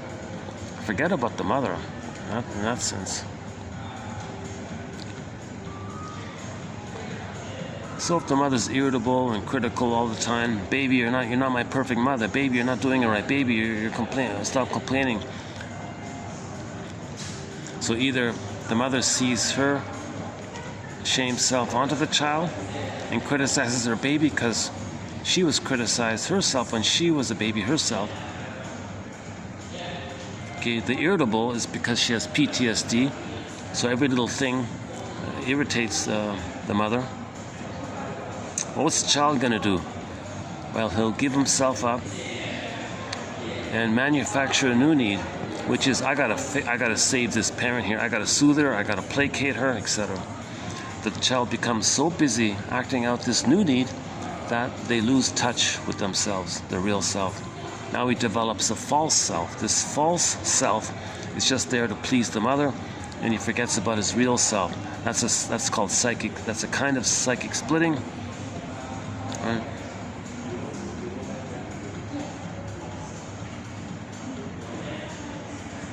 Yeah, I would think this one here is my favorite. This one here, the one that begins with "the child has no reason to." That one there.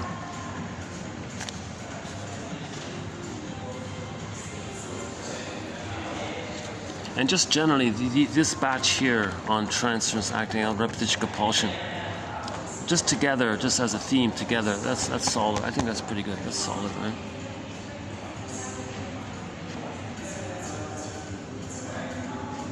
Oh no, that's a different one. Oh, hold on, sorry. Here. This one here, this batch here. Yeah, from transference to the bottom. This part here, yeah. Yeah, he calls unfinished business with the mother, he calls it the struggle, this ongoing struggle, looking for the struggle. He wants to create the struggle. He wants to find the struggle. That's because he has unfinished business with the mother.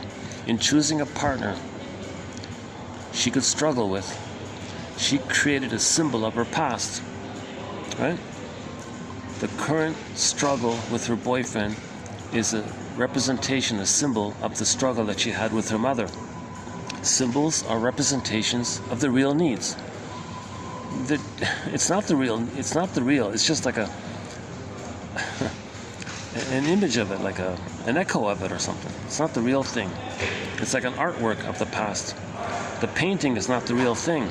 A painting of your mother is not the mother. So you're fighting with a painting, basically. Thus, we later get involved. Wow, symbols. It's hard to, how do we describe this? Yeah. In choosing a partner, in choosing a partner she could struggle with. The partner's a human being with feelings. The partner's a real human being. Let's be clear about that. In choosing a human being she could fight with, she created some kind of representation or memory. She created a memory of her past. She created the feeling that she's living back in the past. So this is all like a staging of her past kind of thing, like a new edition of the past. Yeah, usually we call it like a new edition of the past, right? The present is like a replay of the past with the mother. Thus, we later get involved with those who can recreate our early lives. Right? I love you, you're perfect, now change please. That's the struggle. I love you, you're perfect, now change please. You see, that's the title of a play. You remind me of the mother. Oh, you're perfect, you remind me of the mother. Now struggle, now change, no you change, no you change. Because the other one's doing the same thing. For example, one marries a critical person like one's father, and then change, come on, change. Be approving. Don't criticize me anymore.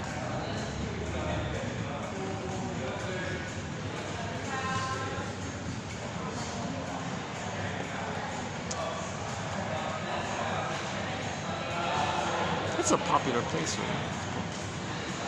This just opened a couple of weeks ago, yeah.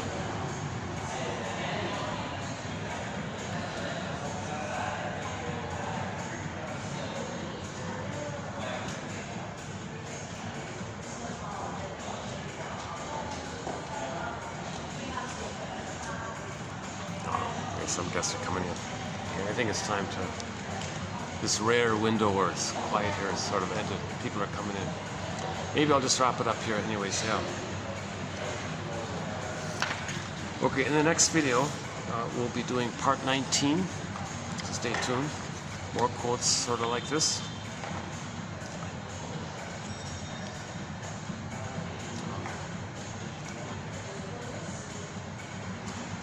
Any final thoughts here? Was it this way? This way?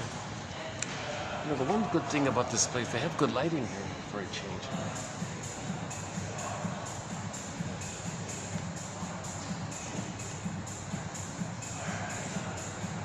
Oh, I don't know the music situation, if it's copyrighted or not. Yeah, we haven't used that joke in a very long time. I think it's been 3 years since we used that joke, right? The cartoon.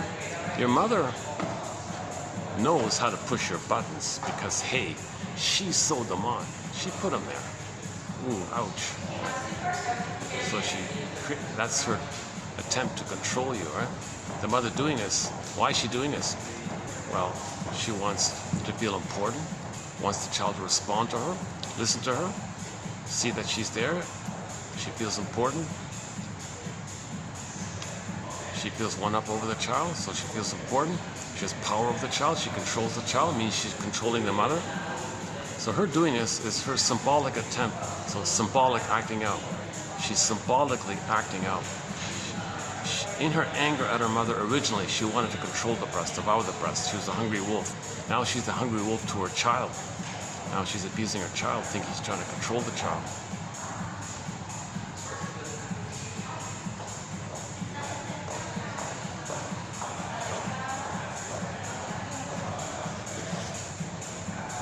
So,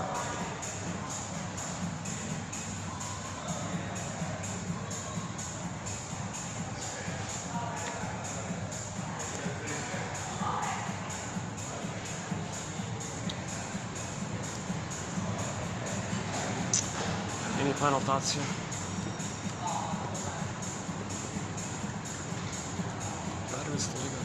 Battery's holding up. 620. I guess I could just leave it here. Yeah, let's just leave it here then.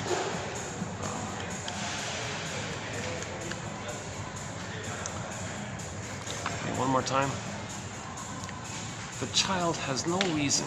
Yeah, I like this one. The child has no reason. The baby has no reason to expect that his mother's going to hurt him or abuse him or not want him or whatever. The child can't imagine this. He can't imagine this. He has this full, innate, biopsychological, social, evolutionary, natural expectation that the mother's going to be there for him. It's a natural thing, right? He can't imagine anything otherwise. See, this is a sign of homotraumacus, for the baby to learn this otherwise. Oh, another sales thing going on. Oh, this sales thing. Oh, no, not. Oh, sorry. No, they're just checking in. That's oh, I see. Oh, they check in these tables here. Oh, they're checking in. So I thought they were selling something.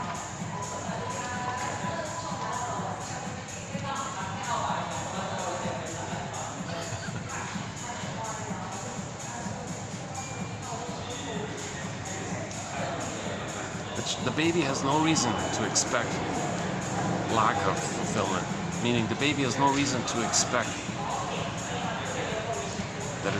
that he's going to get an insecure attachment style. He can't imagine his mother's going to gaslight him. That maybe he was there by accident or something, that he's unwanted or... But he figures it out. Jeez, the jokes that the mother's making. Well, if you weren't here, I'd be a famous movie star or whatever. Whoa, did I interrupt your career? Ouch. If that's the case, that child will spend the rest of his life searching for symbolic fulfillment of his needs, trying to make up for what he never had. Still looking for mother's love. He spent his whole life still looking for mother's love. So again, I think this is the #1 quote from Janoff. This one here. I got a feeling when I do the top 10 at the end, it's going to be this one, #1 right here. #1 right here. The unconscious hope of fulfillment of old unfulfilled needs. Pain automatically makes one honest with oneself, while it does away with unreal belief systems. We never got and will never get what we needed as a child. So this thing about what the child needed was covered in the last video. He needed paradise, a proper birth, an extended paradise. The world is my oyster phase, not to be rebuffed, and then the Voyager phase, where he learns that he can know himself and it doesn't cost him his mother and it won't cost him his mother in the process of doing so. Then at the age of 3, he's got a psychological birth. A memory template that says, I'm okay, you're okay. Anything other than that. Now when we say I'm okay, you're okay, that's just simplification, right? That's Eric Bird's thing. It means I'm a person on my own, wounded, but I'm a person. You're wounded, you're a person. We're all cousins, we're all from Africa, we're all Homo Bodoensis. You have feelings and needs. I see it, I have empathy, I understand. I have feelings and needs, I understand it. Okay, no one's being objectified. They've moved beyond that objectification thing. The objectification thing is called part-object relating. In the beginning, the baby's only mainly relating to the mother in the sense of a part of her, the breast part. The baby doesn't see the mother like as a full person with feelings and all this. For example, if the baby's angry and he bites the nipple, he has no concept that the mother's in pain. The breast is just serving him like a utilitarian kind of thing, right? Later on, he recognizes it. But if he's traumatized that early on, he can go through life with an inability to have empathy for others. He never got to that place of seeing the mother as a person with feelings. That's why people can't apologize or make reparations or make amends. Oh, it's quite the reverse. If they hurt someone, they want to hurt them more as a defense against the original pain. They have complicated grief. They can't grieve. They can't admit any kind of feelings. So they're always in manic, aggressive mode. So anger is the main character of the concept.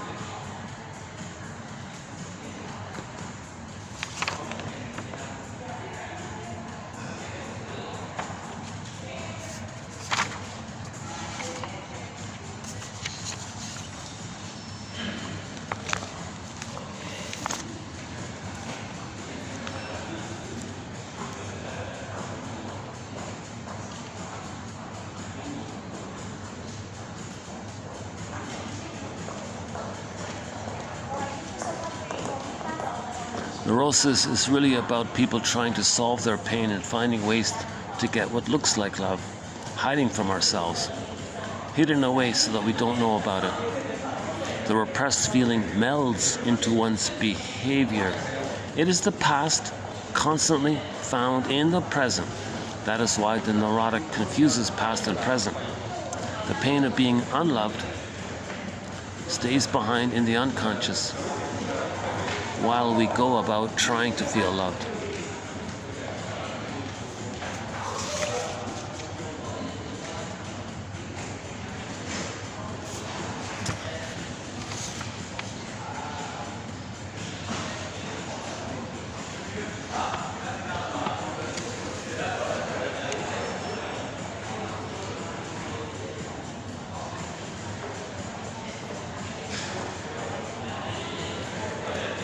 Heavy drinking mothers are at greater risk to produce cancer in their offspring.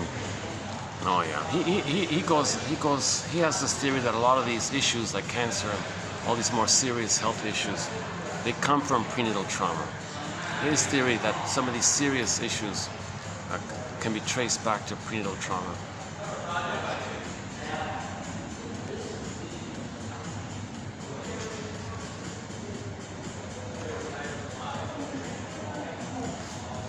Neurotics are reacting to an unresolved past projected onto the present.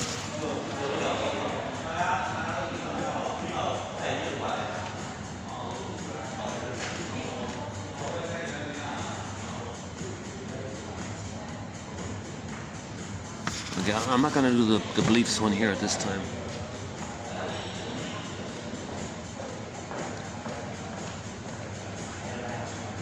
Yeah, short sellers have always known the power of rhetoric to move people's emotions. The cynical deployment of propaganda to create mass false consciousness and manufacture consent. Yeah. See, if you don't know yourself, you don't see the lies. If you don't see your own lies to yourself, you don't see other people's lies, basically.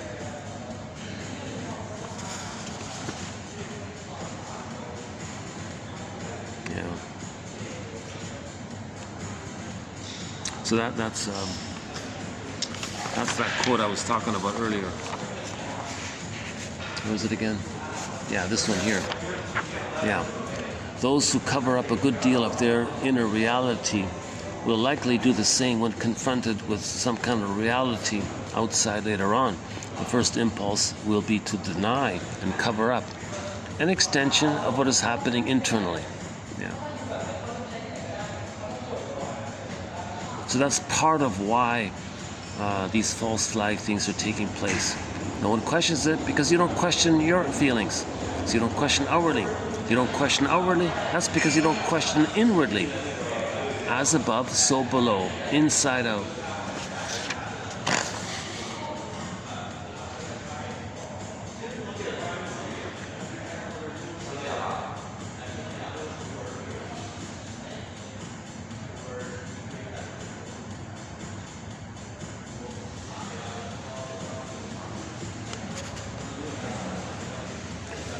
Yeah, one can say to a client, you are acting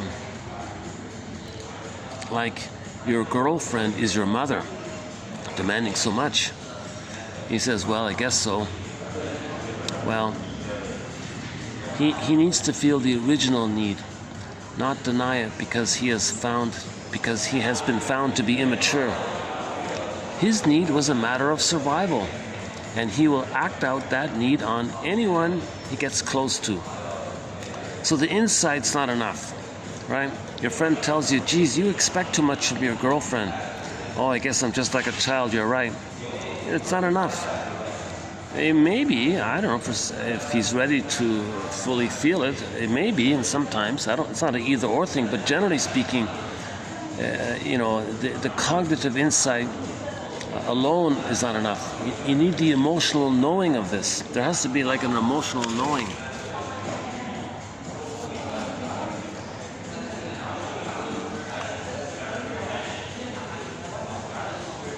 To finally experience the agony of one's imprinted pain is often the end of a long road through unreality back to the only true guide to life, one's feelings. Yeah. growing up with my family, I was in a trance. I wasn't myself. I wasn't the center of my existence. And then I was with the guru. That was another trance. She had little connection with what she felt. Like so many prisoners of belief, prisoners of our imprints, prisoners of our childhood, her unfulfilled childhood needs resulted in her desperate search for a parent, etc. All right.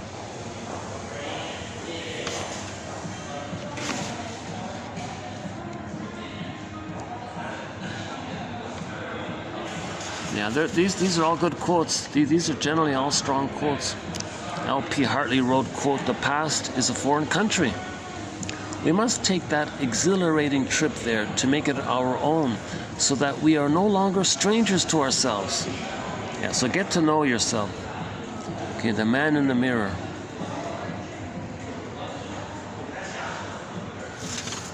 The man in the mirror is like a foreign country. Get to know yourself.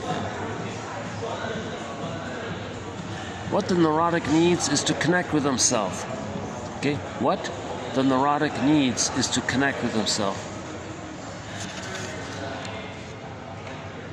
Breastfeeding, an absolute essential for a healthy child. If we don't get it when we need it, we spend a lifetime looking for symbols of mother's love or breasts in a vain attempt at unconscious fulfillment. Okay, don't let the babies cry in the crib, no crib, for the first 4 to 5 months. For the first 4 to 5 months, the baby sleeps on the mother. Skin-to-skin contact for 4 to 5 months. Don't make babies cry themselves to sleep. That's trauma. Don't put the baby in a crib in the first 4 to 5 months.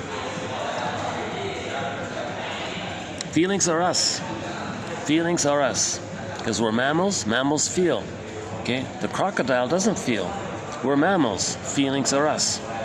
This is the ultimate meaning of finding yourself. If we discover we were unloved at age 4, well, we are finding our true self now. The aim in any therapy is to give you back your real self. Give you back your real self. Oh, there's the one about the watery issue. Idyllic and watery surroundings have always been accepted as possible symbols of the blissful state of oneness with the mother's womb. The frequent use of the word blissful in the expression blissful oneness, etc., implies general belief in the capacity of the unborn child for actually experiencing this bliss. Yeah, that's the heaven, that's the Garden of Eden, that's the paradise, the unico mystica. He's in a blissful oneness with his mother. Yeah, love outside the critical period cannot make permanent changes in the neurobiological system. Now he becomes addicted to substitute fulfillment. The client must eventually feel the lack of love she underwent in childhood. It is the pain of feeling no love that lifts repression. Okay, eating cookies all the time keeps unloved from being felt. Once the suffering is felt, the trauma loses its force. If there were any way that an imprint can be erased, it would be in bringing the trauma up to the third brain for integration. So unconscious to consciousness. That's what that means. We got to be conscious of the unconscious pain. Well, here's a good example of the mother using the son to be her good mother. One time her son looked away, and the mother screamed at her child, "Look at me when I'm talking to you." Okay, so this is an old feeling toward this parent's, his own parents, which has been suppressed and now erupts inappropriately. You see, so there's a clue that the mother is using her child as a symbol for the missing good mother love that she needed.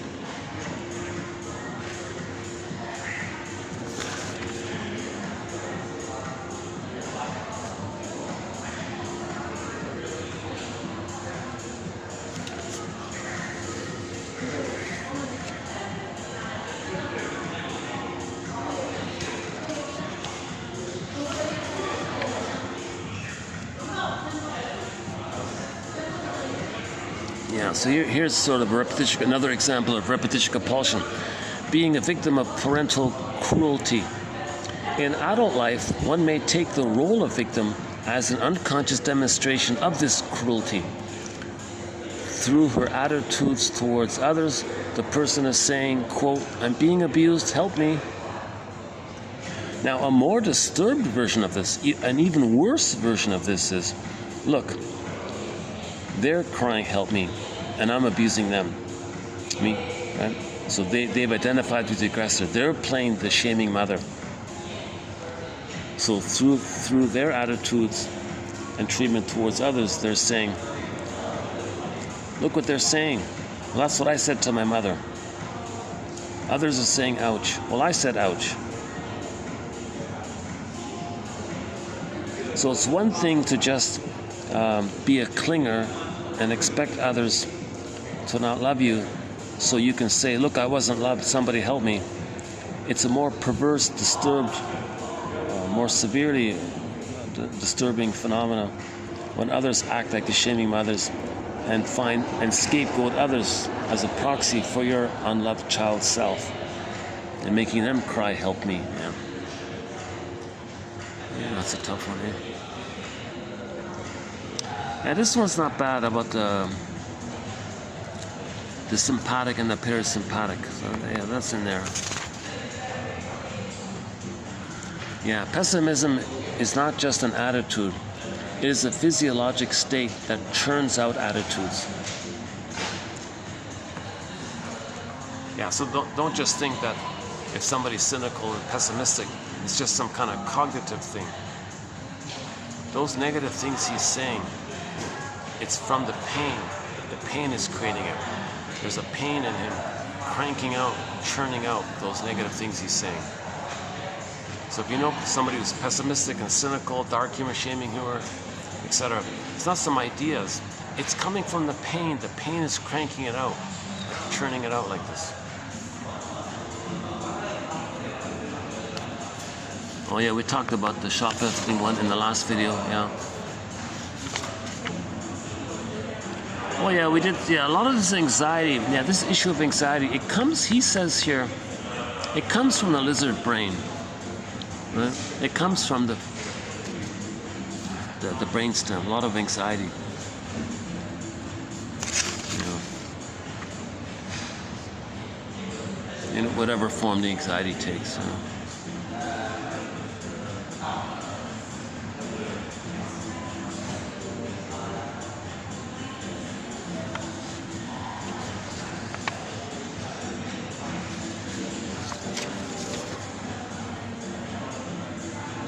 Denying feeling is what makes the neurotic act out symbolically. That is why the struggle never ends. The feeling is never resolved. Instead, there are always symbolic efforts, symbolic chases.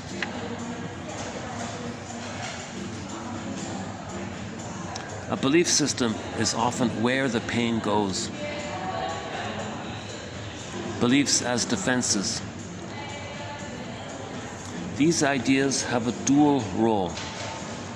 So your belief systems, okay, when beliefs are being used as a defense against pain, okay, then they have a dual role. One, to reflect previous experience and at the same time serve to mask the pain of it. Okay, and so on. I'll just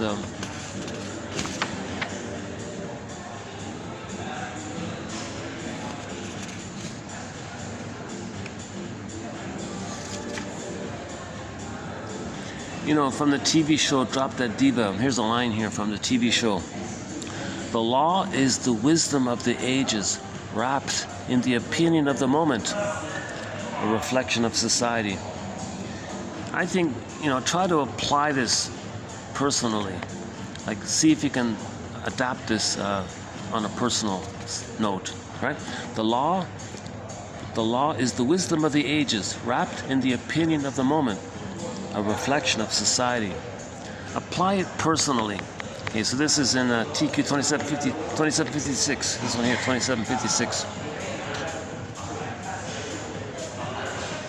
Okay, the alien ones. So the aliens and UFOs, that's a symbol for trauma. In other words, it's alien. It's alien for the baby to be traumatized. So later on he believes in aliens as a symbol that he was traumatized. Remember, the baby can't believe he's going to be hurt. That's an alien idea. Hence, so he believes in aliens as a symbol of the trauma.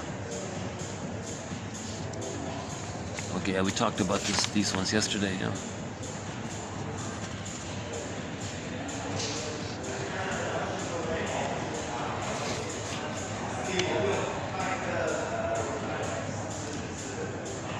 Okay, these are the oxygen quotes. Yeah. Okay. Yeah. So if you have an attitude like this, my girlfriend doesn't listen to me. That's a thought. That's in the new brain. That's in the third brain. We'll take it back to the second brain. That's the feelings. We'll feel the hurt. And then the feelings, treat the feelings like a vehicle. Step into the vehicle of your feelings and see if it can take you back. Well, who didn't? Well, who hurt you? Who did listen to you? Now you're going back. The flight is from ourselves. Yeah, here's a good one.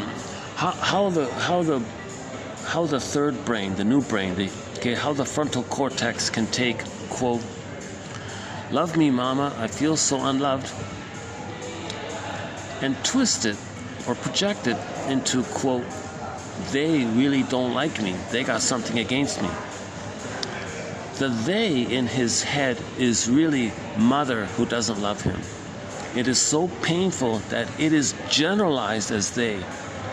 So people who do a lot of they this, they that, they're talking about the mother not loving them.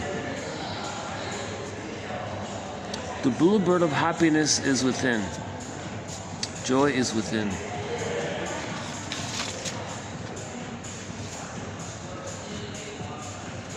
Yeah, Morpheus. Yeah. Morpheus is a metaphor for the endorphins.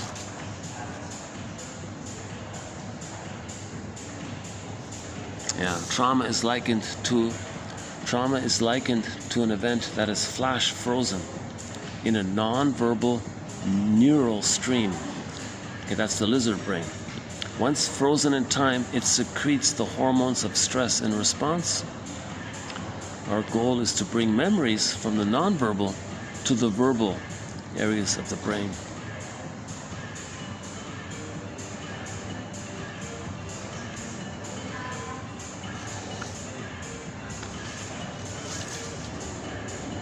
Well, this rhythm one is a good quote. Go to 27:45. 1, 2, 3, 4. The fifth one here, this lengthy one about the rhythm. That's an important one. And this one here is also good. About the neurochemical sign, the flashing sign. With deprivation, the system remains continually under stress because there is an electrochemical sign inside that flashes unloved, unloved, danger, danger, alert, unloved, unloved, on and off. That sign gives a string of orders to the brain. Okay, brain, secrete this chemical, reduce that one, stop this one, etc. These deviations are the compensating mechanisms. Now, the natural order of things is love. The lack of love is unfulfilled need that sets off the alarm. The initial birth experience may be prototypic of how the child will respond to stress later on. So we've got the notion of prototypic trauma and prototypic response. And then stresses in the present trigger the original response.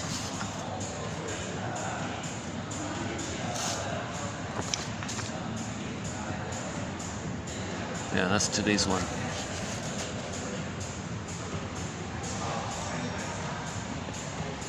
Okay, maybe I'll just leave it here for today. Okay, so thanks very much. This has been TQ 2762, part 18 of 20 on the work of the author Arthur Janoff.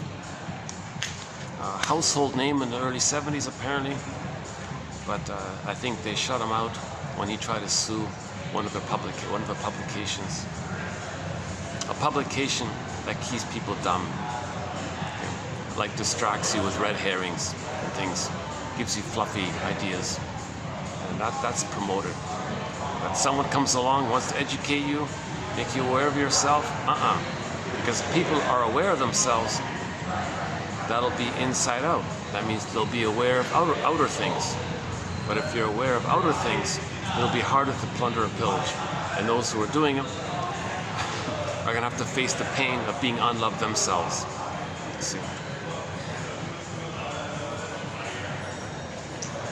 So the insight to this can also be helpful, because those with this compulsion in the short selling side can maybe pick up the phone and say, "Mother, did you short sell my soul? Did you short sell me? Did you plunder me? Did you exploit me? Did you use me? Because I'm doing this outwardly to others. Did you do that to me? Why?" And maybe, you know, there is this drive for healing.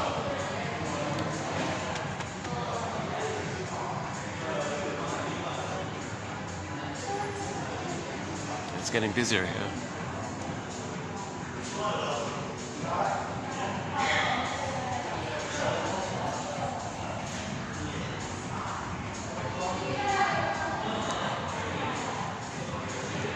Okay, I think I should. Yeah, it's getting busier here. You know, let's. I can finish up at the next hotel actually. They've got a book, a coffee book, and in it there's a blue jay, and sometimes I end the video with showing you a picture of the blue jay, because Shirley Temple says the blue bird of happiness, the blue jay, the blue bird of happiness, a metaphor for the emotion of joy. Joy is within. We want joy at the console. To get joy at the console, first we got to get sadness at the console. But to get sadness at the console, we need some kind of sense of identity. So these quotes help to create some kind of identity. Then sadness can appear. And when we do the morning, sadness can step back, and joy can run the console. And that's the natural state of affairs. Joy was there in the beginning, joy got souped away, we want joy to come back. Okay, maybe on that note I'll just end it here for today. So yeah, I'll see you in part 19. Oh, hang on. This is 18, right? Yeah, 19. I'll see you in part 19. Wait a second. Yesterday was 17. This is 18. Yeah, I'll see you in part 19. Yeah.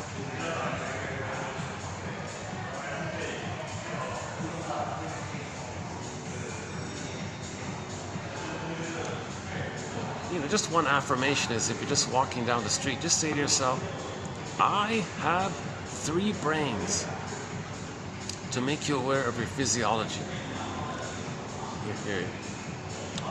your non-verbal sensations. So feelings, yes. Sensations is from the first brain. Feelings are from the mammal feeling brain. But if we don't know what we're feeling, well, remember, you have 3 brains, so notice your sensations. So we want to notice our sensations, our feelings, and our third brain integrated into the consciousness. Let us be conscious of the prior 2 brains. We want like a harmony between the 3 brains. We want the 3 brains to create a rock trio, a trio, a string quartet, a string. What is it with 3 people? A string quartet? That's 4, right? A string trio? We want a string trio. Cello, violin, and viola. Is that right?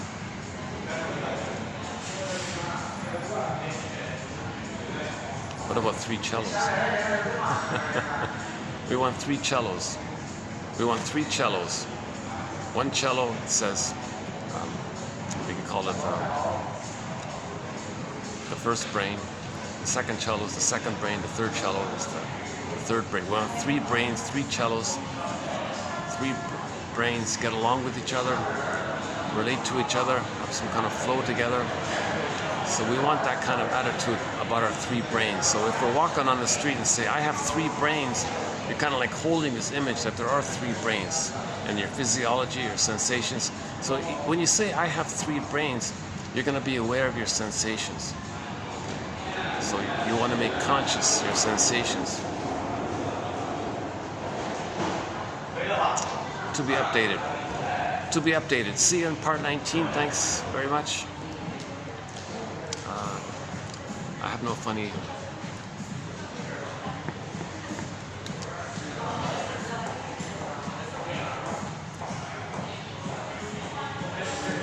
I wish I could just come up with a little funny joke at the end or something.